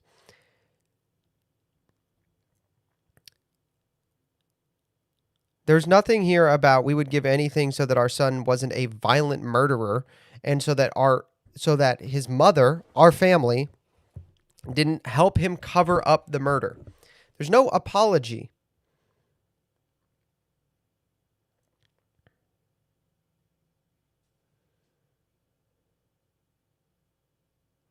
We're sorry for the pain you have to endure. There's no, we are sorry for helping commit this murder. You know who they do apologize to? The Sikh community. Because their actions have unfairly brought the Sikh community into disrepute. And then they have the gall to ask for privacy. I've got an idea. No. No privacy. All of them have to go. All of them. They have to go. They have to go. Every single last one.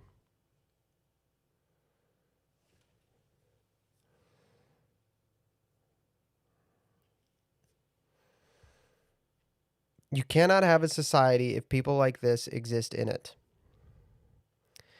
This is about their culture being of honor. Vikram felt dishonored, so he felt justified to commit a murder. Because he committed a murder, the honor culture demanded that they help him cover it up. This is you cannot live with these people. You cannot live with these people. This is the exact same mindset that the black people in America are having with Carmelo Anthony right now. It doesn't matter what the evidence says. We stand by ours.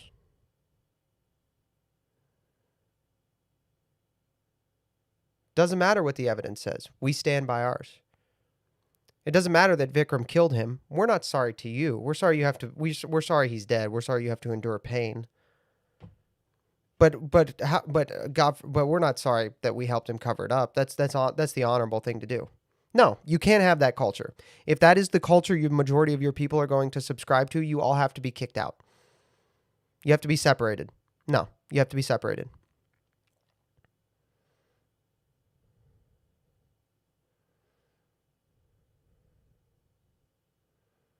Yeah, you have to be removed. From the UK, from the US. You got to go. If you can't go because you don't have somewhere to go back to, well, you at least legally have to give me the right to not associate with you.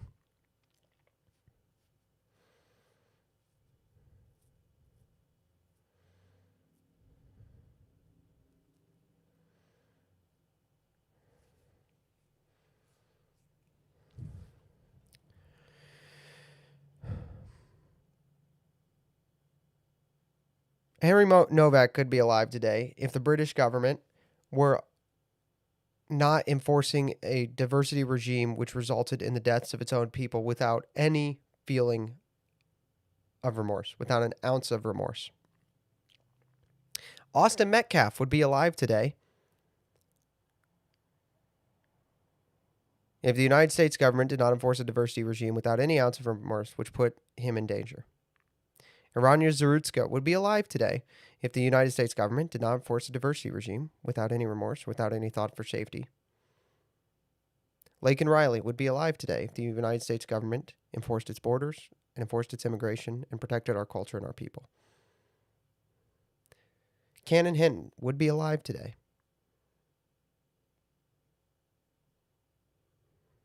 Charlie Kirk would be alive today.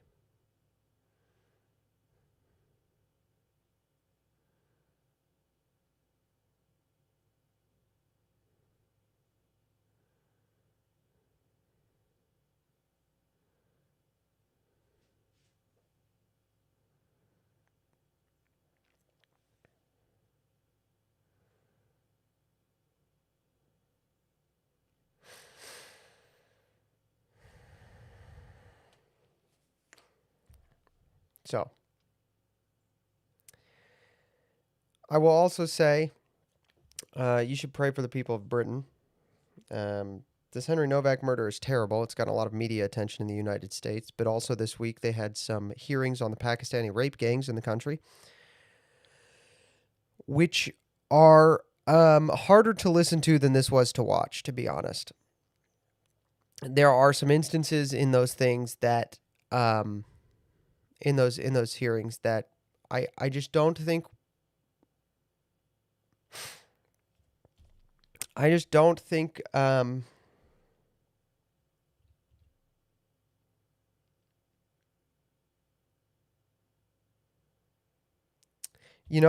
be really honest with you guys. My memory and my ability to have instant recall and picture things and keep things in my head in a way that is unique,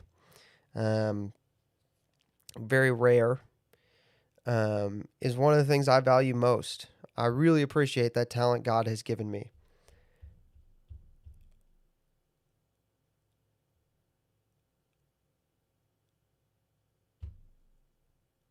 I could not go to sleep on Monday night. I couldn't sleep because the images in my head of Henry and of the things I heard Rupert Lowe describe in that hearing. And I was praying and praying and praying. I'd wake up in the morning. I wouldn't remember him anymore. And I have not been so blessed.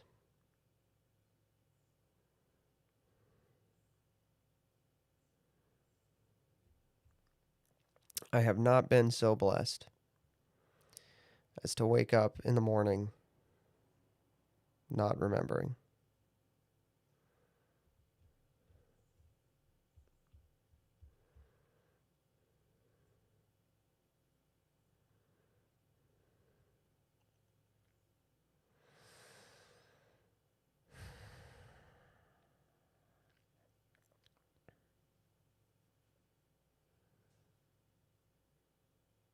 Yeah.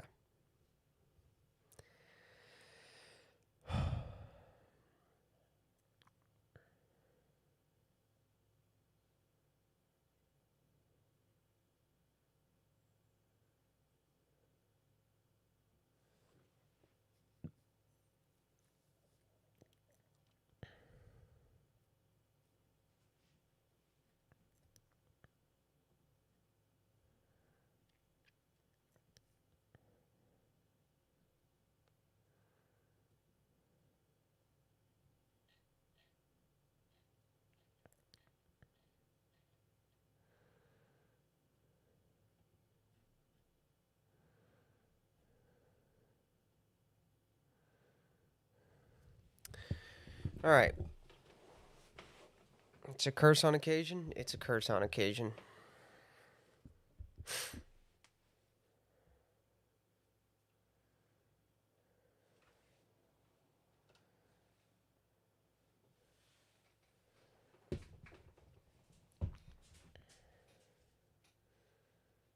It's a curse on occasion.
Anyway.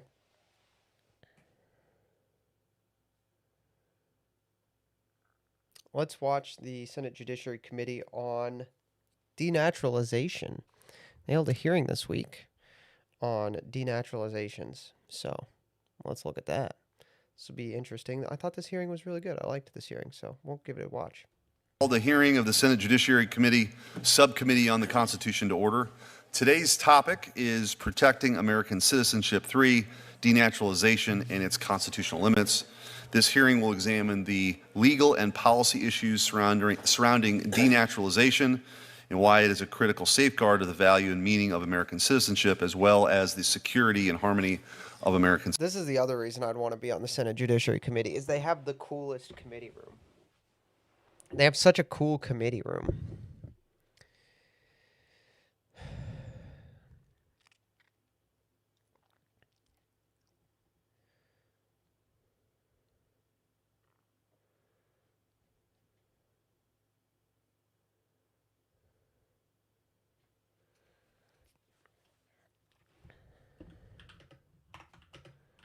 Hold on.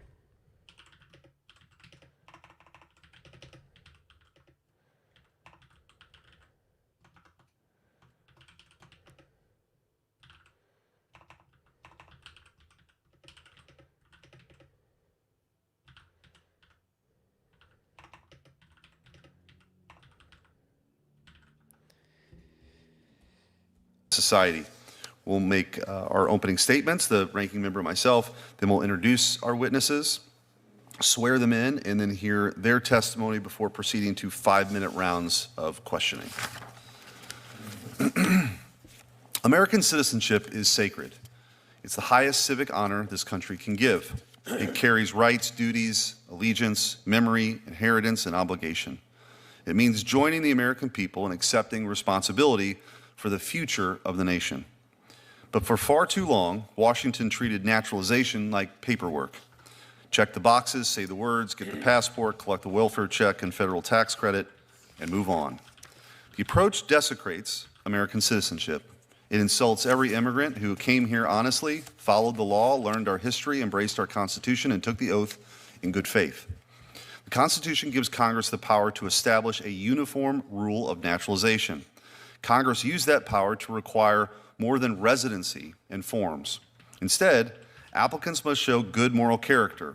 They must be attached to the principles of the Constitution. They must be well disposed to the good order and happiness of the United States. When someone This guy is Chad, bro.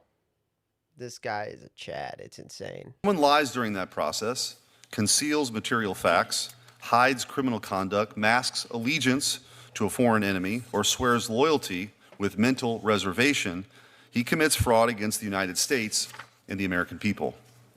Fraud has desecrated American citizenship, but that desecration did not happen overnight.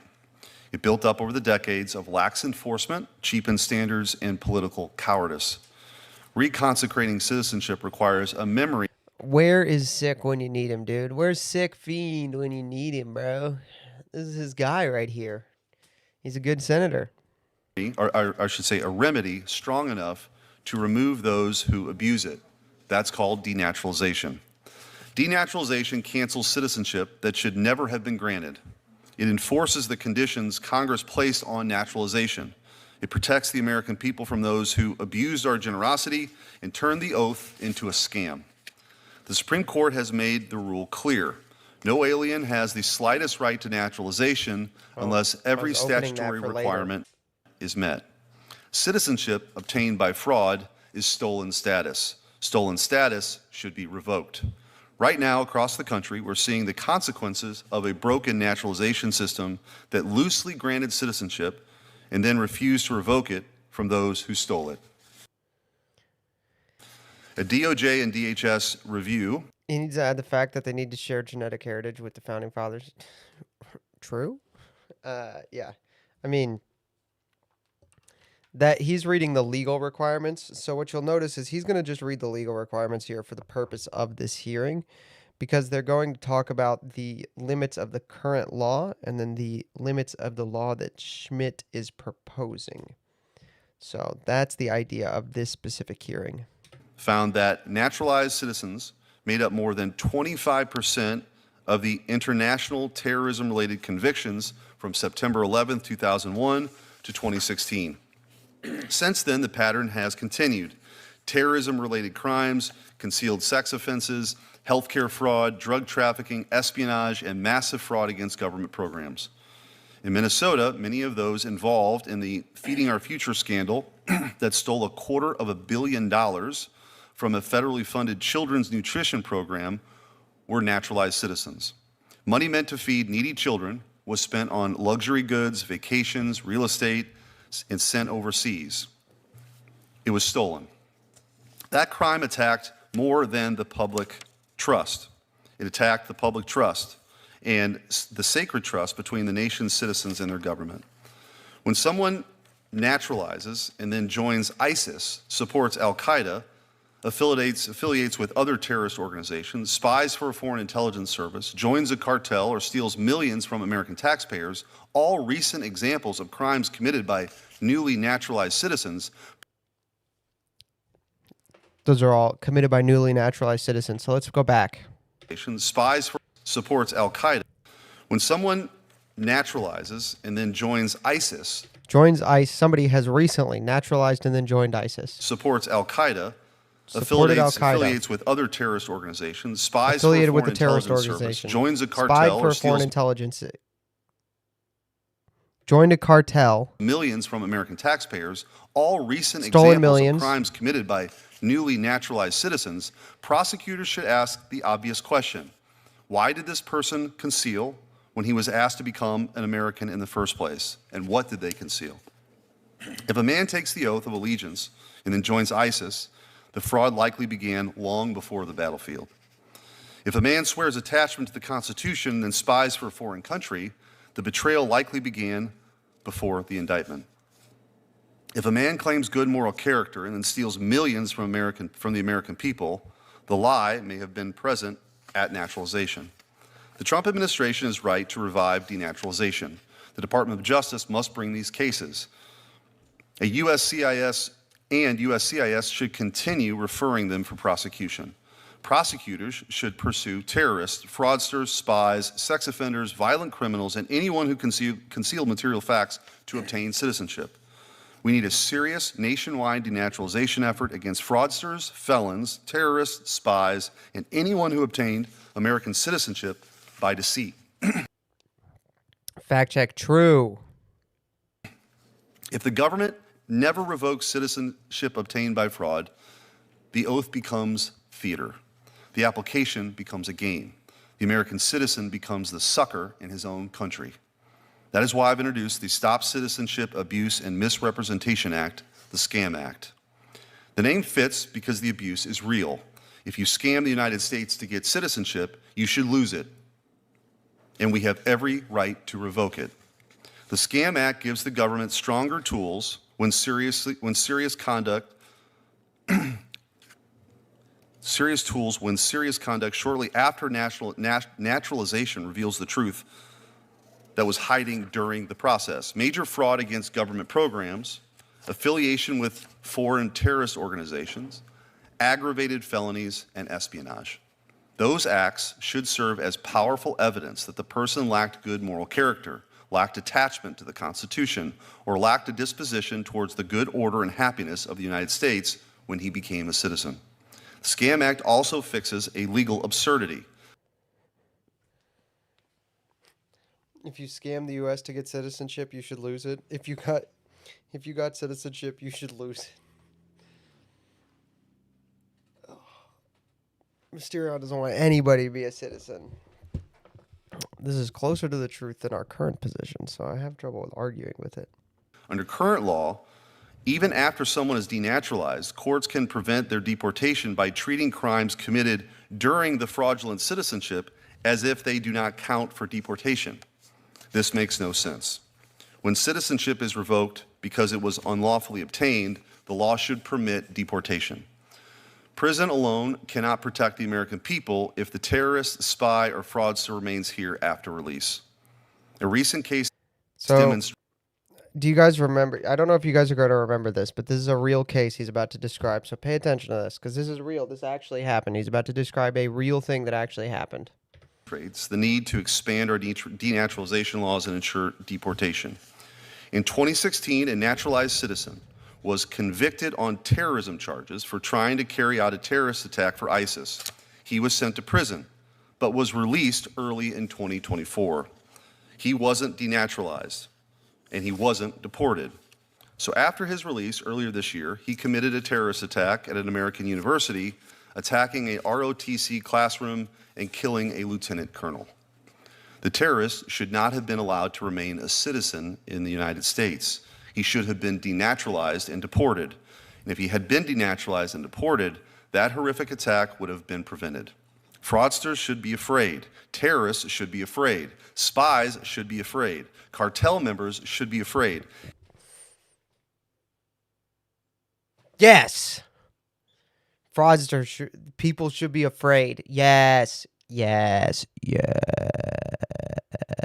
Yes. Yes, chat. Yes. We want people afraid if they've done wrong. Anyone who lied themselves into this country and obtained citizenship should be afraid. Based.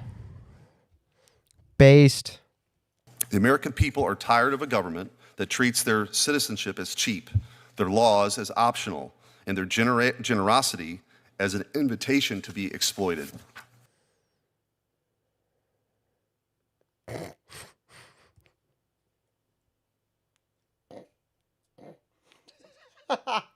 Sorry, let's look at something else just happened.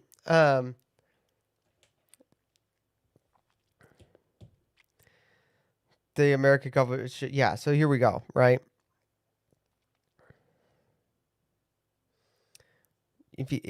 Your government should treat your laws as real, and they should not treat your citizenship as worthless. This subcommittee will defend the value of American citizenship. We will support the Trump administration's denaturalization efforts. We will fight fraud in all forms.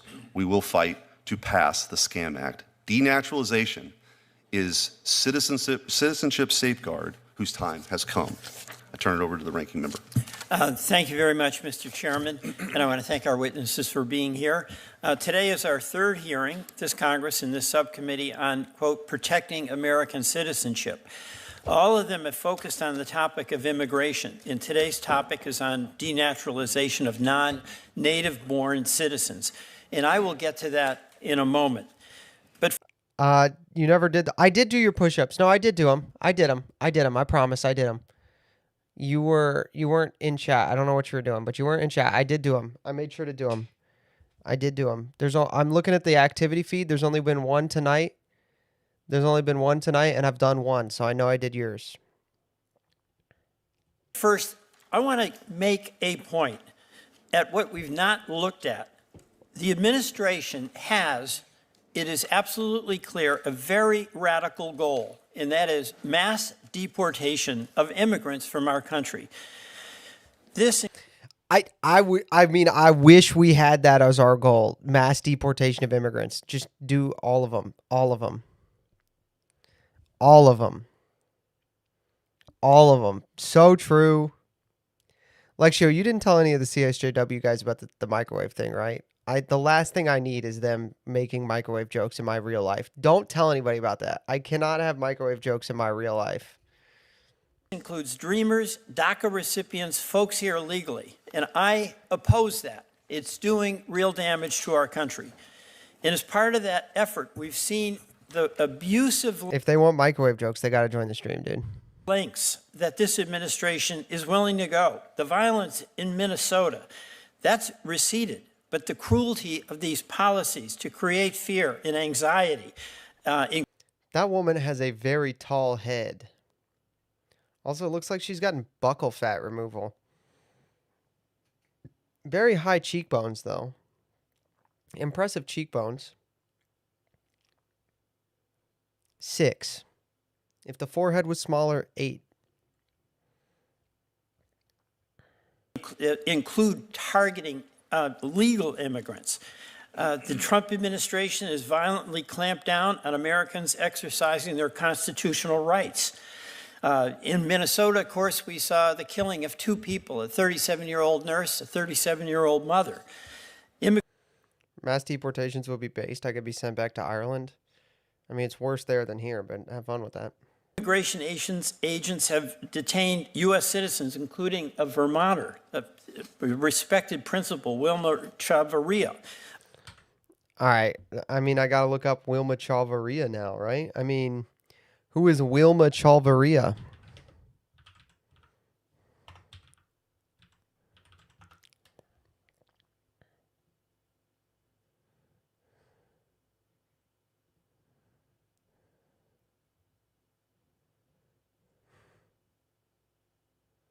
Wilmer Chavarria. Super serious topic for streaming. You see that girl in the background? She's a 6. That's what I said, dude. I said she's a 6. If her forehead was shorter, she'd be an 8.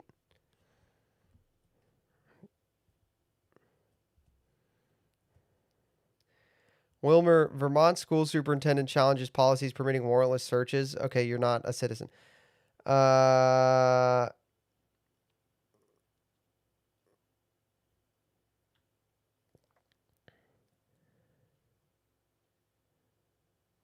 Did not have Fourth Amendment rights at the border. Actually true. Denied him legal counsel. If they have probable cause, you don't get it. Verbally abused him. Not illegal. Seized his personal work and electronic devices without a warrant. Who cares?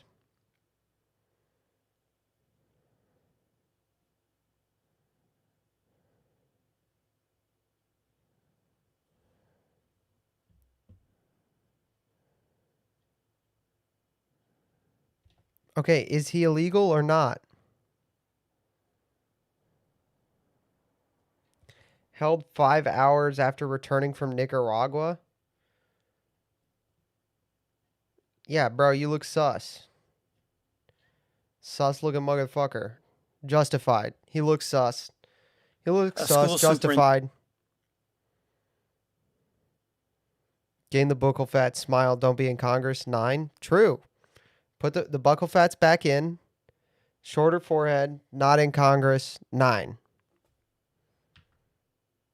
Look, I'll throw her a bone and date her. But she has to put the buccal fat back in, leave Congress, shorten her forehead, and I'll throw her a bone and date her. Who was pulled out of Houston airport and told, quote, "You have no rights here." The Department of Homeland Security has authorized based no rights immigration agents to enter the homes of Americans without a judicial warrant. Immigrants have been deported without due process, sometimes in defiance of federal court orders prohibiting their deportation. The White House has turned to pulling every bureaucratic lever that the White House has within its considerable power, cutting off immigrants from jobs, financial services, medical care, tax credits, and daycare. There was a woman, an immigrant from El Salvador, legally in this country, providing janitorial services at the Boston airport, a job she revered, gave her life dignity. She did it well.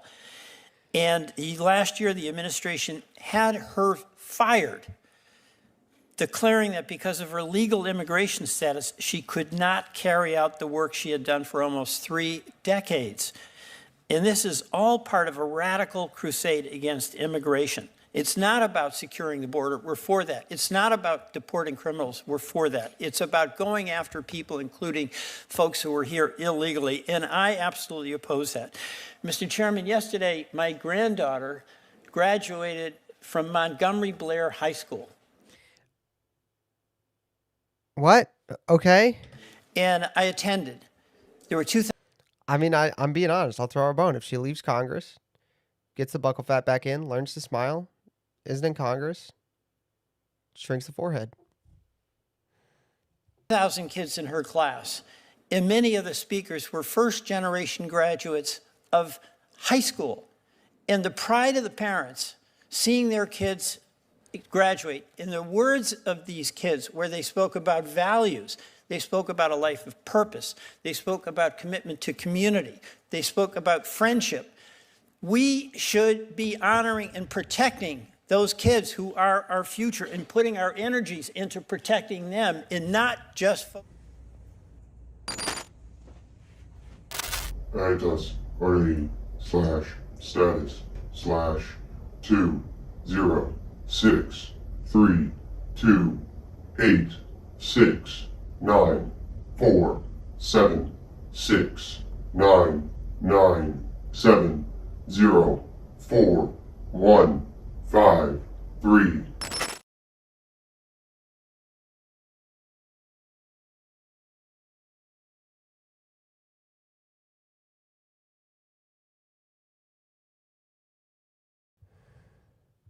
Naturalizations is not in furtherance of that goal in this administration. It's intended to create fear in our communities, to prevent people who are legally here from showing up to school, working, or seeing doctors. And by the way, No, if you're here legally and you're afraid of ICE, I'm going to say it again. I will say it again. If you're here legally and you're afraid of ICE, you're dumb. You're dumb. You're dumb. those kids had family members, I'm talking at Montgomery Blair, who were picked up, even though they were here legally. Under current law, naturalized citizenship can be revoked if it was procured illegally or by concealment or of material fact or willful misrepresentation. So again, I want to be clear. I support that. But I don't agree that naturalized citizens should be punished for something that happens after they become a citizen. And that is just not my view. It's the view of the Supreme Court. So we do not have to reach too far back in our nation's history to see that a familiar cycle is unfolding. Denaturalization efforts have been clustered around both world wars and the Red Scare, and under the guise of national security has been abused, as some folks abuse the immigrant. I mean, abused. Abused seems like a really rough definition of overcautious, which kind of justified. System and targeting people, including immigrants, for their associations, for their speech, and political beliefs. It's been abused in our history time and again. And yes, American citizenship, Mr. Chairman, is precious. It is precious. And those kids that I saw at high school, they believe that. They are. Ain't no high school kid in the country who understands how precious American citizenship is. Ain't one. Ain't one, dude. Committed to making this a better country, to making ours a better community. But broadening the administration's authority to strip citizenship would put 24.5 million naturalized Americans at risk. And in April, I attended a naturalization ceremony back in Vermont, and I think a lot of my colleagues have done that in their states, and it's one of the most ennobling and inspiring I hope. that I we guess can probably have, yours, to yeah. see a person who, Fair. by choice, Fair. has undertaken the duties and responsibilities of citizenship.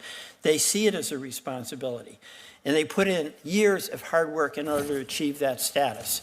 So yes, where there's fraud, where there's lying, and that is the basis upon which a person received a citizenship certificate, take it away. But not use this process to add to the attack on people, so many of whom are here All right, later, Elias. who are Thank you here so much for legally, coming.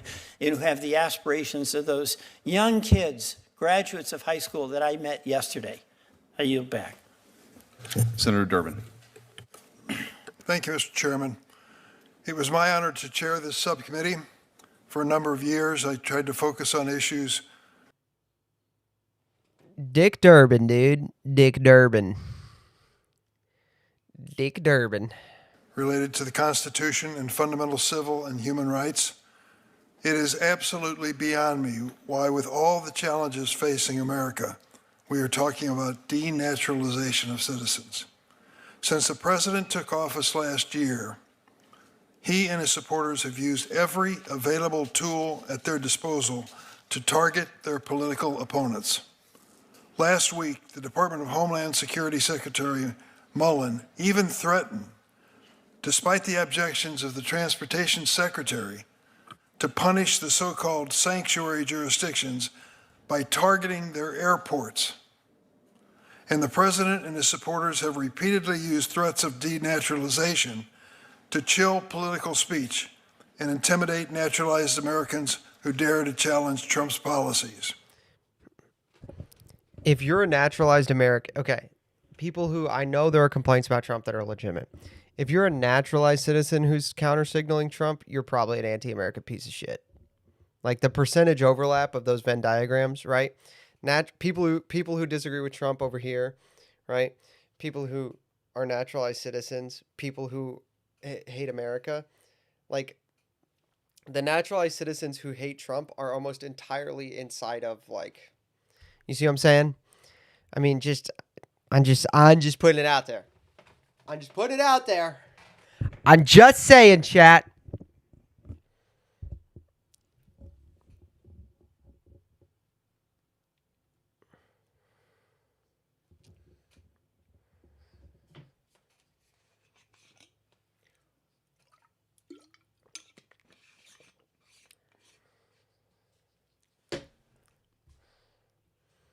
Bro, if we had been more careful with naturalization, we wouldn't have to deal with Dick Durbin, dude. That's the best argument for denaturalizing everyone. The next Dick Durbin will be born a natural citizen if we don't get rid of. If we don't denaturalize everyone, the next Dick Durbin is being born today. I mean, that's a great argument. Pretty good argument. Real immigrants don't vote Democrat? Almost all of them do. That's kind of the problem.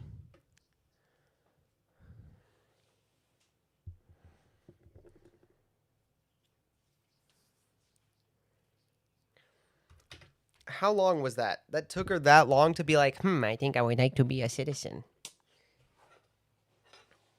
Lithuania, too? Dick Durbin's Lithuanian?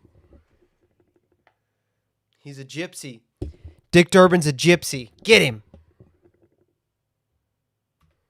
I have her naturalization certificate, which she handed to me before she passed away. I'm proud of that. I'm proud of the fact that it also declares that I'm a proud son of an immigrant. She's no longer with us and therefore could not be threatened by anything that we say today at this hearing. But the thought of taking something so precious away from her because of her political views doesn't sound like the America that she was aspiring to be part of.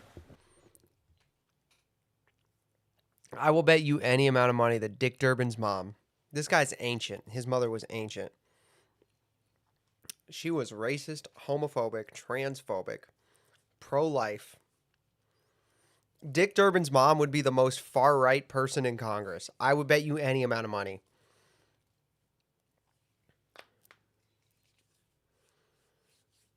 We could be one illegal border crossing away from native-born Obama.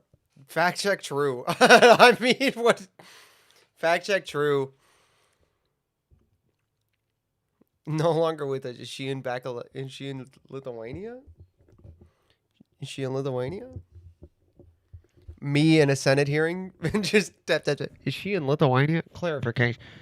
Parliamentary inquiry. Is she in Lithuania? In a Thanksgiving Truth Social post, the president even said, denaturalize migrants who undermine domestic tranquility. If you're a student of the Constitution, look at that as a standard for removing the citizenship of one of your neighbors. This spring... Dude, remove the citizenship of all of my neighbors. I'm the only person who should be a United States citizen. Just me. I'm cool. Lithuania is 3 steps from hell, 1 step from heaven. That's pretty funny.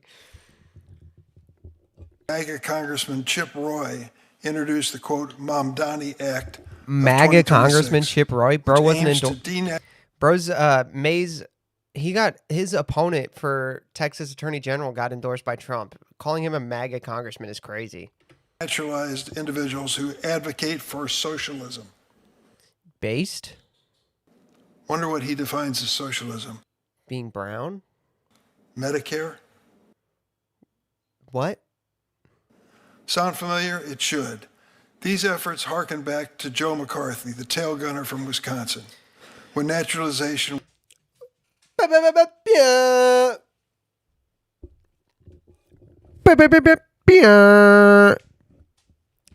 McCarthy.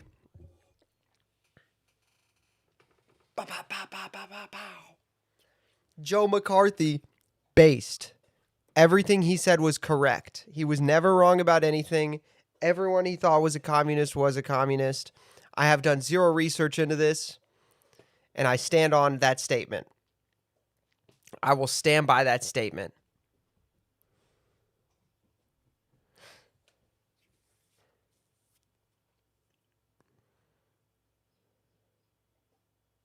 I will stand by that statement. was used as a tool to silence political dissidents. For the young people who are in the audience, I hope you've studied that era, but if you haven't, in the 1950s, a Republican senator from the state of Wisconsin decided to start looking for those people who just might be communist in the United States government. Well, he turns out a ton of them were.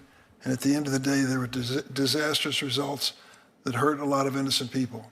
There was talk of denaturalizing those people who turned out to be communist or even were sympathetic to them. Among them was Harry Bridges. Harry Bridges was a renowned Australian-born labor leader accused of being a communist. During that McCarthy era, he faced a relentless campaign to revoke his citizenship. But the Supreme Court ruled in Bridges' favor, not once, but twice. In fact, the court has repeatedly held that stripping citizenship based on an individual's views or expressions, quote, would run counter to our traditions, unquote. The court placed a high burden on denaturalization to prevent the types of abuses we saw during the McCarthy era. Relying on the 14th Amendment, the Supreme Court found that Congress does not have the power to take away any American citizenship unless that citizenship was unlawfully procured. It has also held that all Americans are on equal footing in the eyes of the law, with the exception of eligibility. I want to take away, the only people's citizenship we can take away are everyone's who disagrees with me and my cool friends. If you disagree with me or my cool friends, then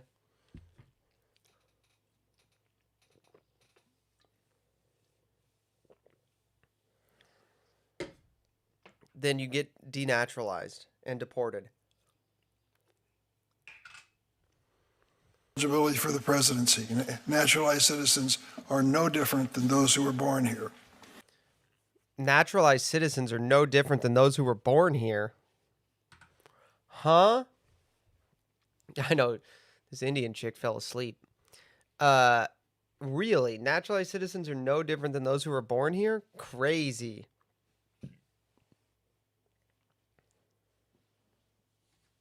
With those high barriers under the law, the federal government now rarely engages in denaturalization.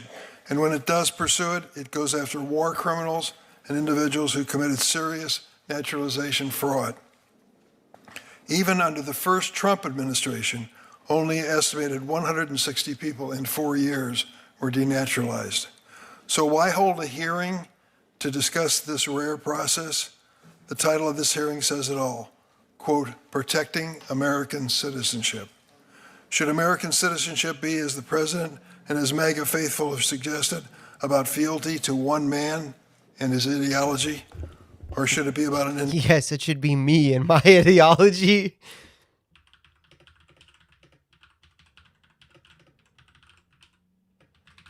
It should be me and my ideology. Individuals' fealty to their country and our Constitution. I happen to believe the latter. Just look at DACA recipients and dreamers. They grew up pledging allegiance to the flag and serving our country each day as doctors, teachers, and firefighters. They're Americans in every way, but their paperwork, and they deserve a path to citizenship in my estimation. Huh? Huh? Each day as doctors. What did he just say to me?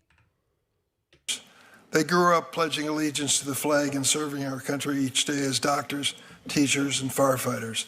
They're Americans in every way. What? Hold on. I know he ain't say that right now. Protecting American citizenship.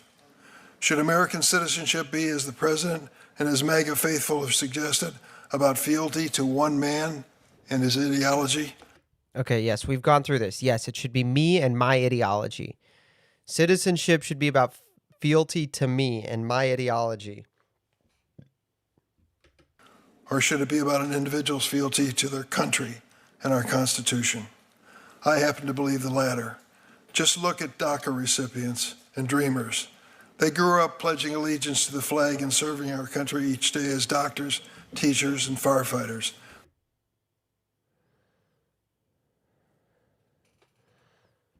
They're Americans in every way, but their paperwork, and they deserve.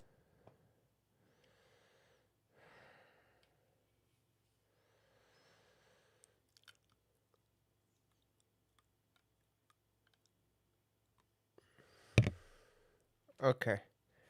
Yeah, okay. No, they're not. They're not Americans in every way because they weren't born here, and they're foreigners in every way except their location, and they should be deported. Citizenship, in my estimation. But this administration is doing everything possible to stop hardworking immigrants, even those who follow every rule, from securing citizenship. Last week, the administration issued a new policy of force that would force most applicants to go abroad to get a green card. After outcry from around the country, DHS claimed to roll back this policy, saying that applicants who, quote, benefit the national interest.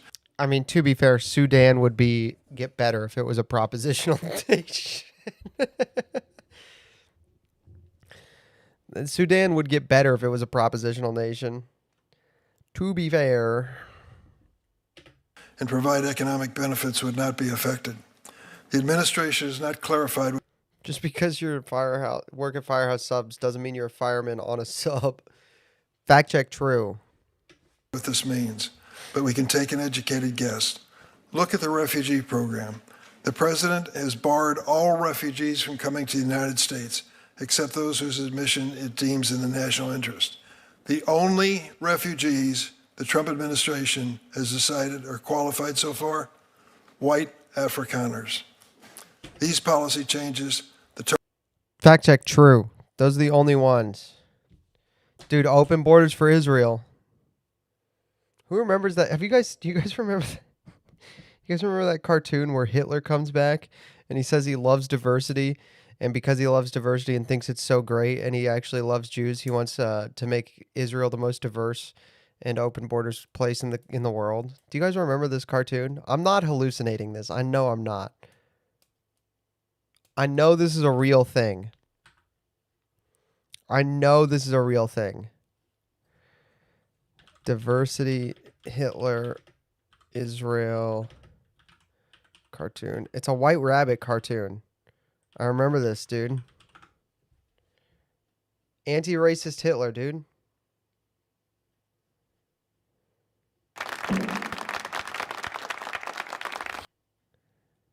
Anti-racist Hitler.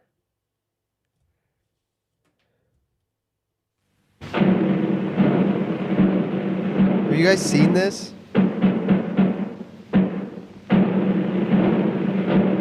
Do you guys remember anti-racist Hitler? Please tell me somebody remembers anti-racist Hitler. Copyright time? I really doubt I'm getting copyrighted for this. And now, as we conclude the largest anti-racist conference of all time, we have a surprising guest. Legate, do you remember anti-racist Hitler?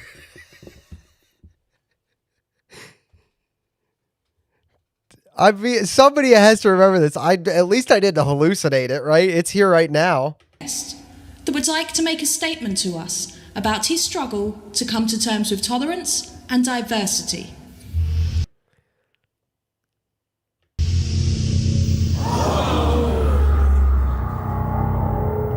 Why is he in a bell? His struggle? Yeah.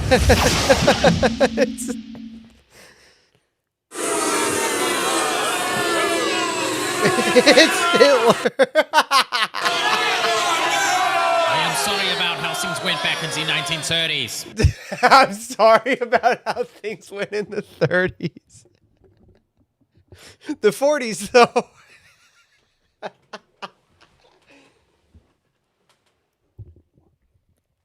Oh. I have been in Argentina thinking things over, and I should have done things differently. These days I am a changed man, and this is the dawning of a new day. I am now an avowed anti-racist, and we are going to crush racism once and for all. That's the point. It's so funny. This is amazing. I can see the headlines now. Adolf Hitler is an anti-racist. This could end racism for good.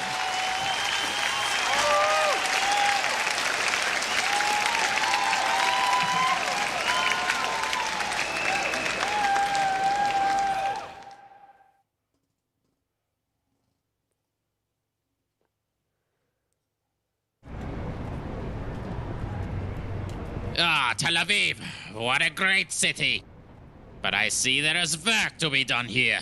What do you mean, Hitler? Too many Jews here. We need more diversity. Thanks to my new anti-racist organization, we are going to spice things up a bit.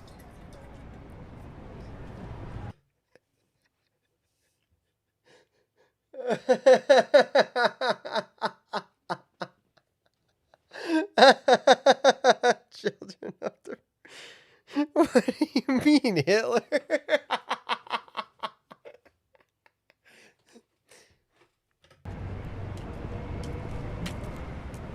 Oh, anti-racist Hitler, dude. The border switch.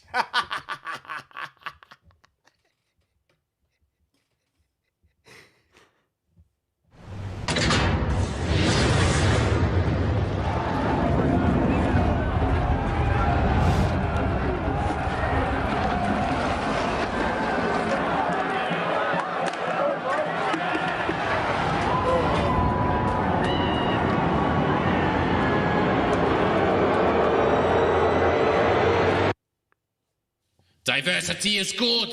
Diversity is a strength. Diversity is what makes the Middle East so peaceful. That's the line. Diversity is what makes the Middle East so peaceful. Yeah, that's the line. I remember it. Oh, that's the one. Diversity is good. Diversity is a strength. Diversity is what makes the Middle East so peaceful. So you are not a Nazi anymore? Oh no, quite the contrary actually. My anti-racist organization is lobbying for an open border policy for Israel. Non-Jews have just as much of a right to be here as anyone else. You cannot restrict the country to a specific group of people. That's racist. Many people would think it's ironic that you of all people would end up leading anti-racism in Israel. Why did you choose this country? Israel is a rich country.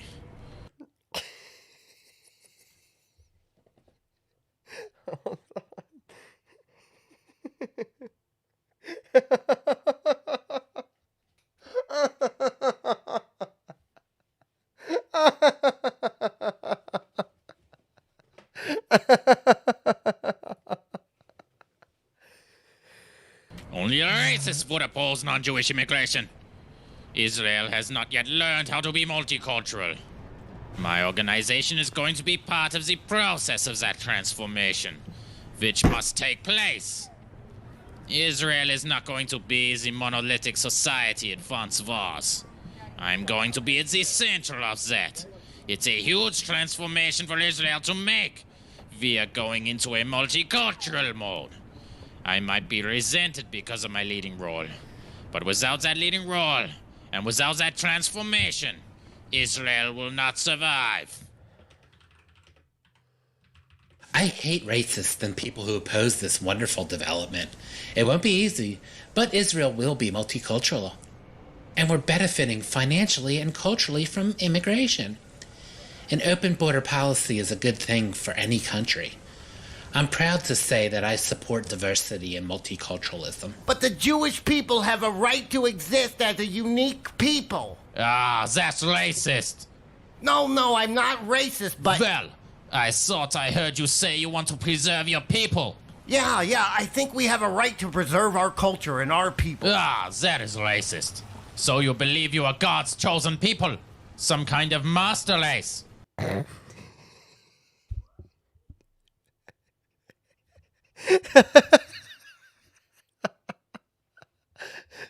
It's so funny, dude. Anti-racist Hitler, man. Anti-racist Hitler.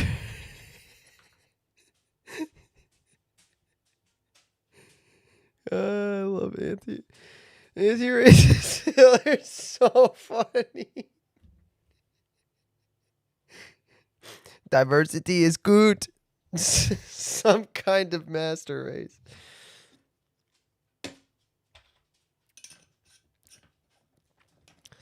I'm truly Unk. I'm truly Unk on the far right, dude.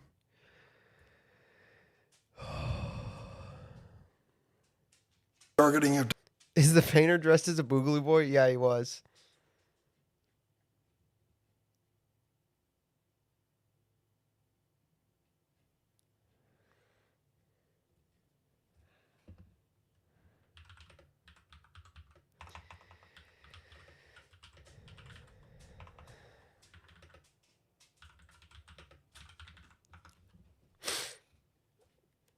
Thursday, I love anti-racist Hitler was so funny. I forgot how funny that was. I'm gonna send that to my Mexican friend.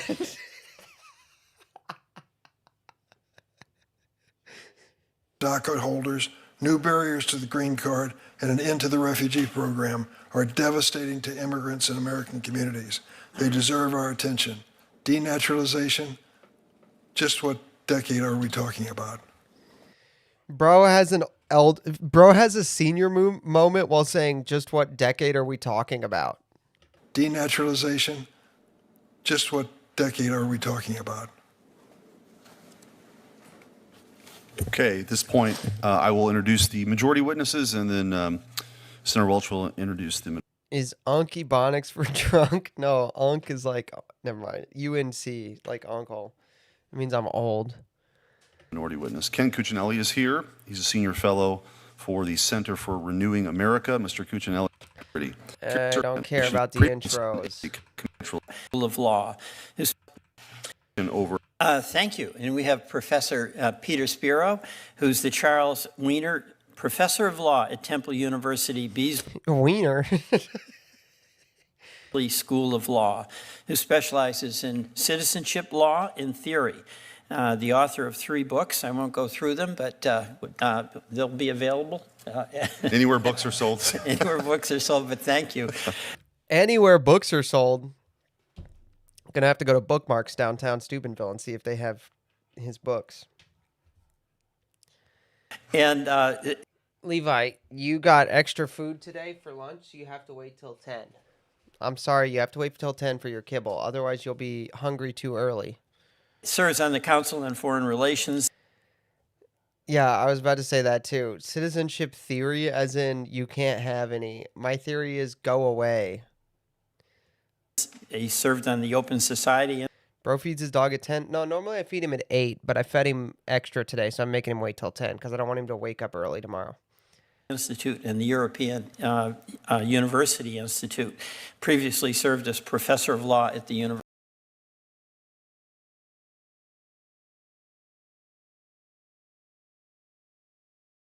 of Georgia. And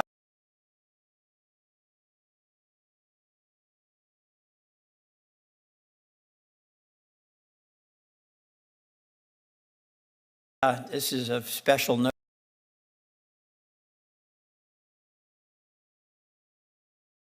To me,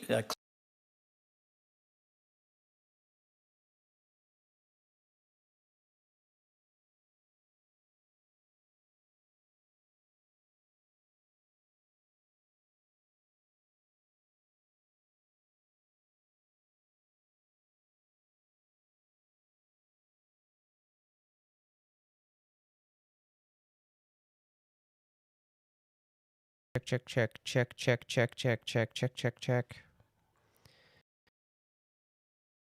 Check, check, check, check, check, check, check, check, check. There we go. Check, check, check, check, check, check, check, check. All right, we're good. We're good. We're good. I'll feed you. Hold on.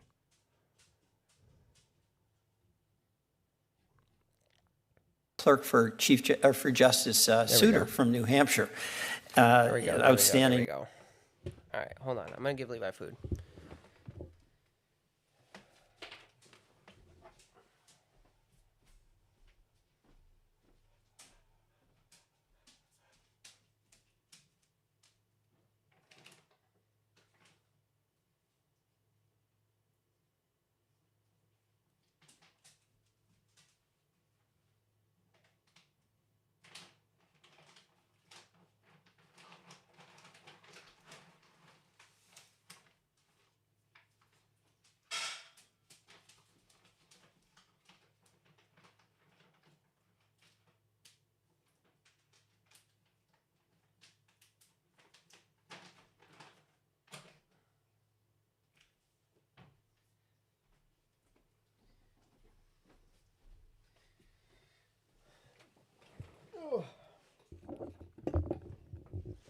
Okay. What's the dog doing?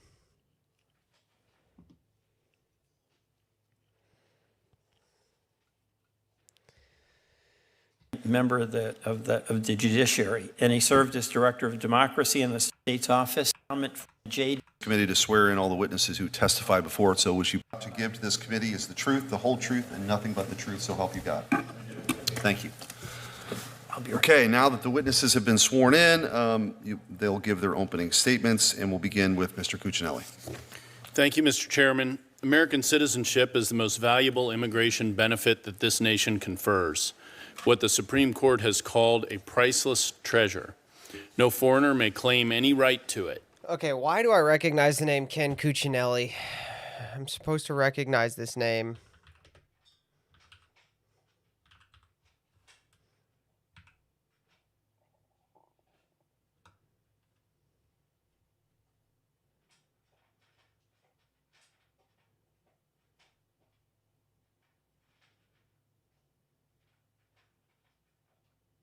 Oh, he was the DHS secretary. That's right. He was deputy DHS secretary under the first Trump one. Yep, that's right.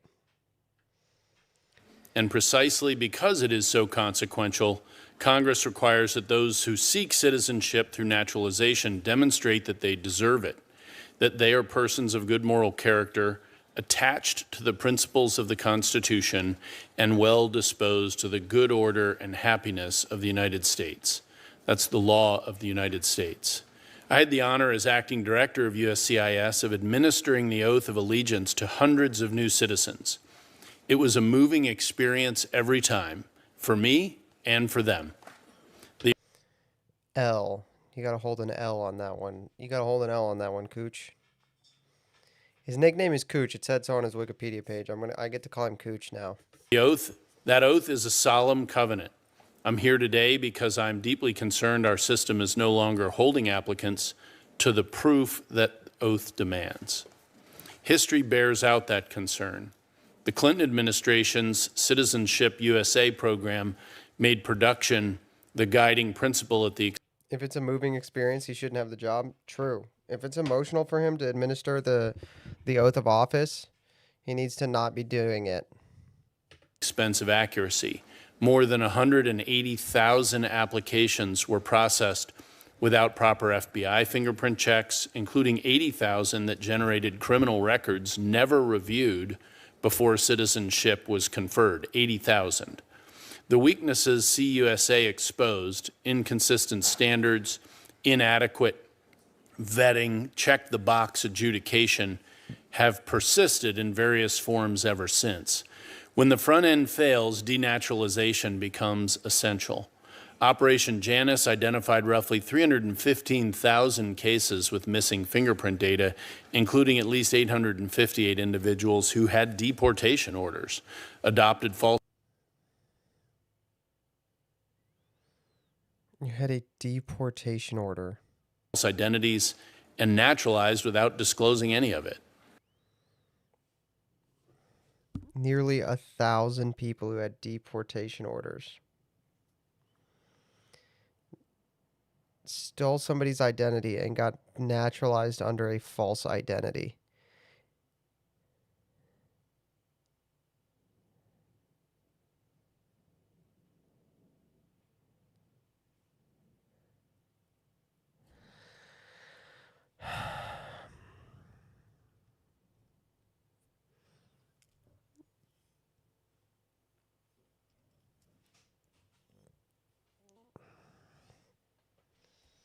Operation Second Look proposed reviewing 700,000 files for fraud, yet only a fraction of the cases identified were ever thoroughly followed up.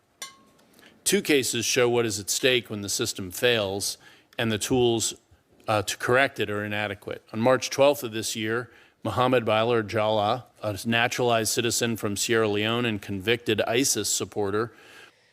So this is the case of the terrorist attack that happened at Old Dominion University earlier this year. If you haven't heard about this, this is all true. And he's actually going to undersell what he's about to say, I think.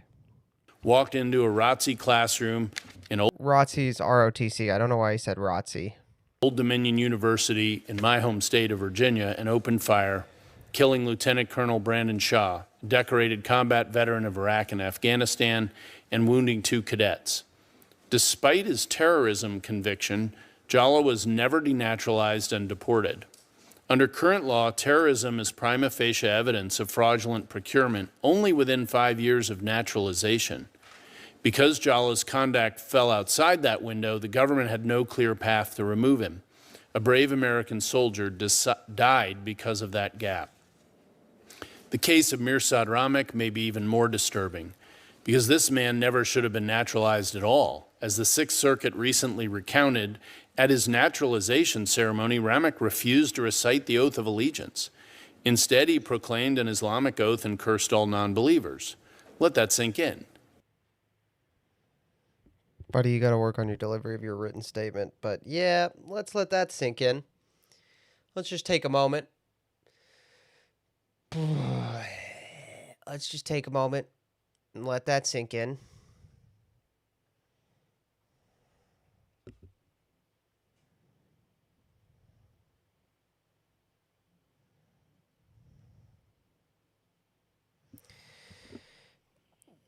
He took an Islamic oath, cursed everyone all infidels, and then they gave him citizenship anyway. He stood in an American courtroom, refused the oath the law requires, cursed those he called non-believers, and was naturalized anyway. What followed was tragically predictable. Ramek traveled to Syria, joined ISIS, fought in the siege of Kobani, a campaign that killed thousands and displaced hundreds of thousands, celebrated the beheading of Coptic Christians, and expressed hope that President Obama's daughters would be sold as slaves. The Sixth Circuit just vacated his 8.5-year sentence as shockingly low, warning that courts' refusal to incapacitate terrorists has deadly consequences, and cited the Old Dominion shooting that I just recited. No. No. No.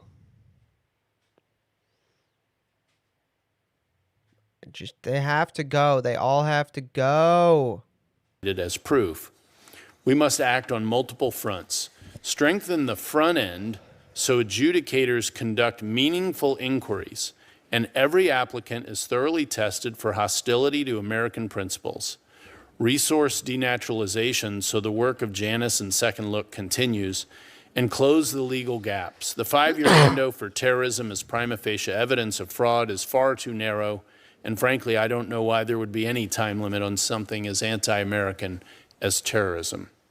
So if you didn't catch that, if you do terrorism after 5 years, more than 5 years after you got naturalized, the Supreme Court has said that, well, we can't prove that you took the oath bad, so we're not going to denaturalize.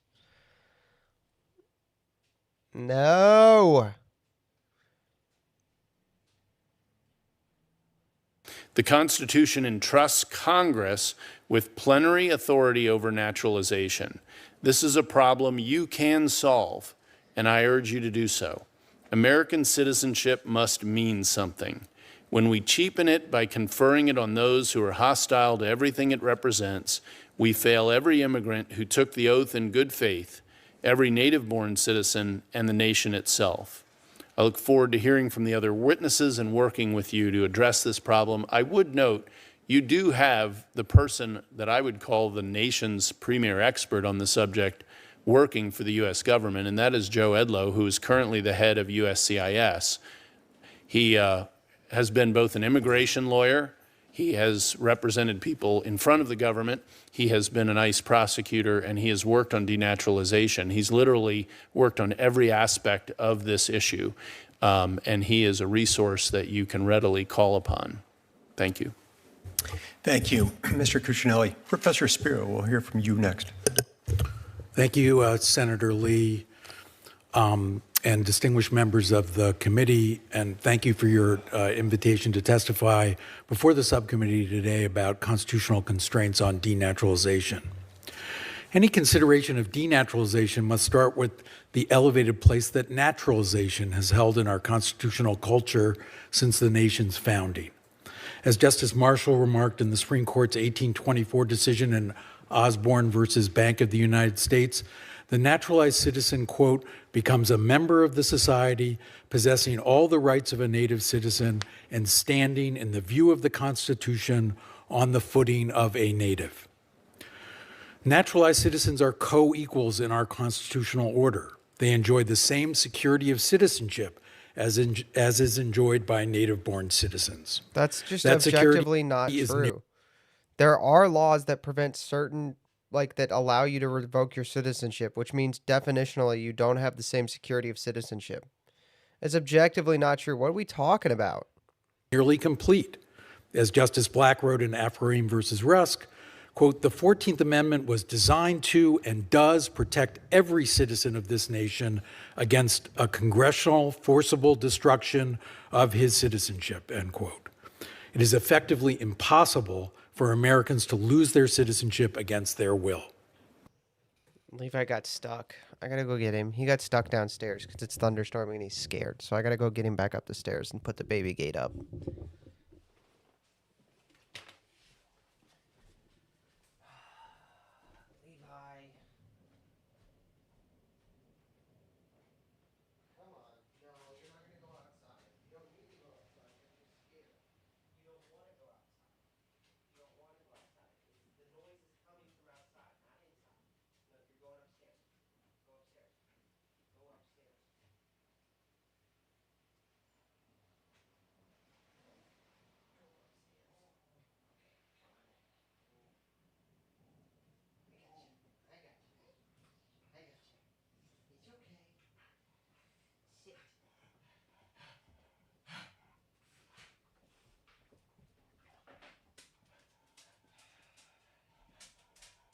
Getting too big for this.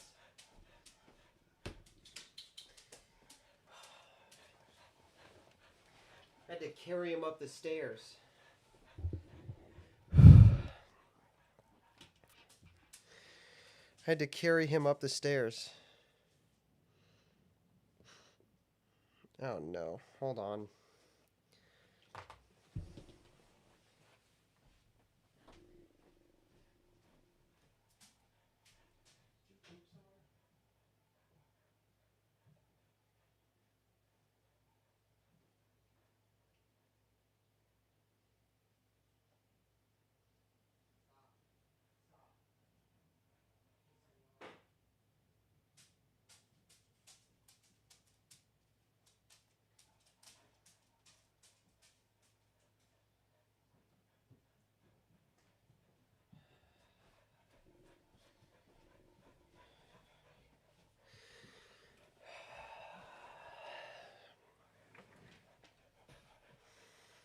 No.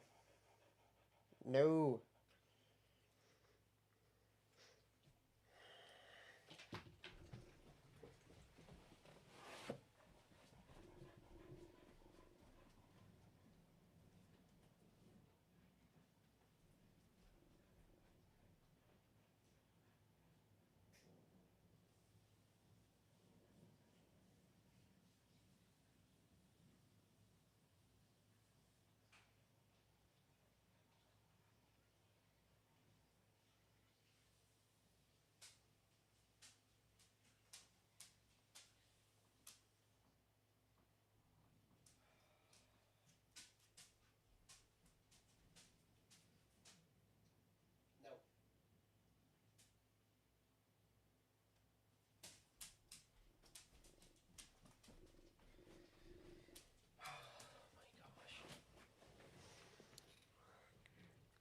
Oh my goodness.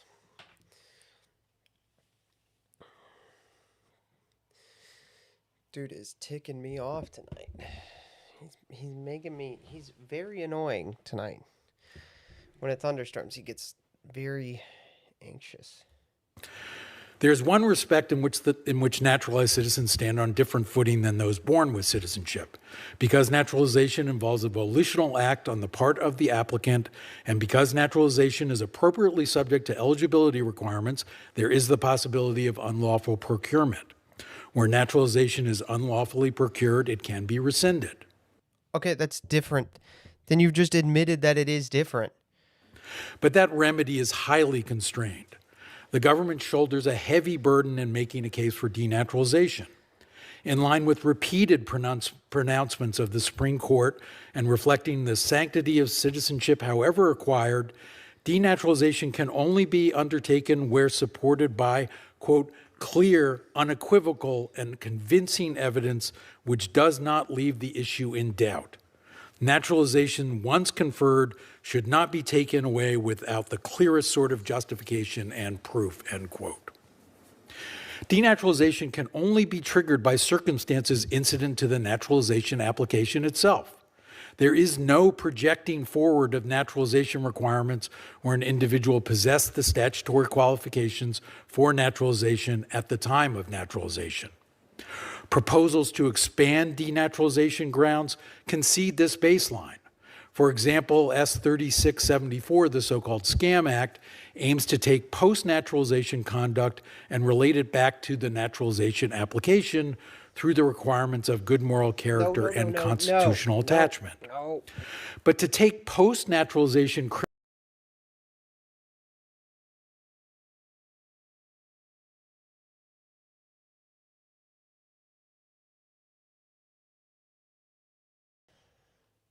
He's trying to get under the desk where all the cords are, and he can pull things down.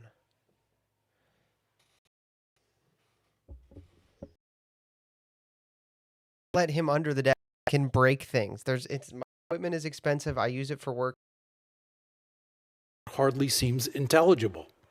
Determinations of illegal procurement consider how the real facts would have affected a reasonable government official properly applying naturalization law at the time of the naturalization application. Proposals to expand denaturalization would require the following type of inquiry. Did Levi just kill the stream? No, he almost did. Did he actually?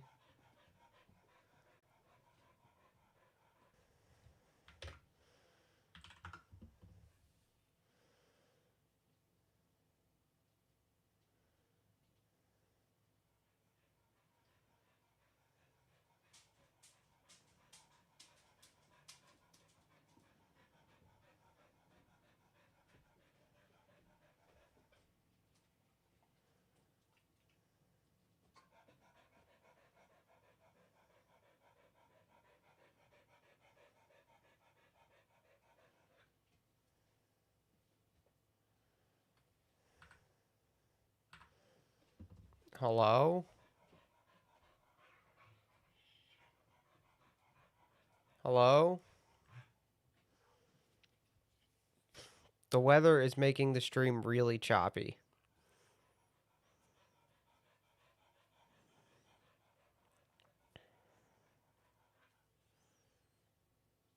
Do you guys want to save this video till the stream isn't going to be super choppy and we can actually be somewhat consistent? Do you guys want to do that? Does anybody object to that? Because that's what I think we should do. I don't think we should do, the last time we tried to do something substantive through bad connection problems, because it's the storm. It's not Levi. It's like, the reason Levi's acting up is because it's going to go out again. Is because it is coming down outside. Like I'm would be shocked if my power doesn't go out tonight, just knowing Steubenville's infrastructure. Are we going to talk more about the Rick Chow trial? I don't think we were going to talk any more about it. I just think that all I know about I haven't looked into it at all. All I know is that kid pointed a gun at Rick Chow's son. Rick Chow shot him. Justified shoot. End of discussion to me.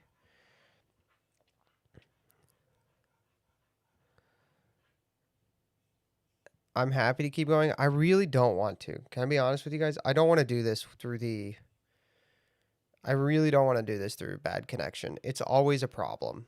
It's always a problem. I don't know when I'm going. I get interrupted in the middle of thoughts.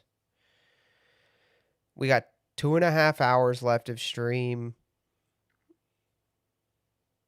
I think we should save it. It gets really frustrating and really hard for me. I'm not, it's hard for me to do substantive commentary. So how about I let you guys ask me questions. You guys ask me questions in chat, and I will play Cyberpunk for you guys while we see how long stream lasts, huh?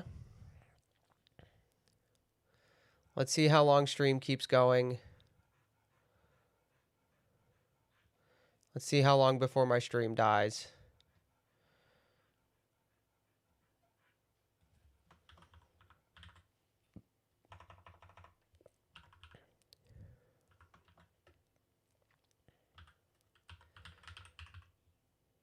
Unk test? Okay.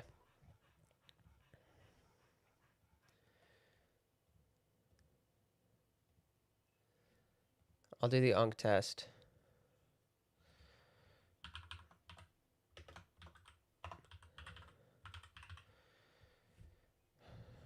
I'll do the Unk test.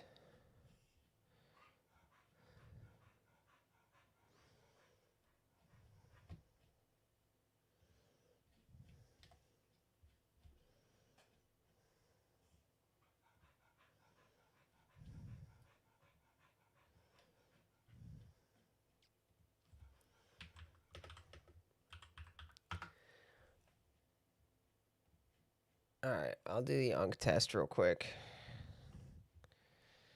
100 questions, 2 minutes to finish. All right. All right, let's see. I have asked someone what Unk means. No. I've asked what straight face, what 6'7" means. No. I've asked what fleek. No. I've said kids these days. I have said that. I still say lit unironically. No. I had to Google Riz. No. I think bet means wager. No. I've called something cool beans this year. Well, yeah, I do that, but that's ironic. If I'm calling things cool beans ironically, does that count? If I'm saying cool beans ironically, does that count? Do I have to check that one? If I'm doing ironic cool beans, do I have to check that off the list? I'll check it. I've used YOLO in real conversations. I refer to TikToks as those little videos. No, I mean, of course not. I use Facebook seriously and check it daily. No, I watch TikToks in my phone's browser instead of the app. I don't watch TikTok at all. I don't understand current trends and have stopped trying. No. I post long captions stacked with hashtags. No. I share minion memes. No. I comment amen on straight. No. I tag people in posts they're already in. I forward articles to my whole family chat. I leave reviews for nope. I reply okay with the period and don't see the issue. Yep. I use full punctuation and capital letters in every text, most texts. My main reaction to messages is thumbs up. Yep. I send voice notes longer than 1 minute. Do that. Yep. I use the Yep, I do that. I use ellipsis in basically every text. Yep. I write lol, but I'm not laughing out loud. Yep. I take a photo of my screen instead of using screenshot. Absolutely not. I email files to myself. No. I have emotional damage. I have an emotional relationship with my printer. No. I've asked a teenager to fix my Wi-Fi. No. I keep all my passwords written in a notebook. No. I use two fingers and look at the keys. No. I refuse to scan QR codes, menus on principles. No. My phone brightness is set to 100% at all times. Absolutely not. I have 47 plus browser tabs open and refuse to use. No. I print emails so I can review them properly. No. I still wear skinny jeans and don't see the issue. No. I am genuinely confused by ankle socks versus crew socks. Now I know what the difference is. I show up to business casual to casual events. I don't think so. I tuck t-shirts into jeans without irony. Yeah. I own multiple polo shirts in different colors. Yeah. I wear New Balances every day. No. I wear socks with sandals. No. I have a fanny pack. No. I wear a watch. Yeah. I listen to actual radio in the car. No. Yeah, I do that sometimes. I complain that music was better before. Obviously, that's true. I leave concerts 3 songs early to beat the party. I don't go to concerts. I think podcasts are just radio you pay for. No, I rewatch the same 3 movies on rotation. No. I've never finished a single anime. That's probably true, except for like the Cyberpunk one, which I don't think counts because I wasn't watching it because it was anime. I only listen to music from one decade. Yeah, it's just 90s music for me. I compare grocery prices per ounce out loud in the aisle. Now, I don't do this out loud. So you didn't get me on that one. I have strong, unprompted opinions about Costco. No, I save good cardboard boxes just in case. Yeah, obviously. Everyone should do that.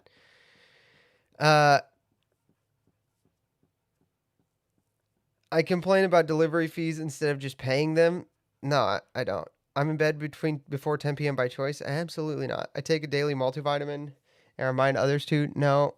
I have a designated spot on the couch. Yeah, and I live alone. I complain about my back at least once a day. No. I plan all my meals on Sunday. No. I save plastic bags inside other plastic bags. Yeah. I say let's circle back in actual meetings. Absolutely not. I have sent per my last email more than once. No. I send calendar invites for casual hangouts. No. I'm visibly proud of my spreadsheets. No. I schedule meetings that should have been emails. No. I CC my boss for protection. Yeah. I print things to review on paper. I have a distinct work voice. I arrive to meetings 10 minutes early every time. No. What's up, Anna? I leave every function before midnight. I feel relieved when plans get canceled. Yep. I bring a jacket just in case. No. I avoid clubs. Absolutely. I prefer dinner reservations to bars. No. I refuse standing room only events on principle. Yeah. I ask what time will this end before agreeing to plans. No. I know exactly who else will be there first. Yeah. I cancel plans the day of regularly. No. I judge venues primarily by parking. Nope. I've said back in my day in earnest. Yep. I call strangers buddy, champ, or chief. I give unsolicited advice at every opportunity. Absolutely. That's why you guys are watching the stream. I have said you'll understand when you're older. Absolutely. I tell stories that take 20 plus minutes to land. Nope. I argue about the thermostat as a hobby. No. I have a favorite hardware store and a second favorite. No. I correct people's grammar out loud. No. I sigh audibly when I stand up. Yep. I am the designated admin of the family group chat. Nope.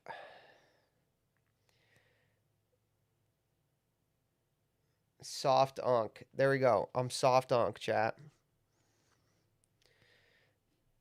Get wrecked, chat. You guys thought I was unk, and I'm just soft unk.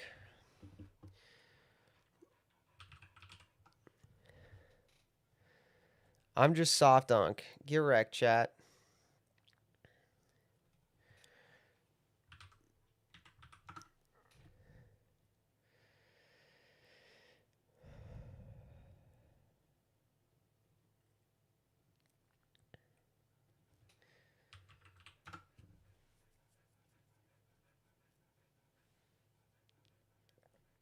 I got an 8 on that. You're mega unk? Nah. Nah, I'm soft unk. That's what the test score said. The test score said soft unk, so get wrecked about it. Cope about it, dude. Cope about it.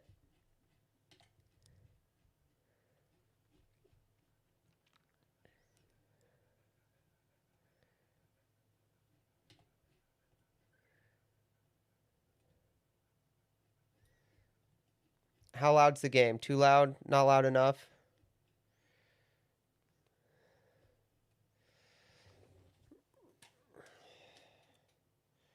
Morning Night City. Got rounded out to a solid end. Sturdy 30. No loud. No loud. You can't hear it?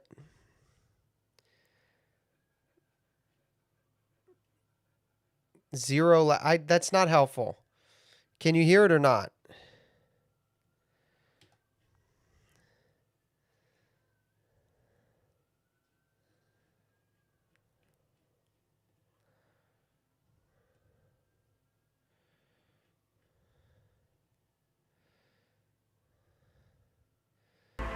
How about now? Hear it now? You feel it now, Mr. Krabs?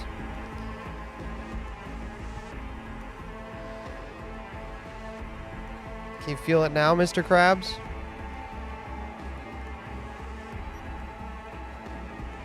We can hear now? Okay.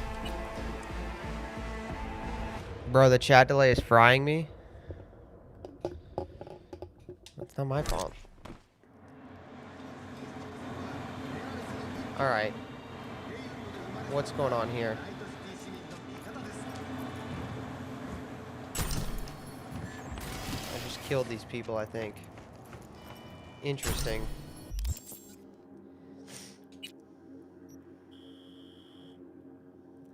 Where am I going? Not there. Alright, let's go here. Let's go here.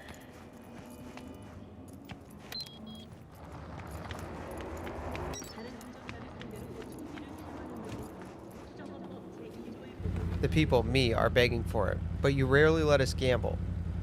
Okay.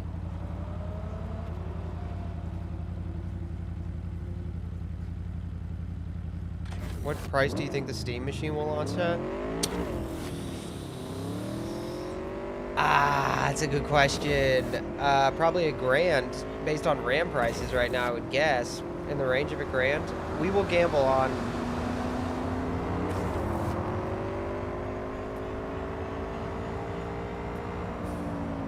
We'll gamble... Ooh! Freaking police officer pulled out.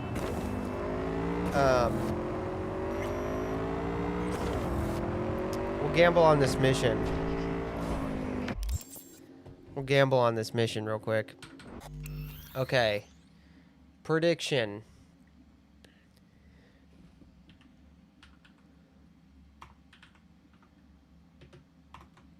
Does...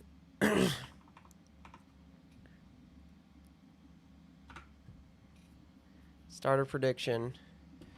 Does Thursday get spotted in this mission? Question mark. Yes. No. 5 minutes. There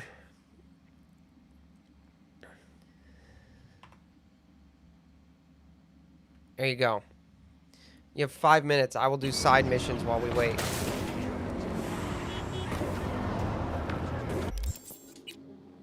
I will do some side content while I wait.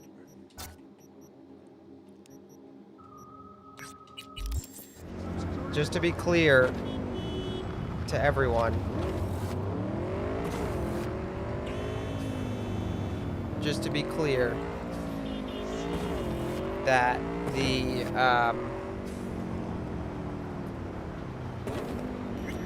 side content that's happening while we're waiting for the prediction to finish doesn't count for the prediction. Okay? So if I get spotted in this, that doesn't count, because I'm not trying to not be spotted.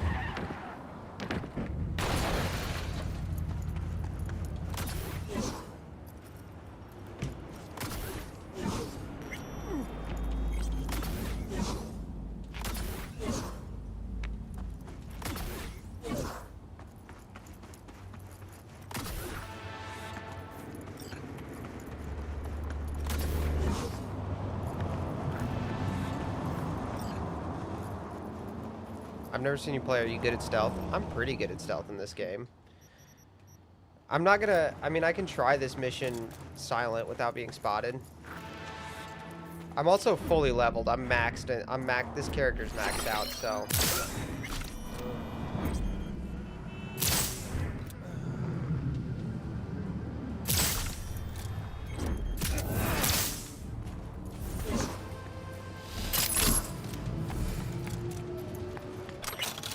There you go.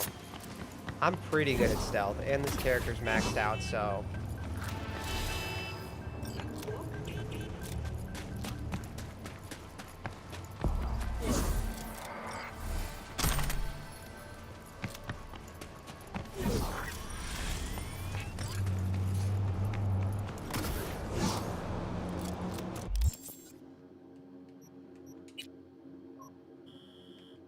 I'm pretty good at this. I play a lot.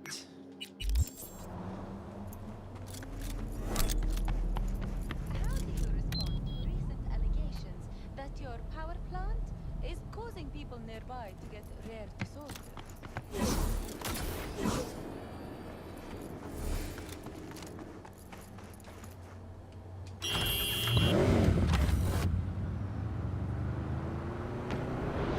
Well, Chief and all have a great filled Sunday. Thank you so much. You have a good Sunday too. We're supposed to be going this way. Let's say we're going this way.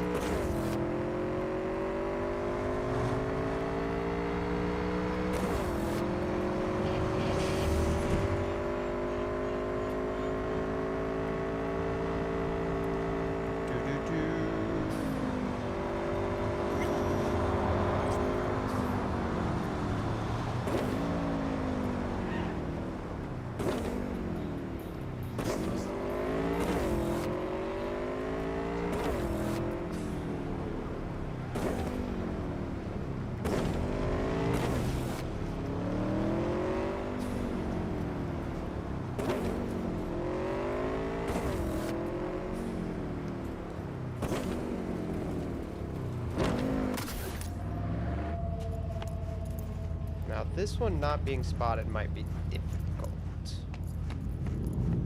So, how do we want to play this? I can stay over here and not start the mission, so I can approach this from a different angle.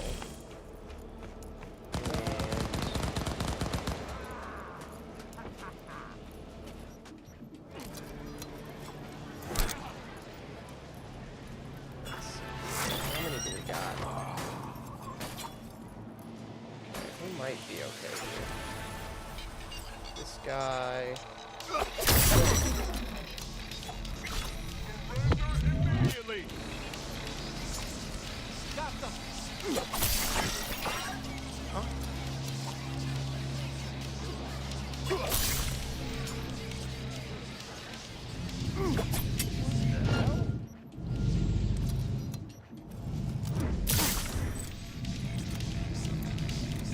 Come on out. You're not in trouble. You're not in trouble.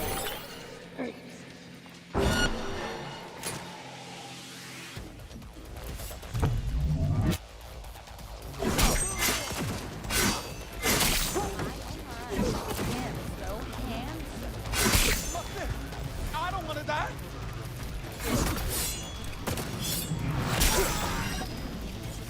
Yeah, I'm pretty good. I'm pretty good. I'm actually pretty good at this. Thank you.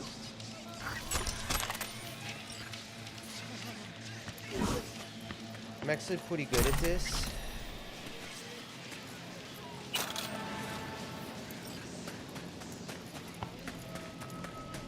Alright, the prediction closed. I don't know what it closed at. I know no closed way under. I know the odds are on I know no is favored right now. Or yes is favored big time, but I get through it.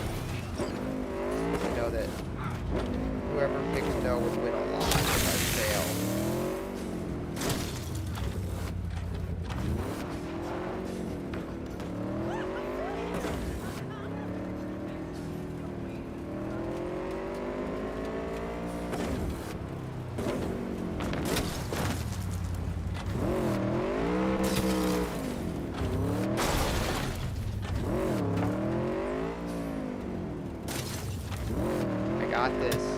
I got this.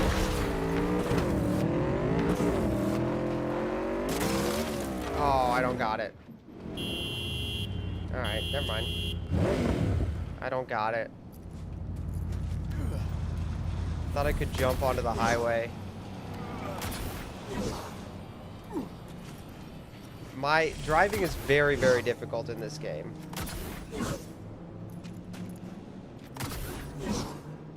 My stealth skills are more like my movement skills, which, as you can see, are pretty good.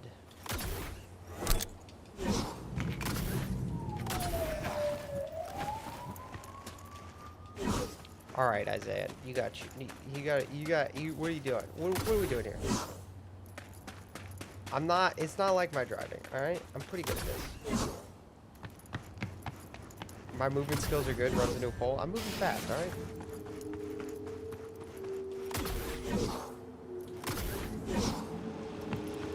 How much money did Mysterion bet? I need to know how much money I've taken from him when I do this.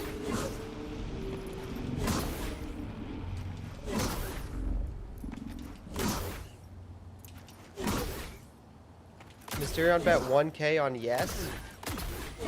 Or 1K on no?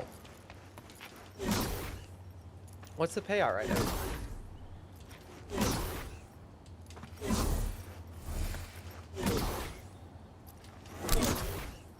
$1K on Mysterion bet 1K on yes, and somebody put just 10 on no, right?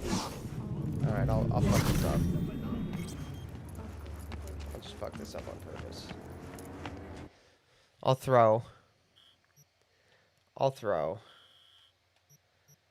Mysterion's who's on yes? Who's on no? Who's on first? You put 1K on yes. All right, I'll throw. I'll just throw.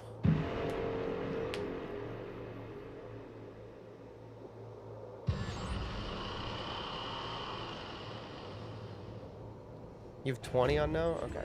Well, it doesn't matter. I'm good at this mission. This mission is one of my favorite in the game.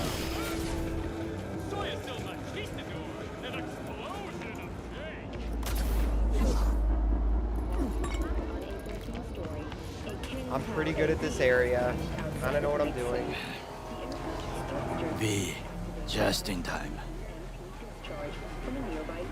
Ah, Goro, if you're here to jump, remember that there's help available. Round-the-clock hotline. That is not funny. The parade will soon begin. I adjusted the data from Okada-san.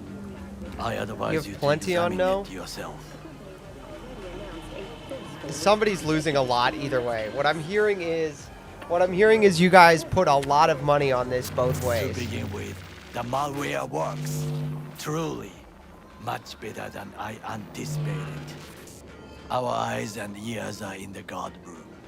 I observed the CCTV and I know where the sniper positions are. They are a trio. You must make each harmless before they do the same to me. There are many ways to reach them. Would you be willing to play Knight's Path? I don't know what it is. He should not be a problem. Maybe. I'd have to look at it. At least try not to get spotted. I'm not going to get spotted. As for the third, he hides on the footbridge. I'm not going to get spotted. We are here. Hanako-sama's platform will stop here. I'm not going to get spotted, guys. It's not going to happen. When all is done. From these points, you will have a clear view of the parade. But the snipers will see things even better. If they notice you, it's not going to happen. It's literally, if I get spotted, I consider that. I must leap to the floor. If I had channel points, I would go. If I was able to earn channel points on my own channel, I would have gone all in on no. That's how confident I am. What I fear the most.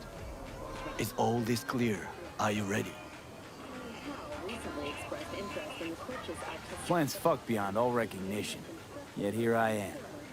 I would have gone all in on me not getting spotted, okay? Thank me once it works. And get in position.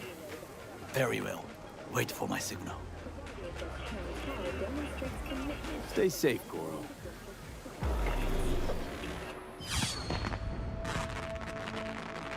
I didn't bet on Thursday. I bet on wanting to take Mysterion's money. And Mysterion just bet against me. He bet I was going to get spotted. Not going to happen. I am in position. The floats have started to. Remember to be careful or you will face Arasaka drones. I also spotted the Netrunner in an Arasaka uniform. She is somewhere hidden. Okay, good to go. Then let us begin.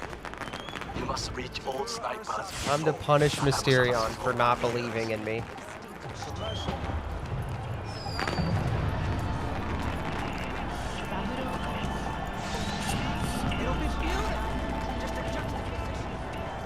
Shouldn't even be out here. Back inside, back inside. You are close. He's almost in front of me. He's watching the ground, not his back. Oh no, what hit him?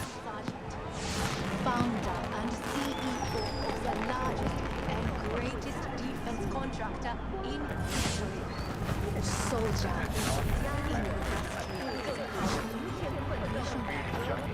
my father leads one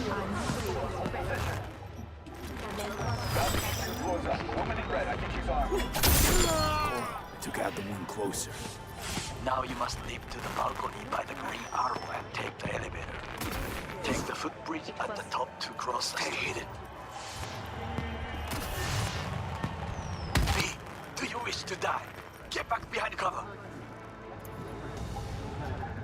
We're good, chat. I didn't get spotted. I know exactly what I'm doing. I didn't get spotted. He doesn't know where I am. And I know exactly where he is. B, this is important. Oda is speaking to someone. I am linking you in. We both can listen.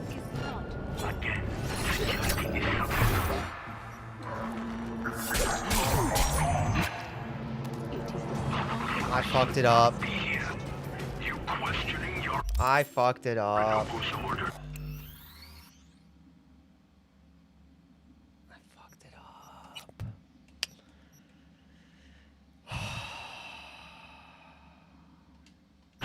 Did I get spotted? Let's go in here. Here's what it is. I think I fucked it up, but It is just as we expected. Oda is here. I will contact you. Just if this guy knows I'm here is how he would tell. I know that borged out ogre. Adam, fucking Yeah, they know I'm here. I got spotted.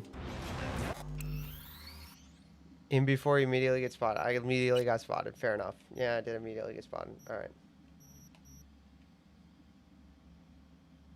I got it this time, chat. I got it this time. I gotta pay Mysterion out, but I got it this time. I do have it this time. I do know exactly what to do. I've been practicing. I've been practicing, okay? I know the pathing.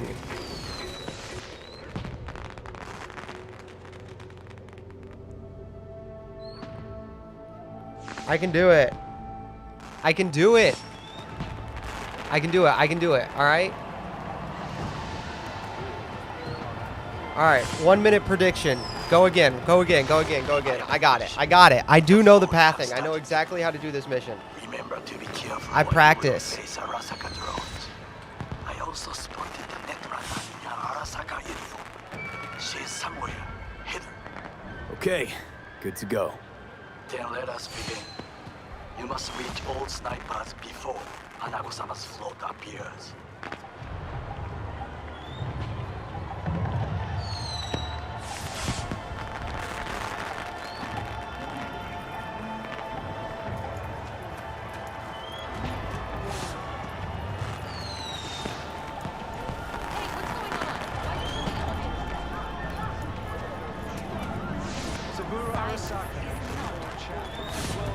Now you guys are saying I'm bad at the game, so I have to like lock in and do this the reckless and impressive way just to prove that I know what I'm doing. Shouldn't even be out here.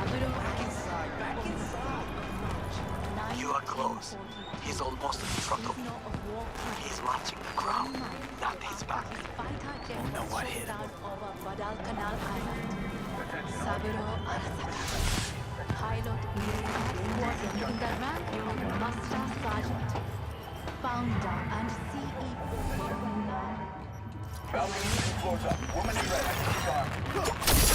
Goro, took out the one closer.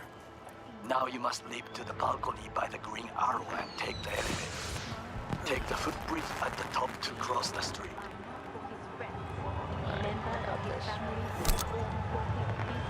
I got this.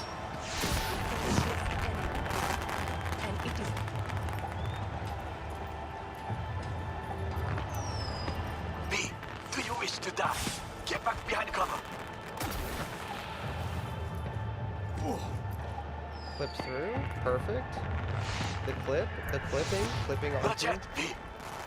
Not yet? What do you mean not yet? I'm going now, dude. I'm going hard now. We're doing it right now.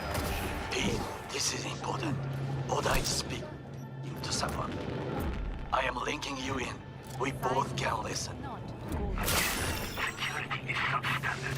It means just a few feet more and it's yours. Should not be here. You questioning Yorinobu's orders? Do your damn job. Understood. Over and out. It is just as we expected. Oda is here. Good words to I will contact you. I just want to be clear that the dialogue is overlapping because I'm so far ahead of this. I'm so far ahead of where I'm supposed to be. He positioned himself high. Keep you posted. That's why the dialogue's overlapping, because I'm actually super far ahead. It is Orage. Listen. We have to announce that public safety has been compromised. She must be extracted at once. Arasaka is disabled. Okay, I didn't get spotted. That's you. Nobody's getting paid out for me clipping for clipping me through. Nobody's getting paid out for me. Nobody's getting paid out for a glitch. Nobody's getting paid for a glitch. All right.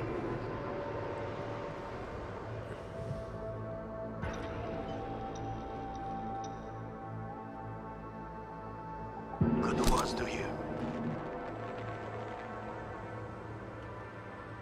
I will contact you. They spotted your corpse. They didn't. I was I know that 100 yards below. Adam fucking Smasher. Next sniper. He positioned himself high. Keep you posted.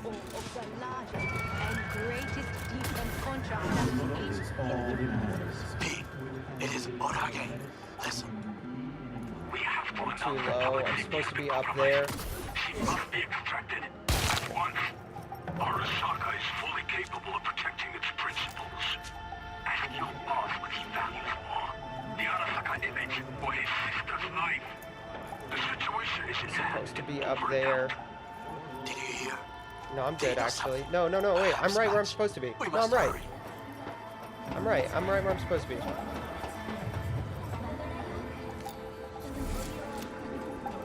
No, I'm in the right spot. I'm in the right spot.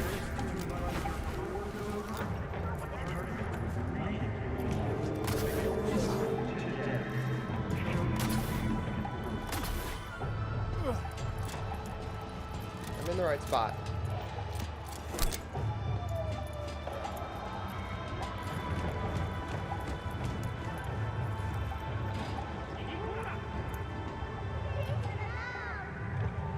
Yeah, I go here. Yeah, I'm right. I'm in the right spot.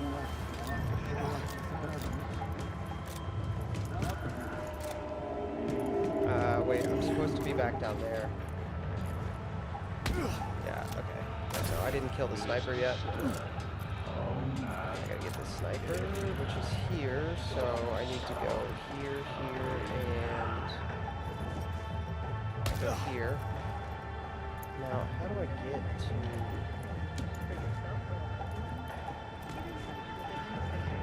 Oh, I did get on the wrong side of this bridge somehow. I clipped through again. I clipped again. I'm on the wrong side of this bridge. This is what I get for taking the speedrunner route. This is what I get for taking the speedrunner route. I clipped onto the wrong side of the bridge. Good words to you. I will contact you with any news. You will find that the I know that formed out ogre. Adam fucking Smasher. Next sniper. He positioned himself high. Keep you posted.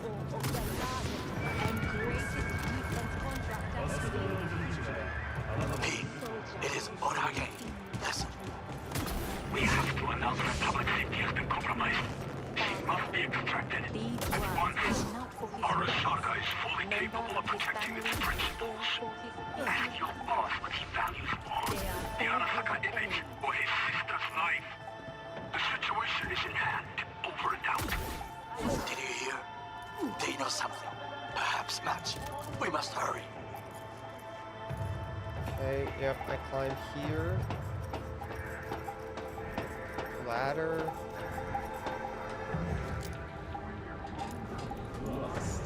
Platform. I'm supposed to come to here. And then I take this guy out.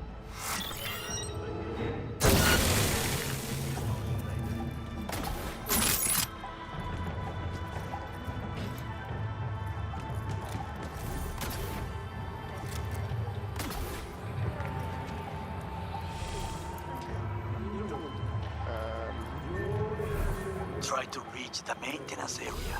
You can climb up from there. And if that doesn't work, you can use the footbridge to your right. Watch out for the float jets. Unless you intend to get cooked, I would keep my head low. I'm gonna have to take the alternate route. I go this way. What is this thing trying to make me do? This is the wrong pathing. I have fully broken the game. Didn't see me. He was dead before he sounded the alarm. No, I don't. I'm going the right way. I was in the right spot. I broke the pathing. He did not see me. I was in the right spot. I was in the right spot again? Dude, I was in the... Those pipes look strong. Try to climb them. I was in the right spot the whole friggin' time.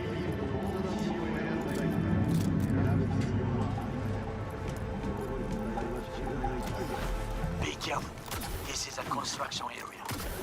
We would not want He did not see me.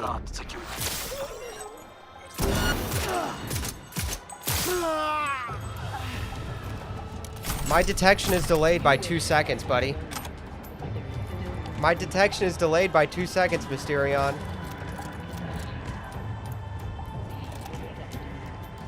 Sorry. My detection is delayed, buddy.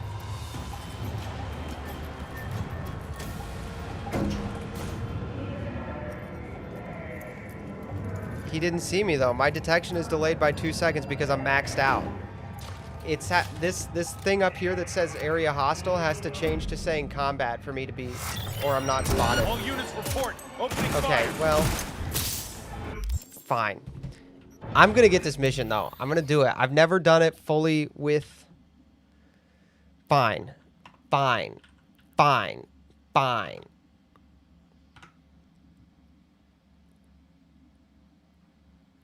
Fine. I'm looking it up though. I'm looking it up and I'm not going to be sorry about it. I am going to look it up because I know play it safe speed run. I don't know what I'm doing wrong.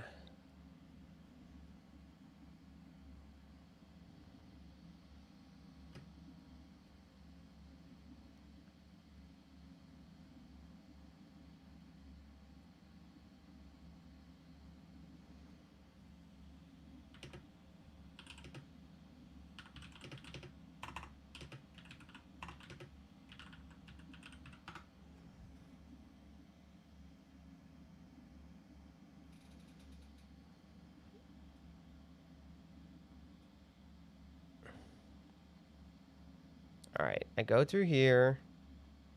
I got that. Yeah, I got all this.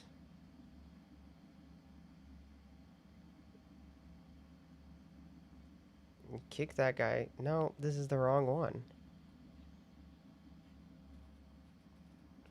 This is not the pathing I'm trying. It's not the pathing I want.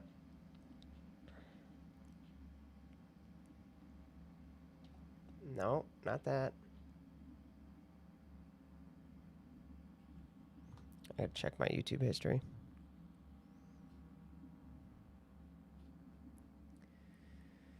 Oh, I'm in the wrong account. Why am I in this account?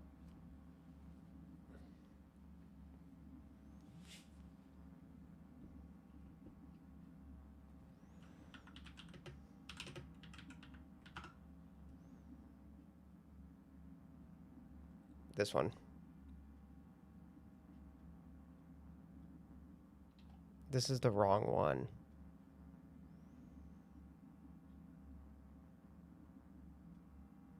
Yeah, this one. This is the one I want. Okay. So I go... Yeah, I'm getting that. That's an insane... I don't... Okay. Yeah, I don't have that, but that's okay. So we go to the, it's the first one that I'm trying to get to. And then, oh, I don't have, that's not the right one either. Cyberpunk Parade speed run.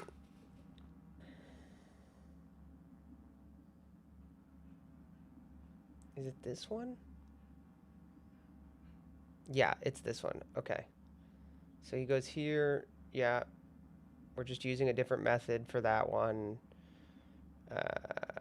Then do this jump. Yes. Okay. I'm using the float for that. He lands here. Yeah, he does that. Okay.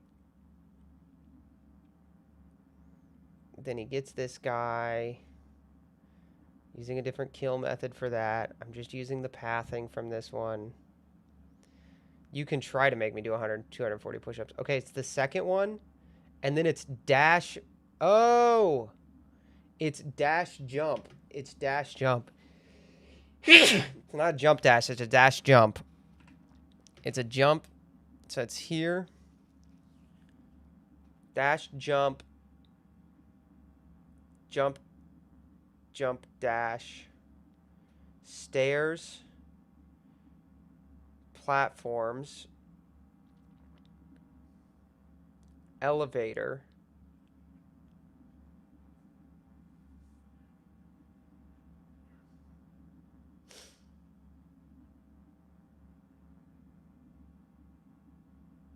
stairs.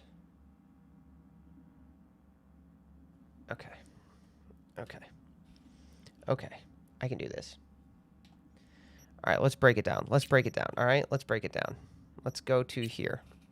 We got this, chat. We got this. We got this. We got this. No more gambling on this, though, because I'm going to take people's money trying to do this stupid trick. I'm going to end up fucking this up trying to do people's stupid trick. Unless you guys want to bet on me.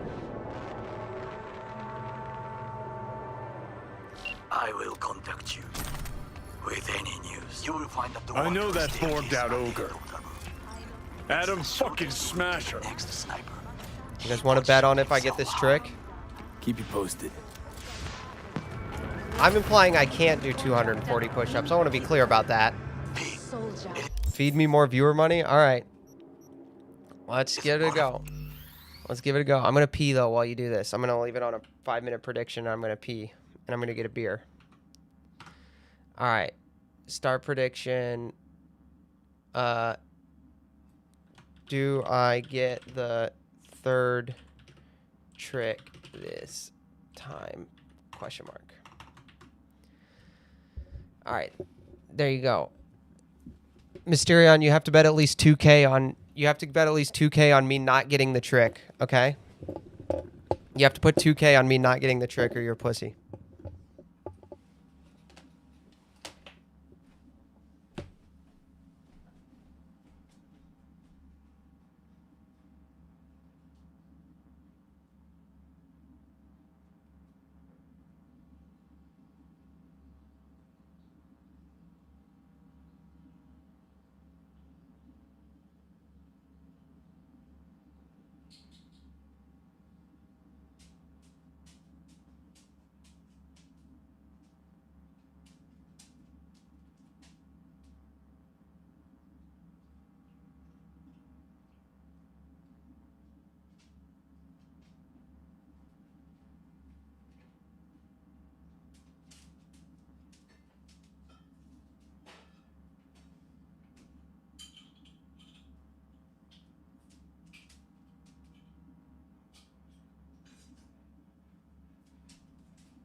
Someone threw down 300. 10 on yes is getting paid. Somebody threw down 300. What's the prediction right now? 300 versus 2.5K is still insane. That's still insane. That's still great odds. All right, I got this. I know what to do this time. I got it. Took a drink of water and missed. All right. Just because I spilled milk on myself earlier in the stream. Okay. Okay. All right. Listen. We have to announce that public safety has been compromised. She must be extracted. Jash, jump. Arasaka is fully capable of protecting its principles. Messed it up again. That's okay. That's okay. We know the pathing from here. We know the secondary pathing now. We know the secondary pathing now, so we're okay. They know something. Perhaps match. We must hurry. I know the secondary pathing now, so we're okay.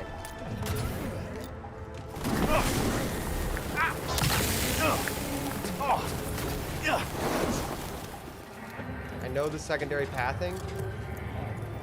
All right. Bridge, stairs, platforms, elevator.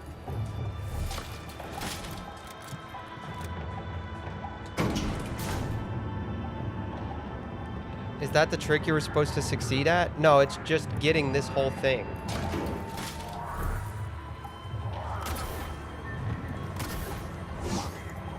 It's the whole, like, this whole third thing is the third trick. Getting the kill without being spotted.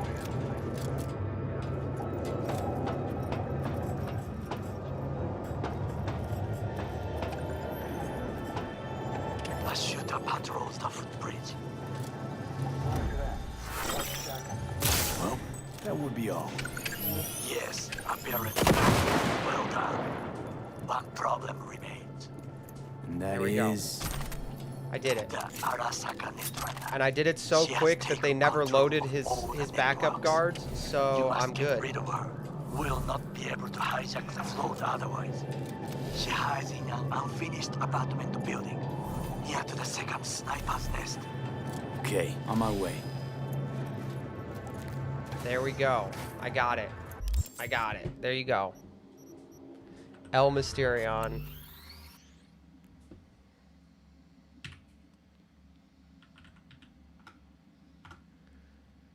I got it that time. No microwave. Haha. Womp womp. Okay. You guys want to bet on the boss fight here? I'll tell you something. I'm gonna beat this boss. I'm gonna work this guy. I'm going to work this guy.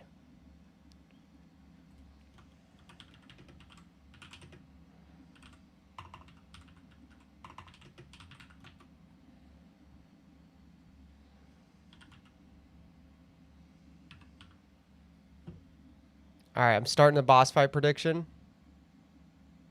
I'm waiting for Mysterion and Will to negotiate.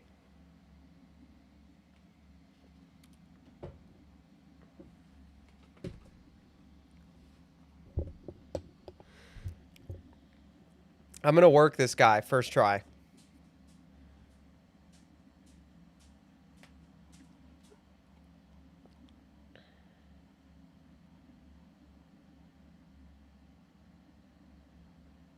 I'm going to work this guy. I don't know if you guys are going to, who you guys are going to bet on. You guys let me know when to start the poll. You guys give me permission to start the poll here. But I'm going to destroy this guy. It's going to be crazy how easy this is.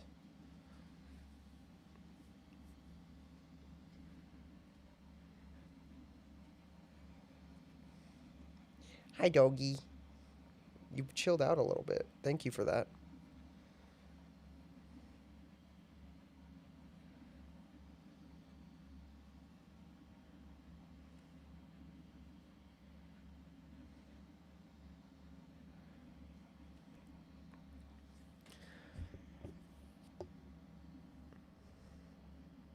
Why you guys are actually fully negotiating?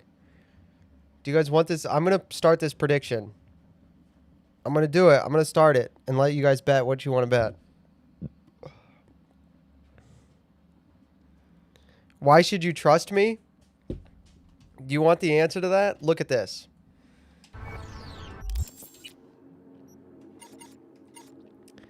I can't level up anymore. I'm max level. And most of my implants are max level. My gun is max level. My knife is max level, and my sword is max level.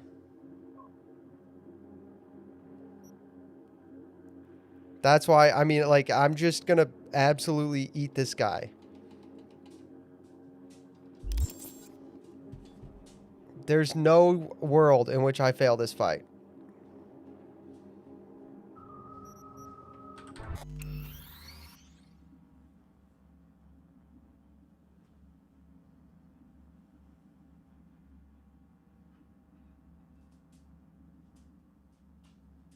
All right, I'm starting.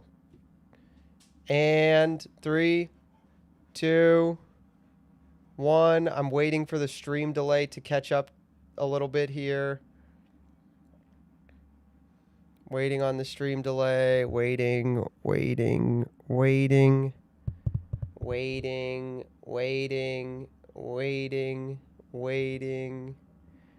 on the stream delay. This stream delay is long tonight because the connection's bad, huh? All right, I'm starting.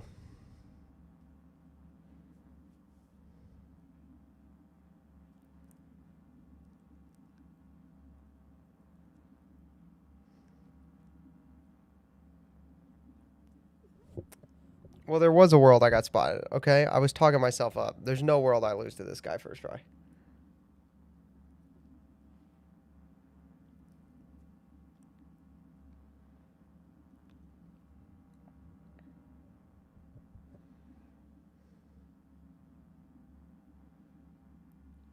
All right, here we go.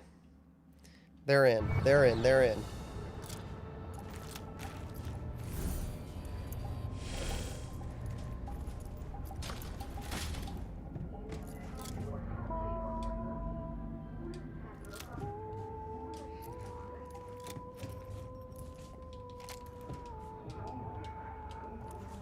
Dude, this elevator bugged.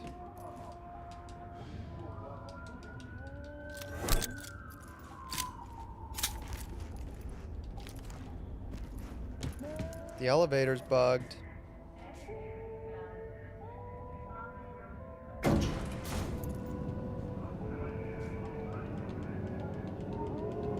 Alright, here we go. If you reset the save, I win. Nah. I got out. Oh shit, not good. Oh, the music in this game rocks.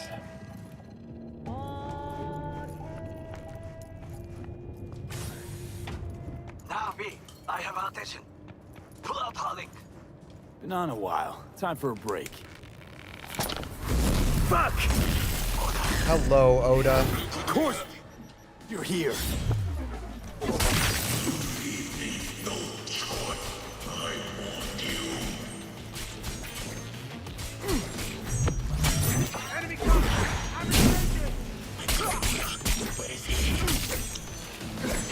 What is your status? I managed to... Oda, is he dead? He's breathing. I told you guys I could not lose to him. For now. Please, B, show him mercy. I'm letting him live. There should be nothing standing in your way now. I'm literally David Martinez, dude. I'm actually David Martinez.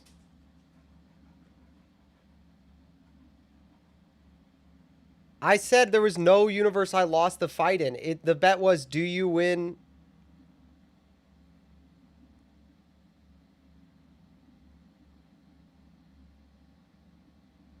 If you let him no, I won the boss fight, dude. I definitely won the boss fight. We press forward. I could kill him right now. You and your fucking sick sense of honor.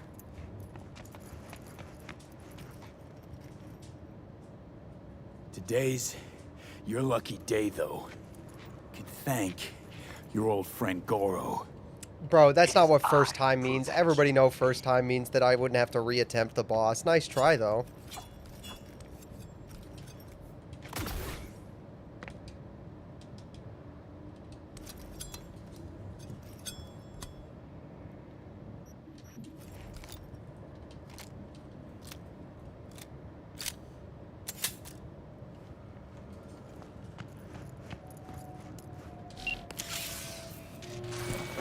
Technically, that was my first win. Lol. Okay, Preem. Online and in the system. Hanako's inside. What is she? What? Who got the money from that? You doing? Who got the money from it?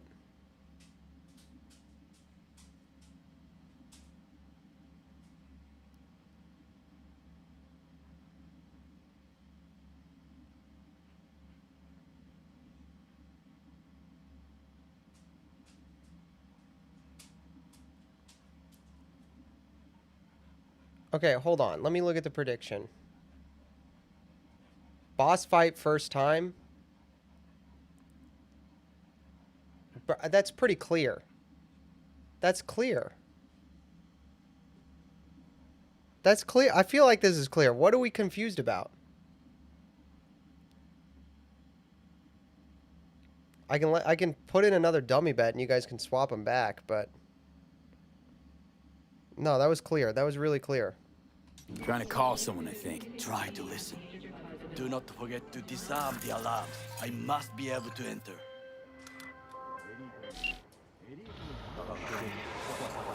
なぜ止まったんだ? 危険だと警告されたの。小田とも連絡が取れないし、何か変だわ。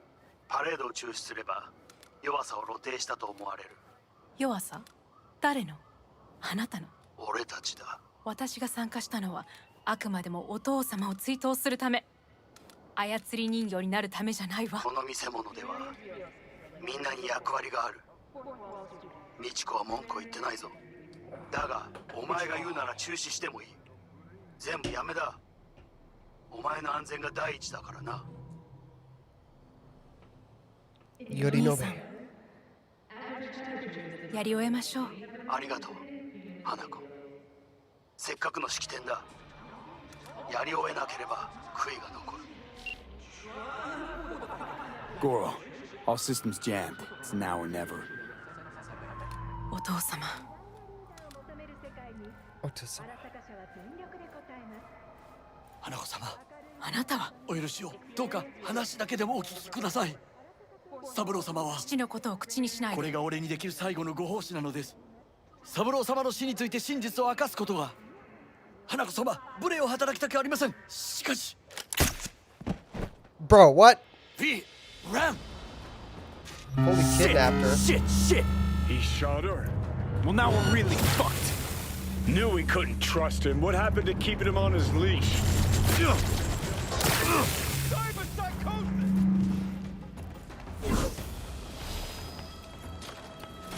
Why does he kidnapped her, dude? That's so rude. How rude. V, are you secure? Yeah, for now. Lost your fucking mind? There's no time to explain. We must meet. Where are you? An abandoned apartment block on Pine Street. Second floor. Number 303. Knock 4 times. Who was kidnapped? Hanako. The daughter of Saburo and the sister of the guy who killed Saburo. I look okay to you? We're about Saburo's eldest daughter. Hanako Arasaka.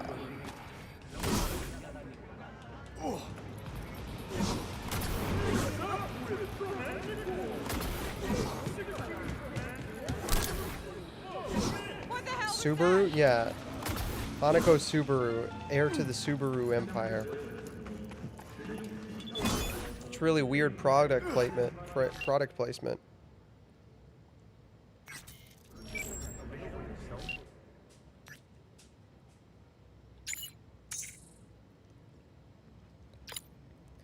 Don't abandon Takamura at the safe house. I will not abandon Takamura. So she's a lesbian? The lesbian heir to the Subaru Empire.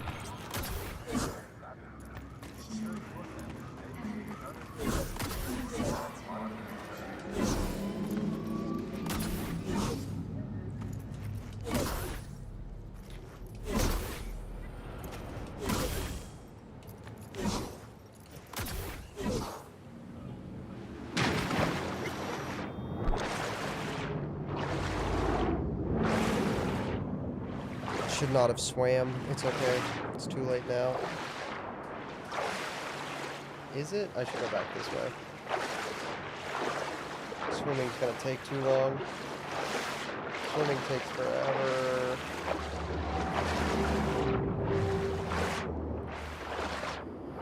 I wish they would have made swimming faster.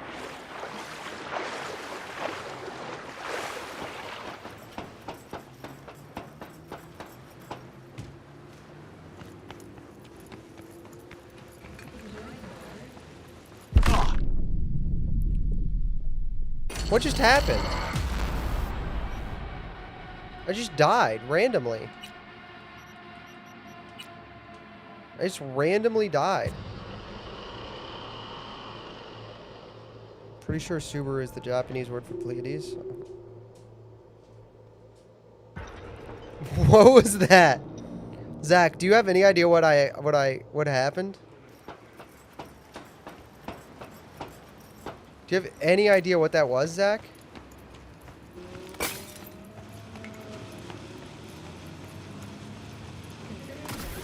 Alright, well, let's avoid that spot on the sidewalk, because apparently it's an auto kill.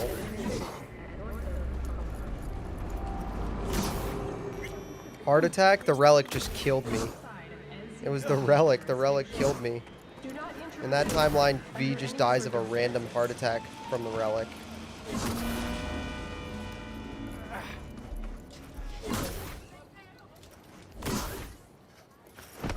You just crossed the line. Bro, fucking fight me. I don't think that's gonna go well for you.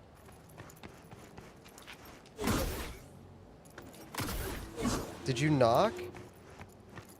I wasn't watching. No, I just died on the sidewalk randomly. Like, I was literally walking here, and then I randomly just ate it. I, like, collapsed to zero, instantly to 0 health on the sidewalk.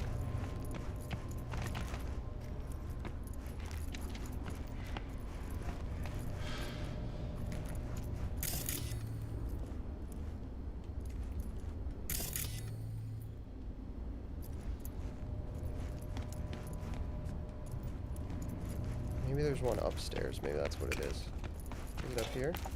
There it is.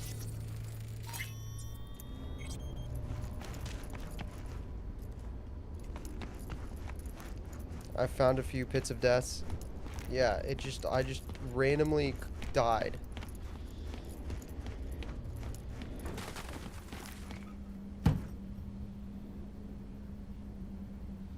Oh, I shouldn't have tapped it.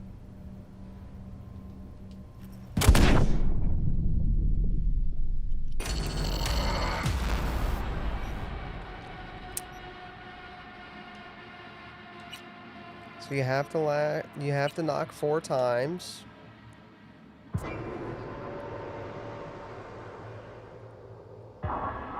You have to knock 4 times.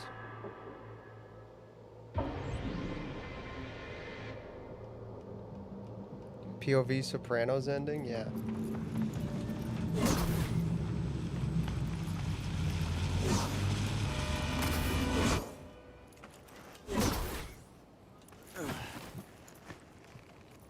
You do have to knock 4 times. If you don't knock 4 times, you die. That's fun. I didn't know that. Read your texts. They are important.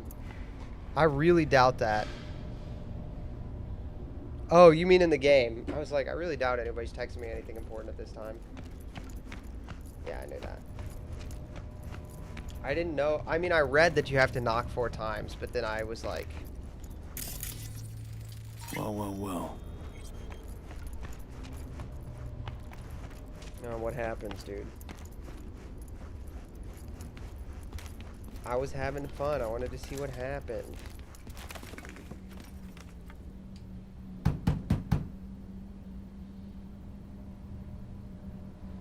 Okay, come inside. Quick. I feared they had caught you. Right about now, Hanako is the most famous missing person in the world. I am aware. So every Arasaka soldier is on... Are you mad? Wait!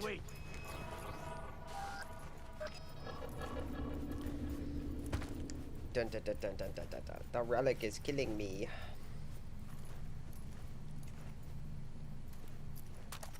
Yeah, I didn't know either. I wanted to see what happened. He literally just blows you up. I was there that night at Konpeki Plaza. I saw Saburo Arasaka die. He wasn't poisoned. That's a lie your brother made up and spread. Yorinobu is the murderer. You must be mad to think I will listen to such nonsense. Mad? Got no idea, lady. Got a voice in my head, see? An engram. One of your personality constructs. Engram? Yeah. I stole the relic. Can we talk about tried to peddle off on can we talk about framing While I was and making my visual art escape, I got a and how bullet impressive it is that they Relic thought about saved framing in a video game? But now, the damn thing's killing me. This has better depth I than gotta 90% stop of it. Marvel movies, right? We've got the yellow light, we've got the medium light, and then we've got Johnny in the background in the blue shadows. We can confirm every word he speaks, if only you will help him with the relic. Hanako-sama. And Takamura cuts Johnny off and he's gone when he moves.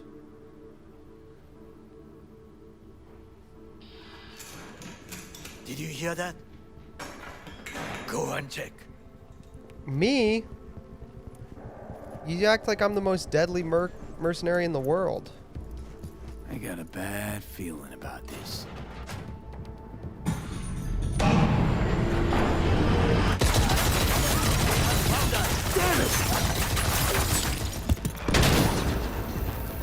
Uh-oh. Oh, hey, what's up?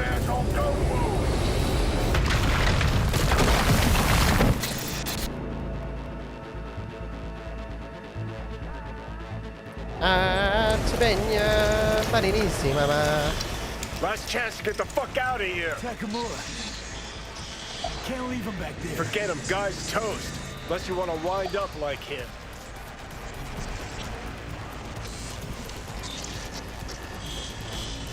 Alright, where is he? It's been a while since I did this. Where is he? Is he up here?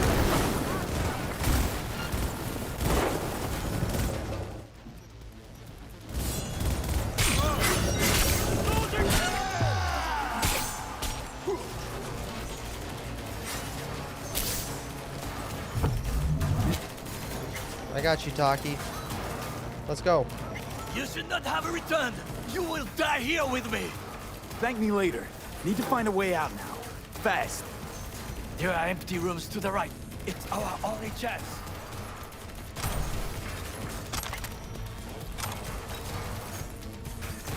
Alright. Escape the apartment optional. Escape the building. Leave the building. Does it mean I just jump out of the wall? Is that what you're saying to me?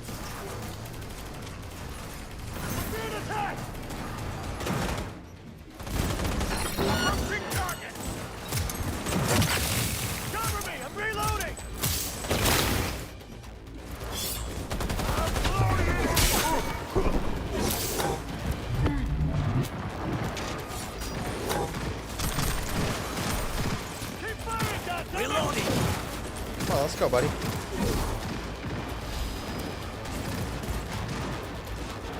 Let's go, Taki.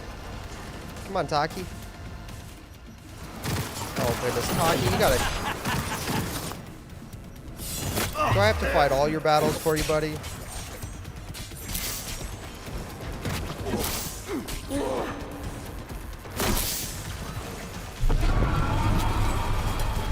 Come on, let's get out of here, buddy.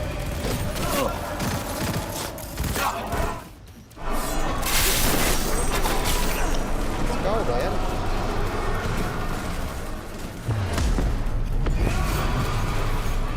Let's go. Let's go. Come on. I can kill infinity of those guys. The Israel special. That is one way to phrase what's happening. Surrender immediately? How about I shoot you in the head instead? Be careful. We must go different ways. Alone, we have a better chance. Really? Think so? Then go. Now. You're so handsome, Levi.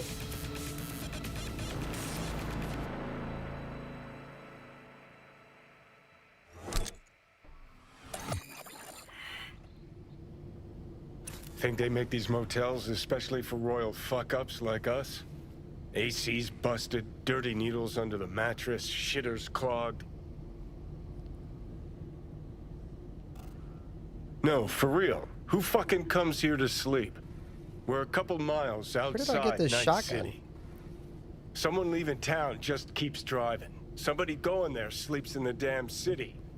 What good's a motel in the middle of nowhere? Johnny? Yeah? Shut your gonk mouth, please. Saying random shit ain't gonna help anyone. You're good doggy.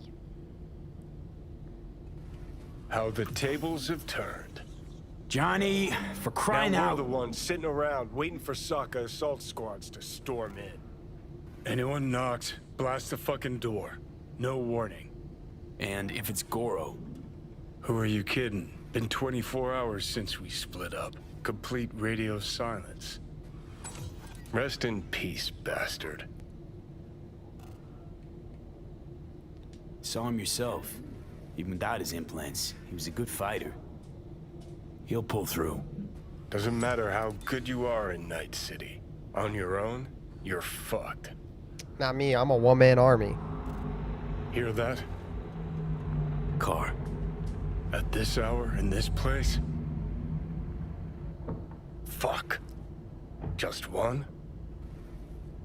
Finger on the trig, V. What happens if you don't choose a dialogue option with the red bar? It just sits there silently.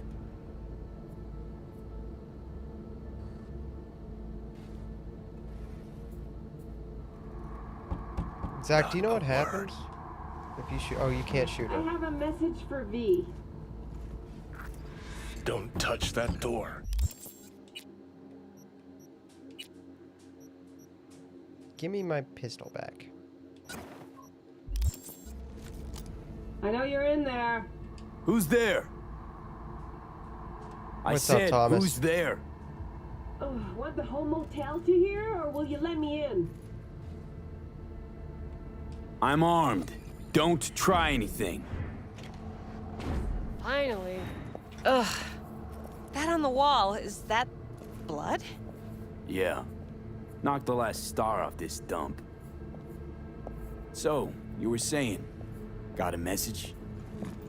Sitting right here. It'll start soon. What'll start?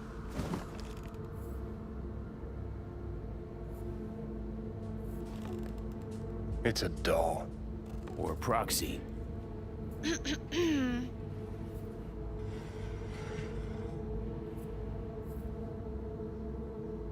I must make one thing clear. I still think you are mad, but, Hanako. That you? but I can fool myself no longer. I believe you. Okay.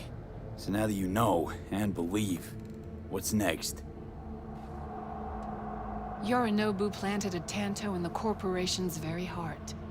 I must act while the wound is fresh. Frame rate is wild. And What's you the will game? help me. No, the stream rate is You are bad living because it's proof the of his weather crime outside and is treason. disgusting. That's what's going on. But we're playing Cyberpunk. I have been at all unclear. Decided already? Is that it?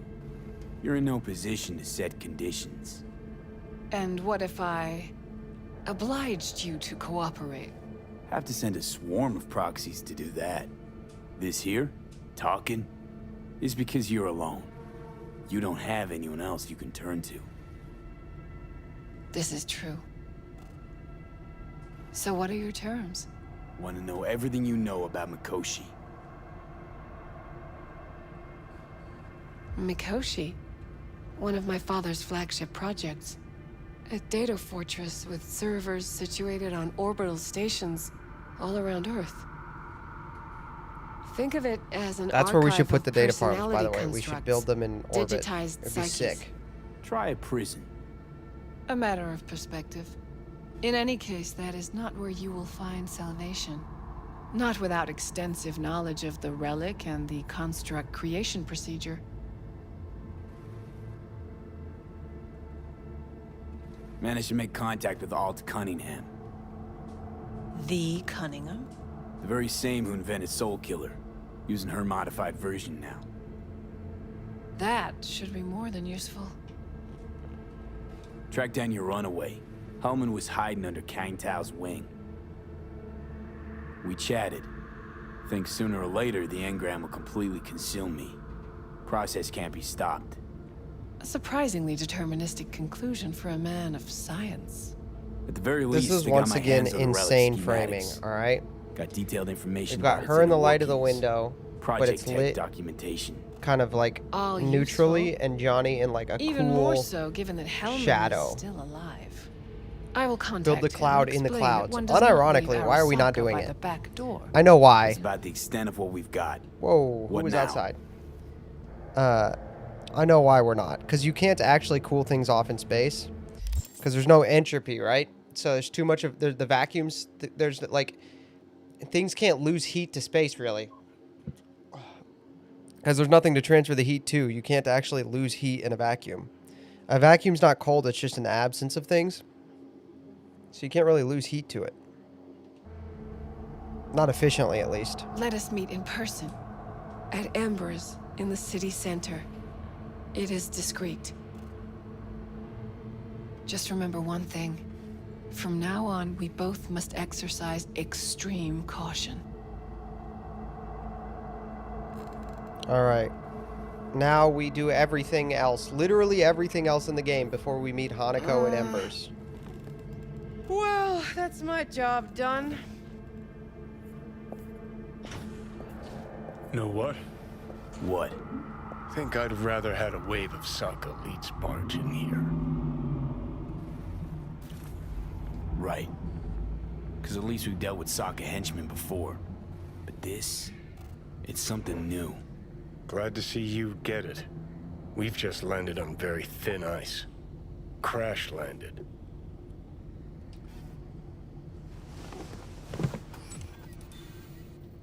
Alright. We do not meet Hanako at Embers. Repeat after me, chat. I will not meet Hanako at Embers. Time to go do spy stuff. Before I go do spy stuff... What's up? Got a few more words about the porcelain cunt? Fuck! Shit. Get ready. Fuck.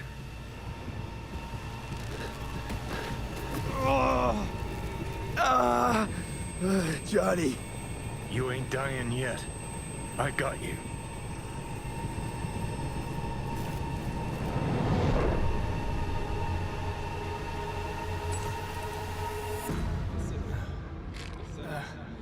Johnny. That smells the sea breeze. Get up. Pacific's beautiful this time of day.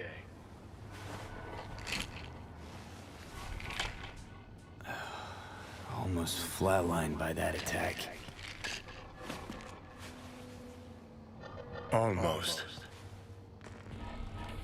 We in Pacifica? What's this building? Old hotel, the Pistis Sophia. We're her sole guests right now. Wanted to show you something. Come on. Why bring me here? Of all places.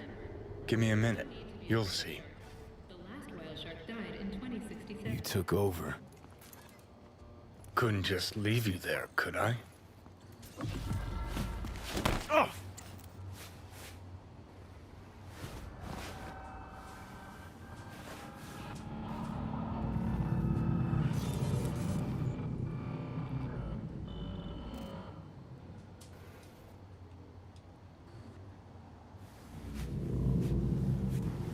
Thanks for helping.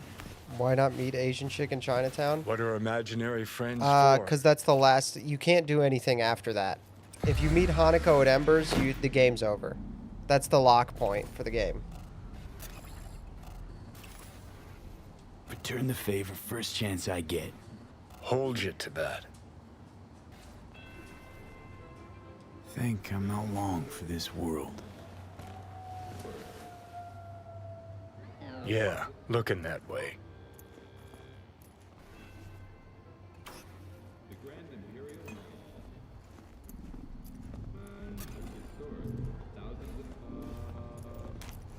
Climb through the window. Can manage that, I think.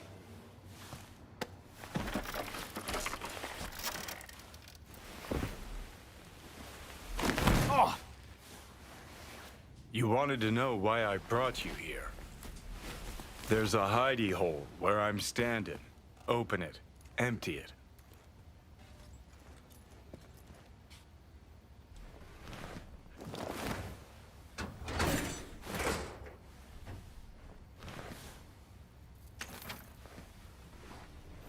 These yours? They were. Belong to you now. Why are you giving me these? Imagine we're deployed together, fighting in a war, side by side. Would you take a bullet for me? Probably. I would. Yeah. Tags belong to a man who sacrificed his life for mine in Mexico. Been thinking about our predicament. Want to be clear. I will do you no wrong.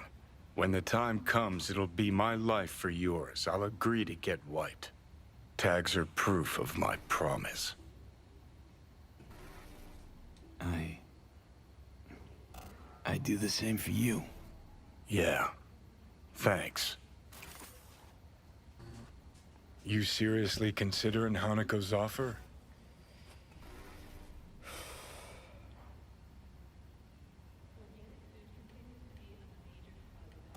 I'll do what I need to survive.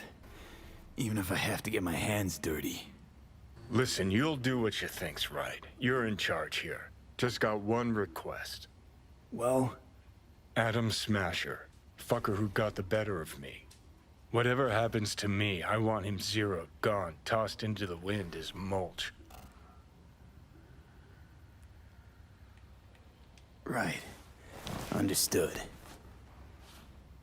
And I want Rogue to be there with you. It's important to me, and it's just as important for her.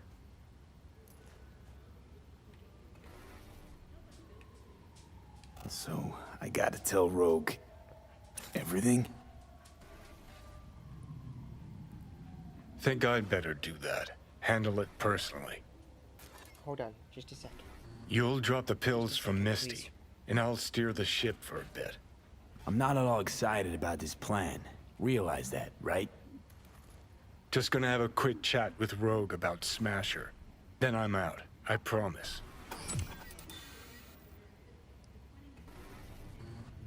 Need to know exactly what you plan to do.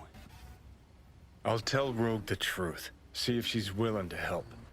Hey, Satan kicked me out of hell. Thought I'd swing by. All I gotta do is mention Smasher. Serve him up on a platter. Muse over the old days. Easy. Need to think it over. Sure, thanks. This is important to me, V. Just get me to the afterlife and hop in the back seat for a bit, that's all. Feeling better. Should get going. Still feel a sharp something near your heart. Doubt that's ever going away. Alright, I'm gonna take Levi out. I'll be right back.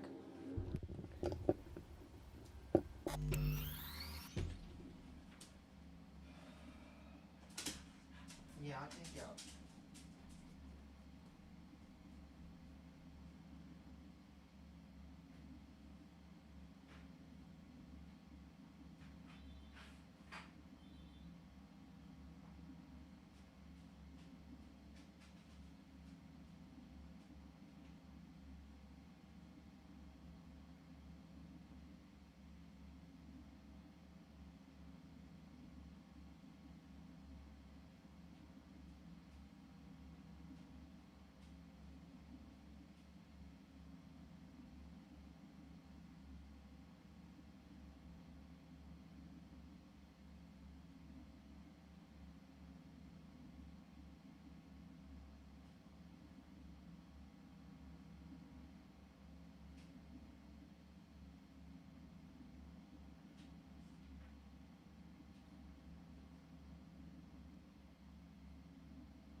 Okay.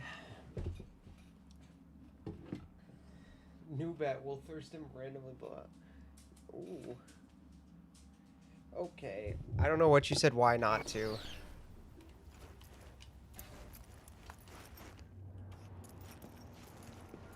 The hotel Pistis Sophia.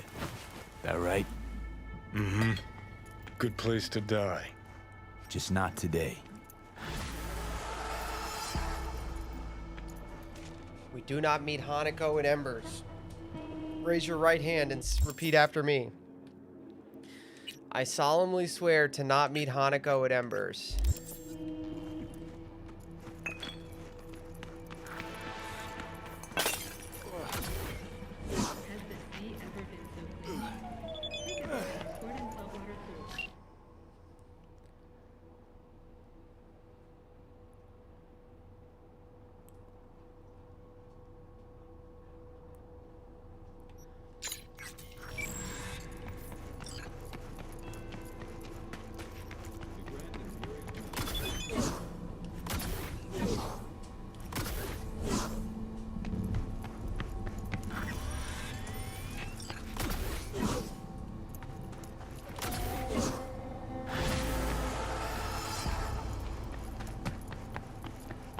I solemnly swear to not meet Hanako at Embers.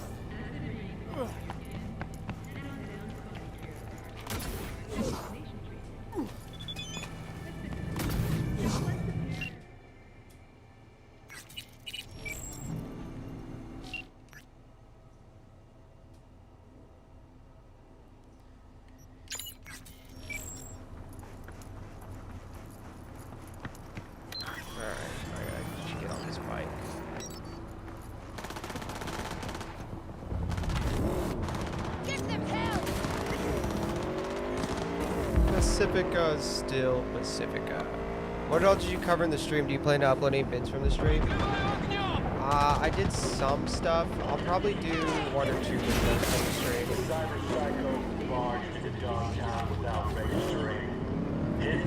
I did Carmelo Anthony, Henry Nowak, Medicaid fraud in Ohio. And I started to do denaturalizations with Senator, the denaturalization hearing in the Senate Judiciary, but then the internet started being finicky and I ticked about it, so I just decided rather than having to fight it, crazy selfie.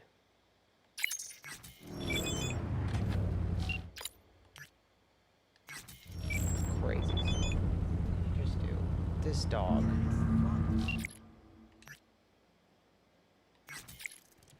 This dog.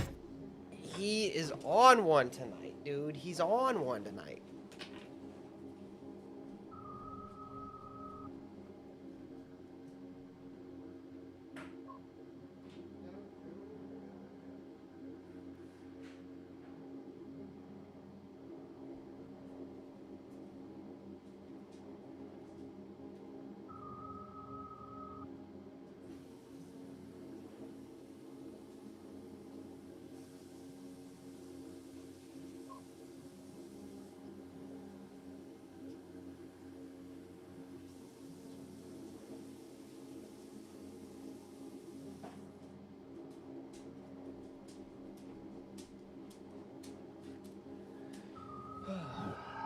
He does not like thunderstorms. He gets super finicky during thunderstorms.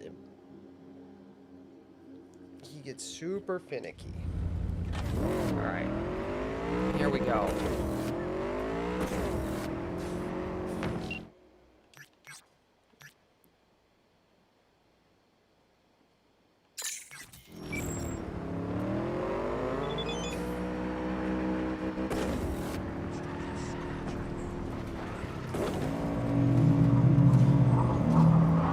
Say? Yeah, okay. Perhaps sooner than they anticipate. Right now, I'm waiting in a secure location. You saw for yourself. It's hard to read her thoughts, but have the strange feeling she's already devising some kind of plan. I trust her. I advise you to do the same. We will be in touch. I saw you bow your head, then only to one of higher standing. If you bow your head, then only to one of higher standing. Not sure how you want me to interpret that. These are words of wisdom. They have offered me guidance throughout my life, as I hope they will for you. What do you plan to do? You know of what I'm asking.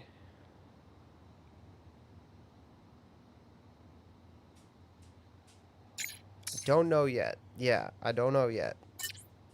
It's difficult to choose the right path when each step is a journey into the unknown, but never forget that you are not alone. Even should you abandon your body, never abandon your honor. Stay strong. Never stray from the way. Miyamoto Musashi. Thanks, big dog. Any thoughts on Tuesday's primary or the last results in the California case? The LA primary is really, I mean, that's a really weird case. They're probably cheating. The DOJ dispatched a observer to go look at it, right?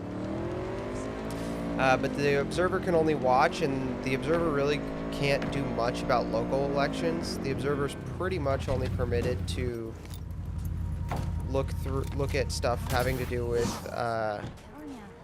federal elections. But my main thought on that specific thing with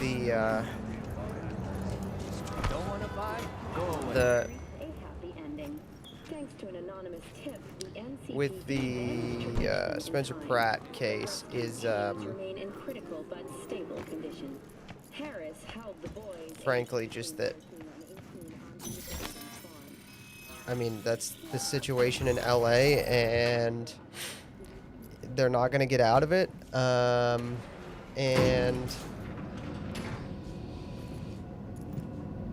if we want to fix that problem, we're going to have to do some uncomfy things. Remember last time we had this convo? Yeah. I do. That's my main thought. V, you're here. It's about time, too. We're nearly done finalizing the plan. And? How's progress? Just a small difference of opinion to iron out. Before NC, we worked in op in Colombia. Medellin. Song's Not first now, mission. Alex. We have enough to do without digging up ancient history. Story for another time, maybe. I agree. Come on, let me show you what we have. Here we go.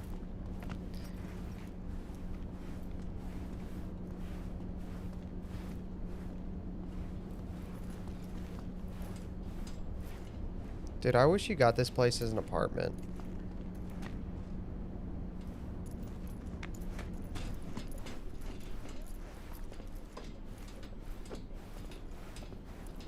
A man does not ask the mountain to grow shorter. Yeah. You're gonna have to do some uncomfortable things to win California. It's a solid foundation for the mission we want to run. Surveillance, recon, data gathering, planning, it's all done. It's high time we righted some wrongs of the past. Fuck off, Reed. Give it a rest, will ya? Nothing here's your fault. Woman's an adult, made her own decisions. Consequences caught up to No, her. she was manipulated. There was no one around who could have had her back. Here, V. Mission details on this. Alex nailed it. If anyone's to blame, it's Myers, not you. You might be right, but so am I. Right, our objective, to free Somi from under Hansen's duress. Unfortunately, this ain't a normal rescue op, because, well, she's been infected with something from beyond the Black Wall, a consequence of her service to the NUS and President Myers. I'm not about to pretend I understand the tech whys and hows. The important thing is, if she doesn't get treatment, it'll kill her. The cure is an AI that lives on a neural matrix. Hansen possesses said matrix now. We aim to seize it. All right. Plan. Let me hear it. Hansen to meet with the net runners you already know. The meeting itself is our chance to get close to Song and the Matrix.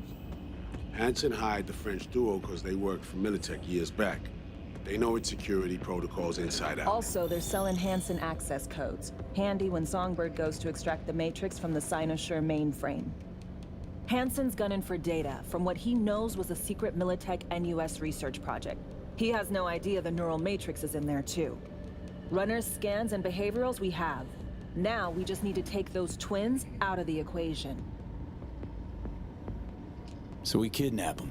How we want to do this? They're driving a rental while in NT, an exploitable opening. We're gonna track their ride and hijack it before they reach Hansen at the stadium. That's where you come in, V. We'll need you to breach the rental firm's tracking system.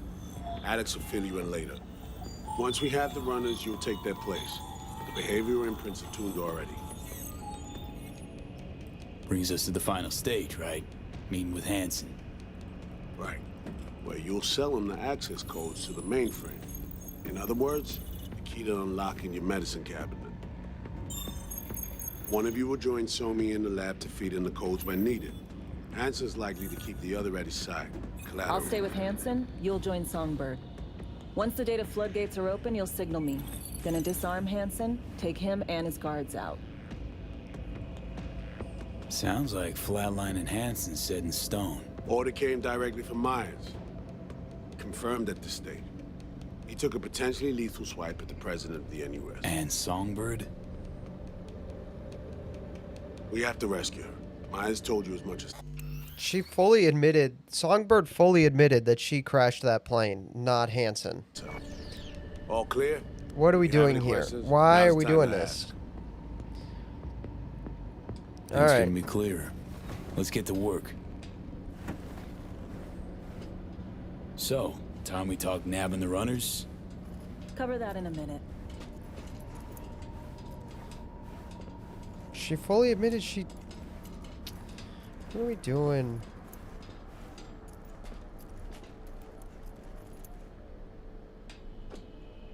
Intercepting the runners. How do we do that? They're driving a rental. Plans to break into the rental service system. Karen Exotics. Specializes in rare models. Karen has tracking stations around the city. Gain access to those, we find the car easy. There's a station not far, near Pacifica Serenity Bible Church. Check it out. They don't like me reach very the much station, there. Trace a car. Good. What then? Use this little doodad. It'll pop the locks on the doors, let you take complete control from the trunk. Sounds simple enough. Tech worth tens of thousands can help any plan go off like a dream. When you think your nearest station, scan your surroundings. They're not concealed. Shouldn't be tough to spot. Get right on it.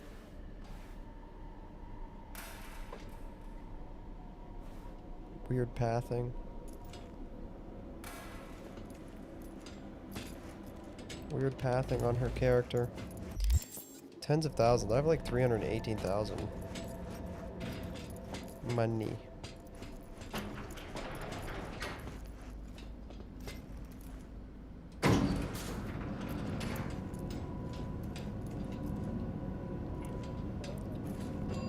I have 318,000 money.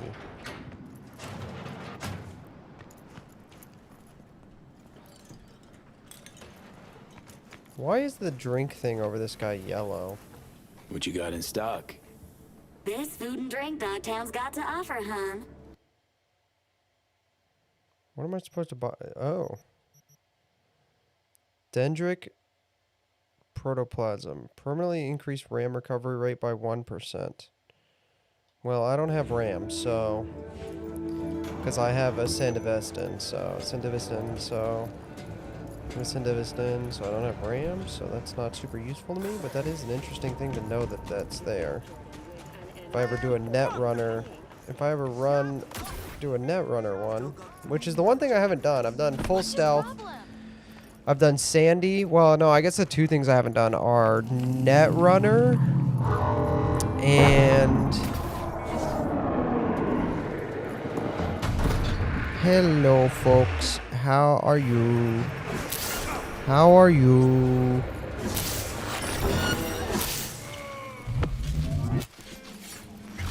Hello, folks. Hello, folks. Hello. Yeah, I guess that I haven't done...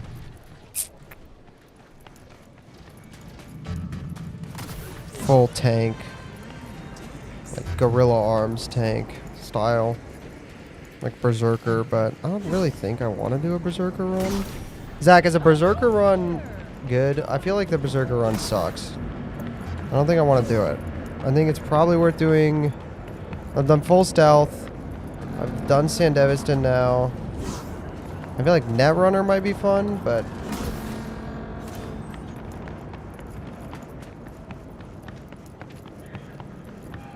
yeah, I don't think I want to do Berserker, honestly.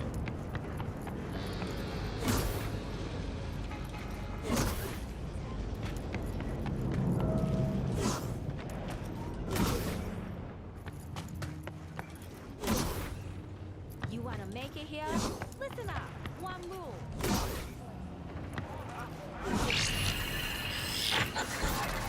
That's what I thought. Heads up. I can't talk long, but two things, quickly. First, good news. I managed to upgrade your relic's firmware. You'll see what I mean in a minute. Don't worry. Completely painless. First, good news, you said. Is there a second thing? Right. It's super important. Stays between us. It's gotta. Proof of my trust. I'm sending you coordinates. Come after dark. We should be able to talk freely.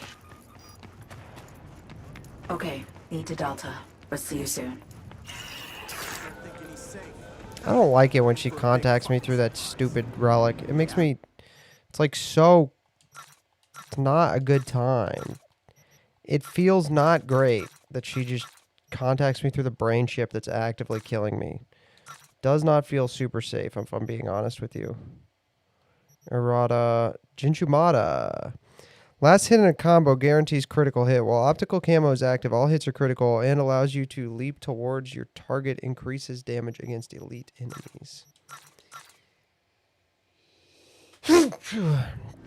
Not super concerned about that one. I just put it on my wall. Put it on my wall.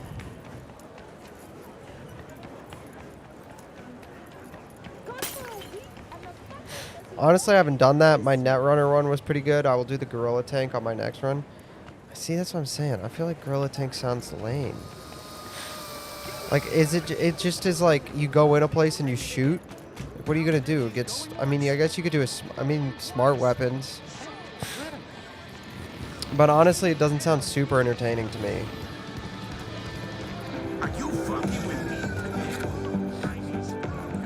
It doesn't sound crazy entertaining to me. You just had to pull your gun out. Fucking bone.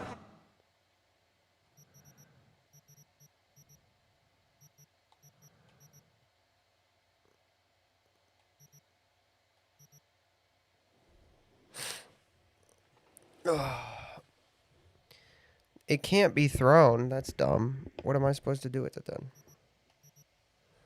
Stamina cost. High stamina cost? Dude, that's crazy. Alright. The Lizzie.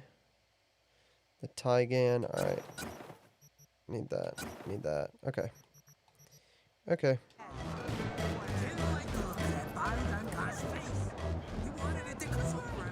Isn't there... What am I looking?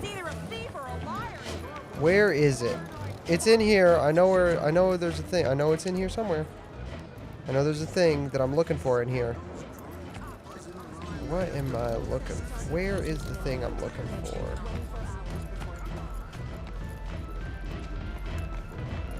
Where is the thing that I am searching for? Where's the robot? There's a robot in here somewhere.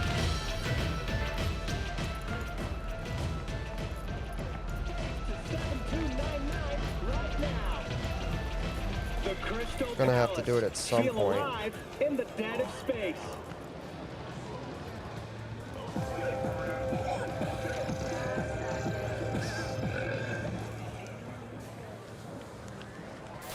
Oh, I did not want to do that. Can I take them off?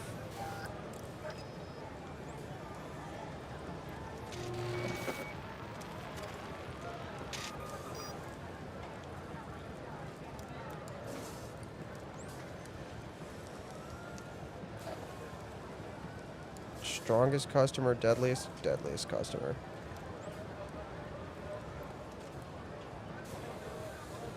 Alright, what? I don't know what that was about. What was that about? What was that about? Is it up there? Where is it? The robot's in here somewhere. There's like a little robot that needs help and you can help him. There's some... It's a mission in here somewhere. I know it is. Just don't remember where in here it is. 4,000. Going once. Going twice. I just have to come back for him. To vendor license number GMCT87.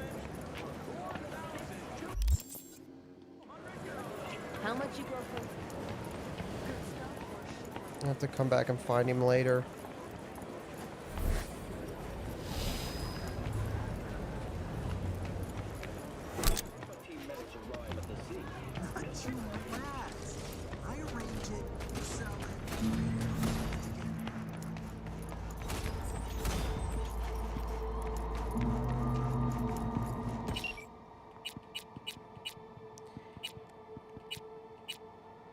Okay.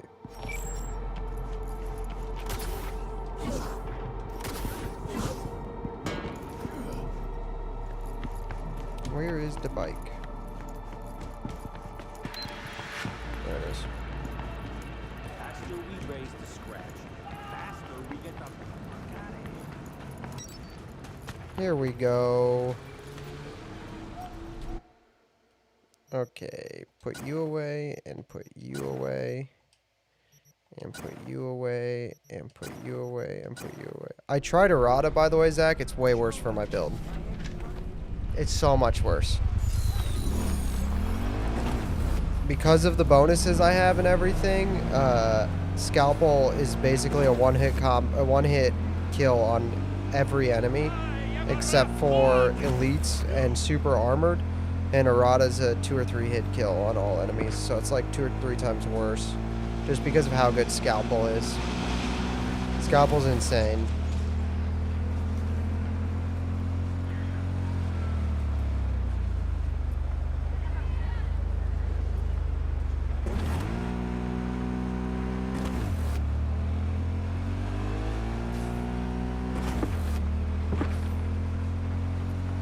Errata looks way cooler, but Scalpel is just, Scalpel does,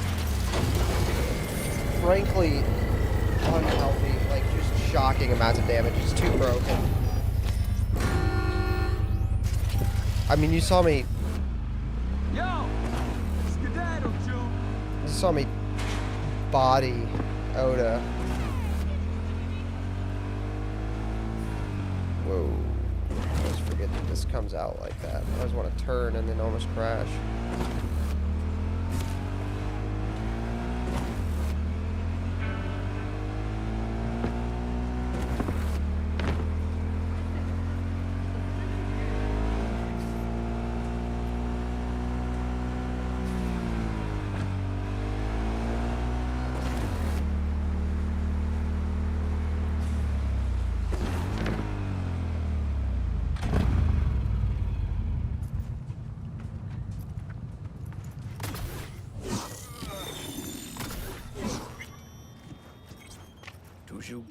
Oh, hey, how's it going?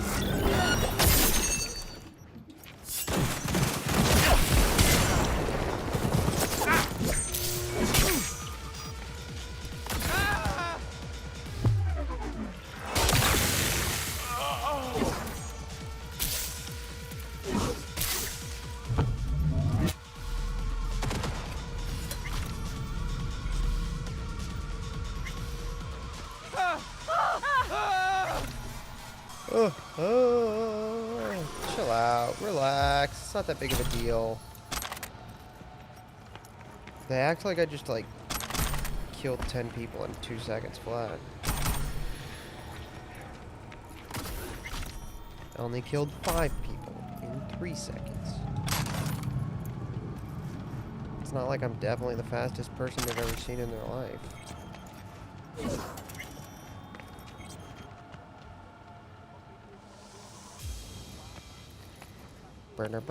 Hello? Can I jack into this, please? There we go.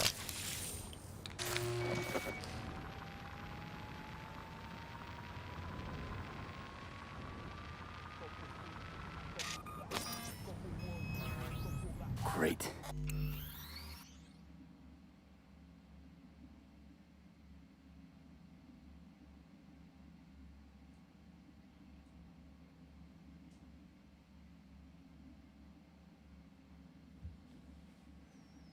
Just great. Got a problem, Alex. Gonna take more than breaching one station to recreate the encryption key. Fuck. Give me a sec. Okay, got another station for you to try.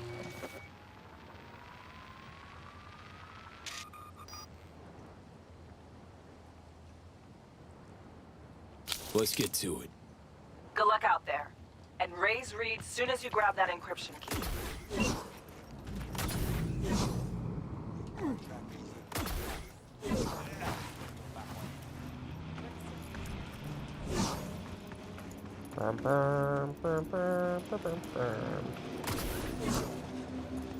How you doing? How's it going? Get out of the car. Bye.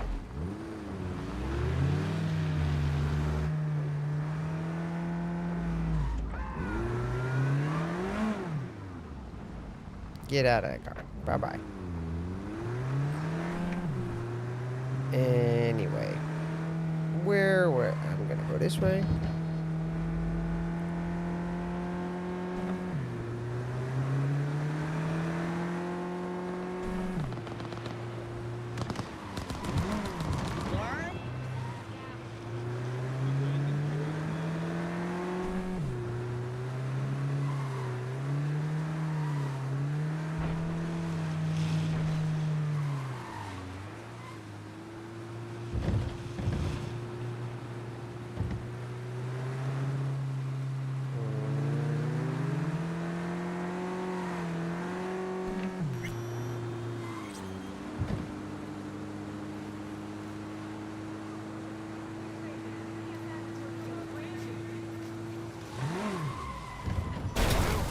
You're fine.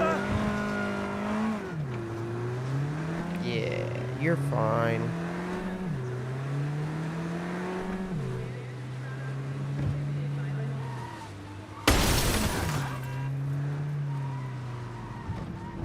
This car steers better than most, actually. As much as I'm crashing into stuff, it's because I'm oversteering it.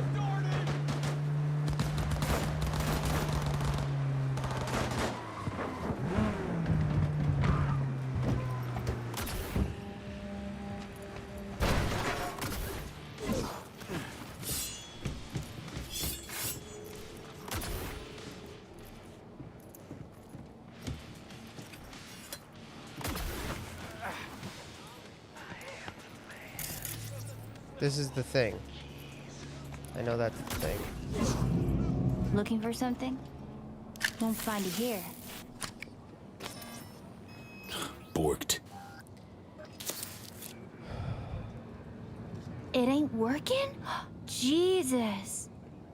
You want a hint? Why does this child have a gun? I can tell you how to fix it if you really want to fix it. Old people need help with this stuff sometimes. So, yeah, turn it off first, then turn it back on. You know, I can tell you where to look for the on button. Insane for dystopia. 1,000 ads. Interested? Thanks, but no thanks. Be fine on my own. Sure. Yeah, totally. What about 10? I'll help you for 10 ads, too. Okay. Eddies are all yours. Nova. Done deal. So, switch. Where is it? I don't know exactly. Around here. Telling you where to look, not where to find it. Just like I said. We'll play hot and cold. If you're close or far, we'll holler hot or cold. This mission is so annoying. Let's start playing. I want to kill this child. You'll get it. Warmer! Getting hot! Hot! What the fuck? My feet! Yo, yo, yo! Don't even think about flatlining here. I'm gonna touch a corpse. This gotta be what having a fucking stroke feels like.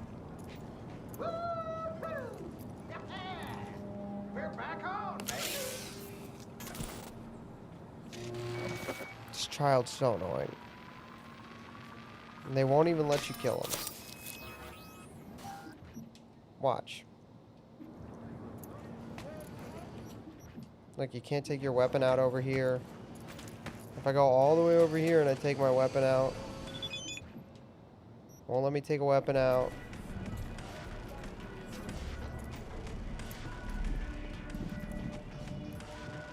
Can't take a weapon out over here. If I get up on this railing, watch. Now I can get a weapon out. Let me get up on this railing.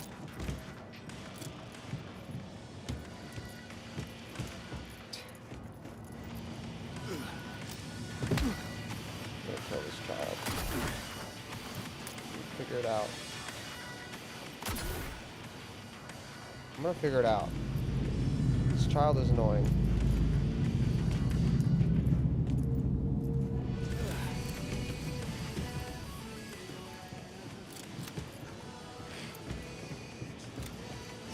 I don't want to talk about. I'm ignoring you, Mysterion. Watch, look. Look, as soon as I get down to aim at him, it's like, whoop, whoop.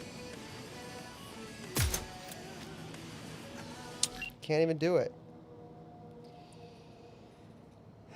Now you got this Pepsi. How about stopping by the moth? Kick back, take a breather. I'm not really in the mood. I don't want to hang out with you. Missed the vast majority of the stream. Can't comment on Kick for some reason. What section is most important to go back and watch? Probably the Henry Nowak. Henry Nowak, probably.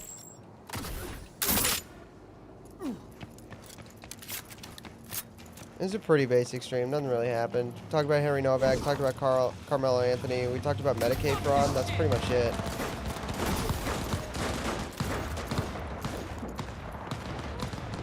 Not this.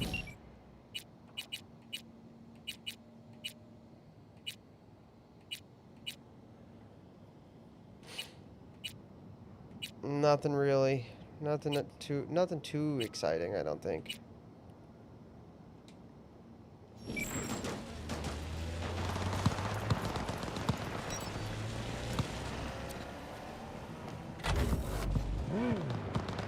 Some depressing stuff, but that's about it.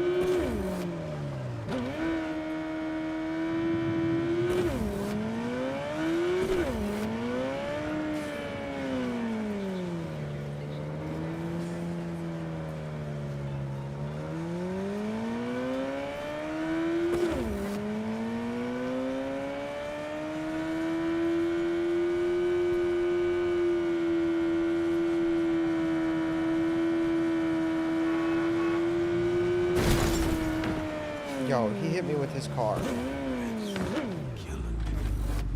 Got all these red bumps sprouting up too. Go digging in petrochem trash. What you get? It's all radioactive out there. I've never. What is I know this? they toss good shit, but it ain't worth it. Damn.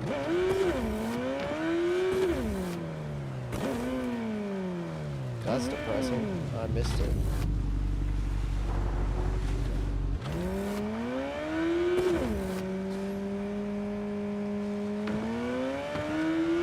You want trouble?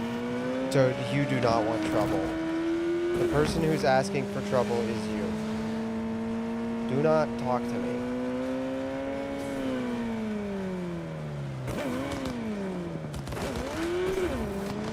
I could probably take a max tax squad.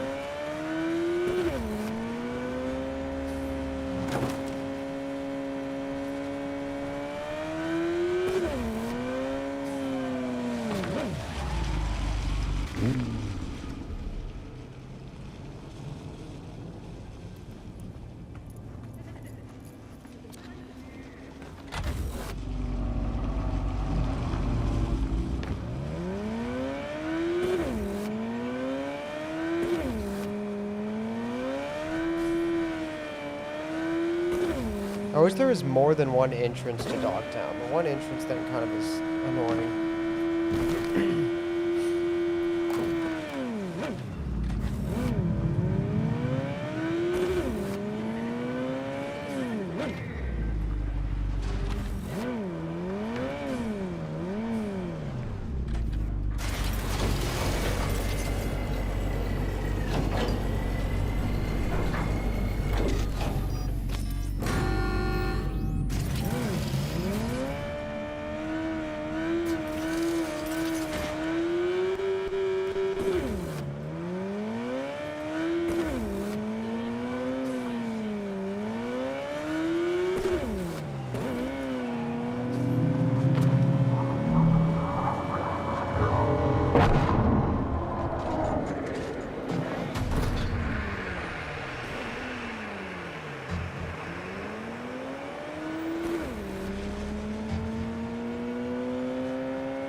There we go.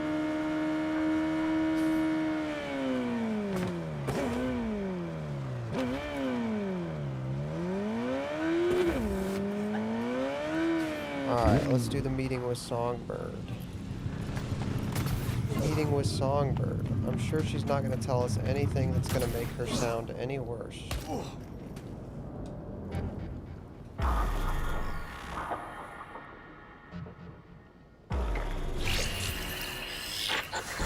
Well, here we are. You and me, face to face. Not really. This spot. Didn't pick it at random, I guess. Guessed right. Wanted to show you something. Means a lot to me. Could help put some things in perspective. Dude, I'm gonna... And it means I trust you. Uh-huh. Okay, come on. Come over here. Come on, what's the catch? What's the catch?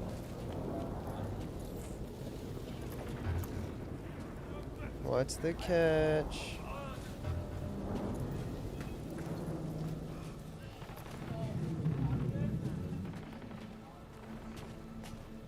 So what's so special about this place? Lived just 2 blocks off while I was here in NC on assignment.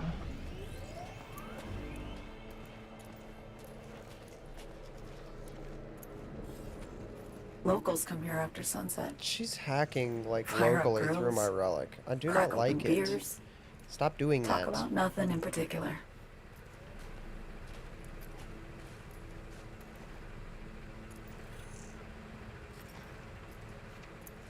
Come I'd on. swing by here come evening. Tell me the sometimes. catch. All of it. Every inch is special. Reminds me of Brooklyn. Actually from there. Oh yeah, okay. Yearning to go back. Can't rewind the clock, V.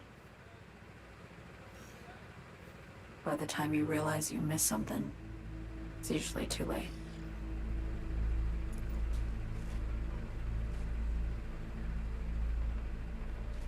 Attack on Myers.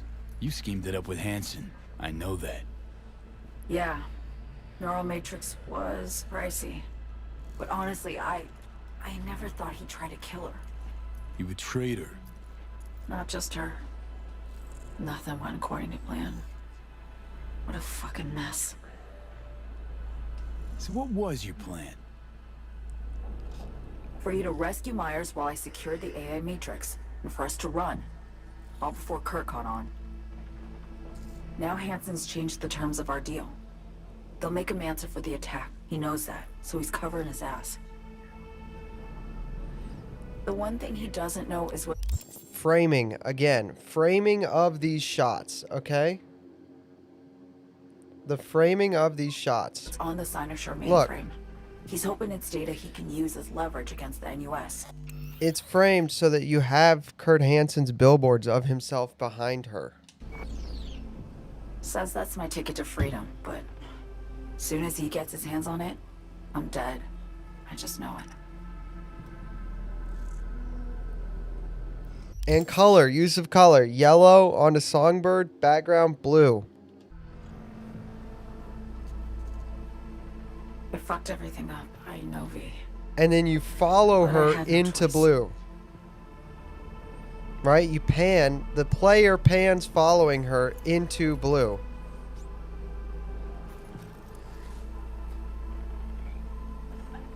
Always got a choice, son.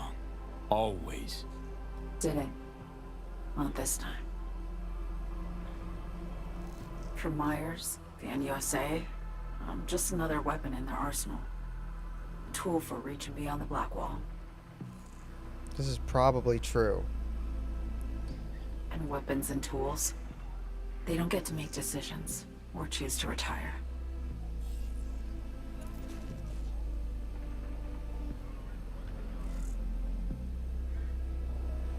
Oh, dude, I forgot about this, because now I kind of feel bad for her. Burden of past mistakes. We both bear it. It ain't easy. Me for the biochip, you for the Black Wall. You mean to say it's my fault? No, just that when you try to save yourself, it's usually somebody else who pays the price. Yeah. Ain't that the brutal fucking truth? You're the only one I can trust with this. Only question is, after everything you just heard, feel the same way about me? Get the feeling this is the first time you've been honest with me. Yeah. With you and myself.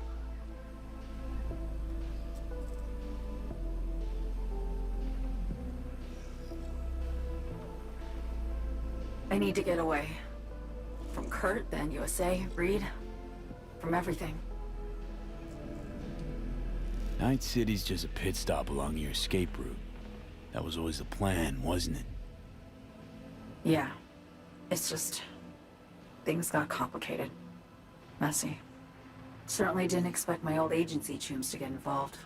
Or to find myself caged by Kurt. I'm fleeing, V. Gotta get out.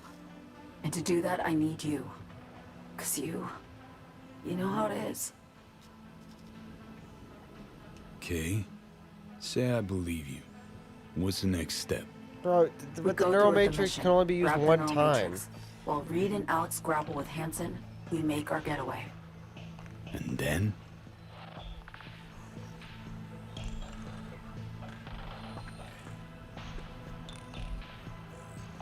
You help me skip town. I already cut a deal with the Black Clinic far, far from Night City. There, the Rippers can access the Matrix and use an algorithm to create a prototype of Oh, our whoops, cure. I did a spoiler. They'll need me present to run their tests. The moment they're finished, I'll send word. I did a spoiler. And that's it. Everything. Like a weight off my shoulders, honestly. Now, I have to ask. You're in this because you understand me? Or because I promised to save your life?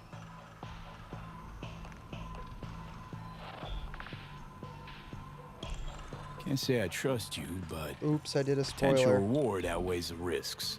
So I've thrown my hat in. I get it. Totally. And despite what you might think of me, I appreciate your sincerity. I guess that's all. I suppose you should call Reed. Let him know all set for the meet with Hansen. I don't like her. I don't like her. I don't like her.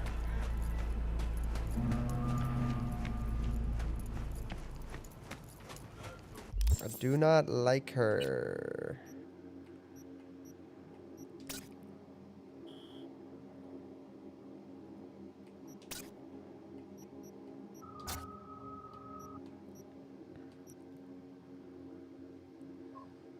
Do not like her.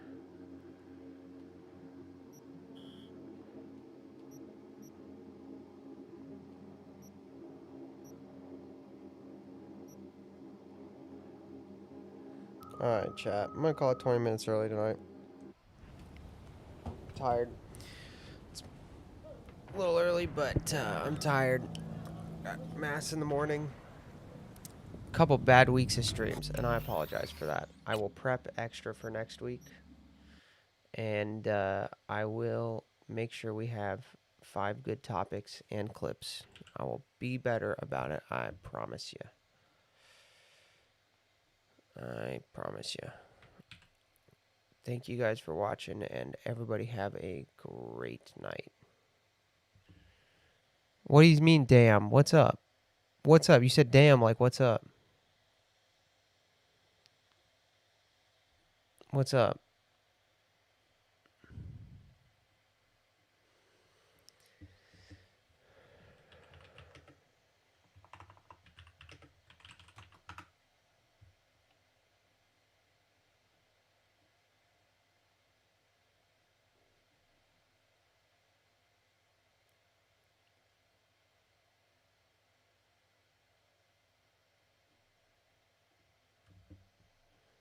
All right. Well, yeah, I mean, 20 minutes early. 15 really. 17 right now, so. But I don't have anything else tonight. I'll try to record some content that's only done pre-recorded this week. I'll try to do some pre-recorded content this week to make it up. There's nothing else really to do tonight, so I'm going to bed. It's hot in here. It's really hot in here. If I'm being honest with you, part of the reason it's really hot in here. That storm just made it really humid and hot outside, and because I have to have my AC off to stream for 8 hours, it's so hot. I'm so tired and so hot, so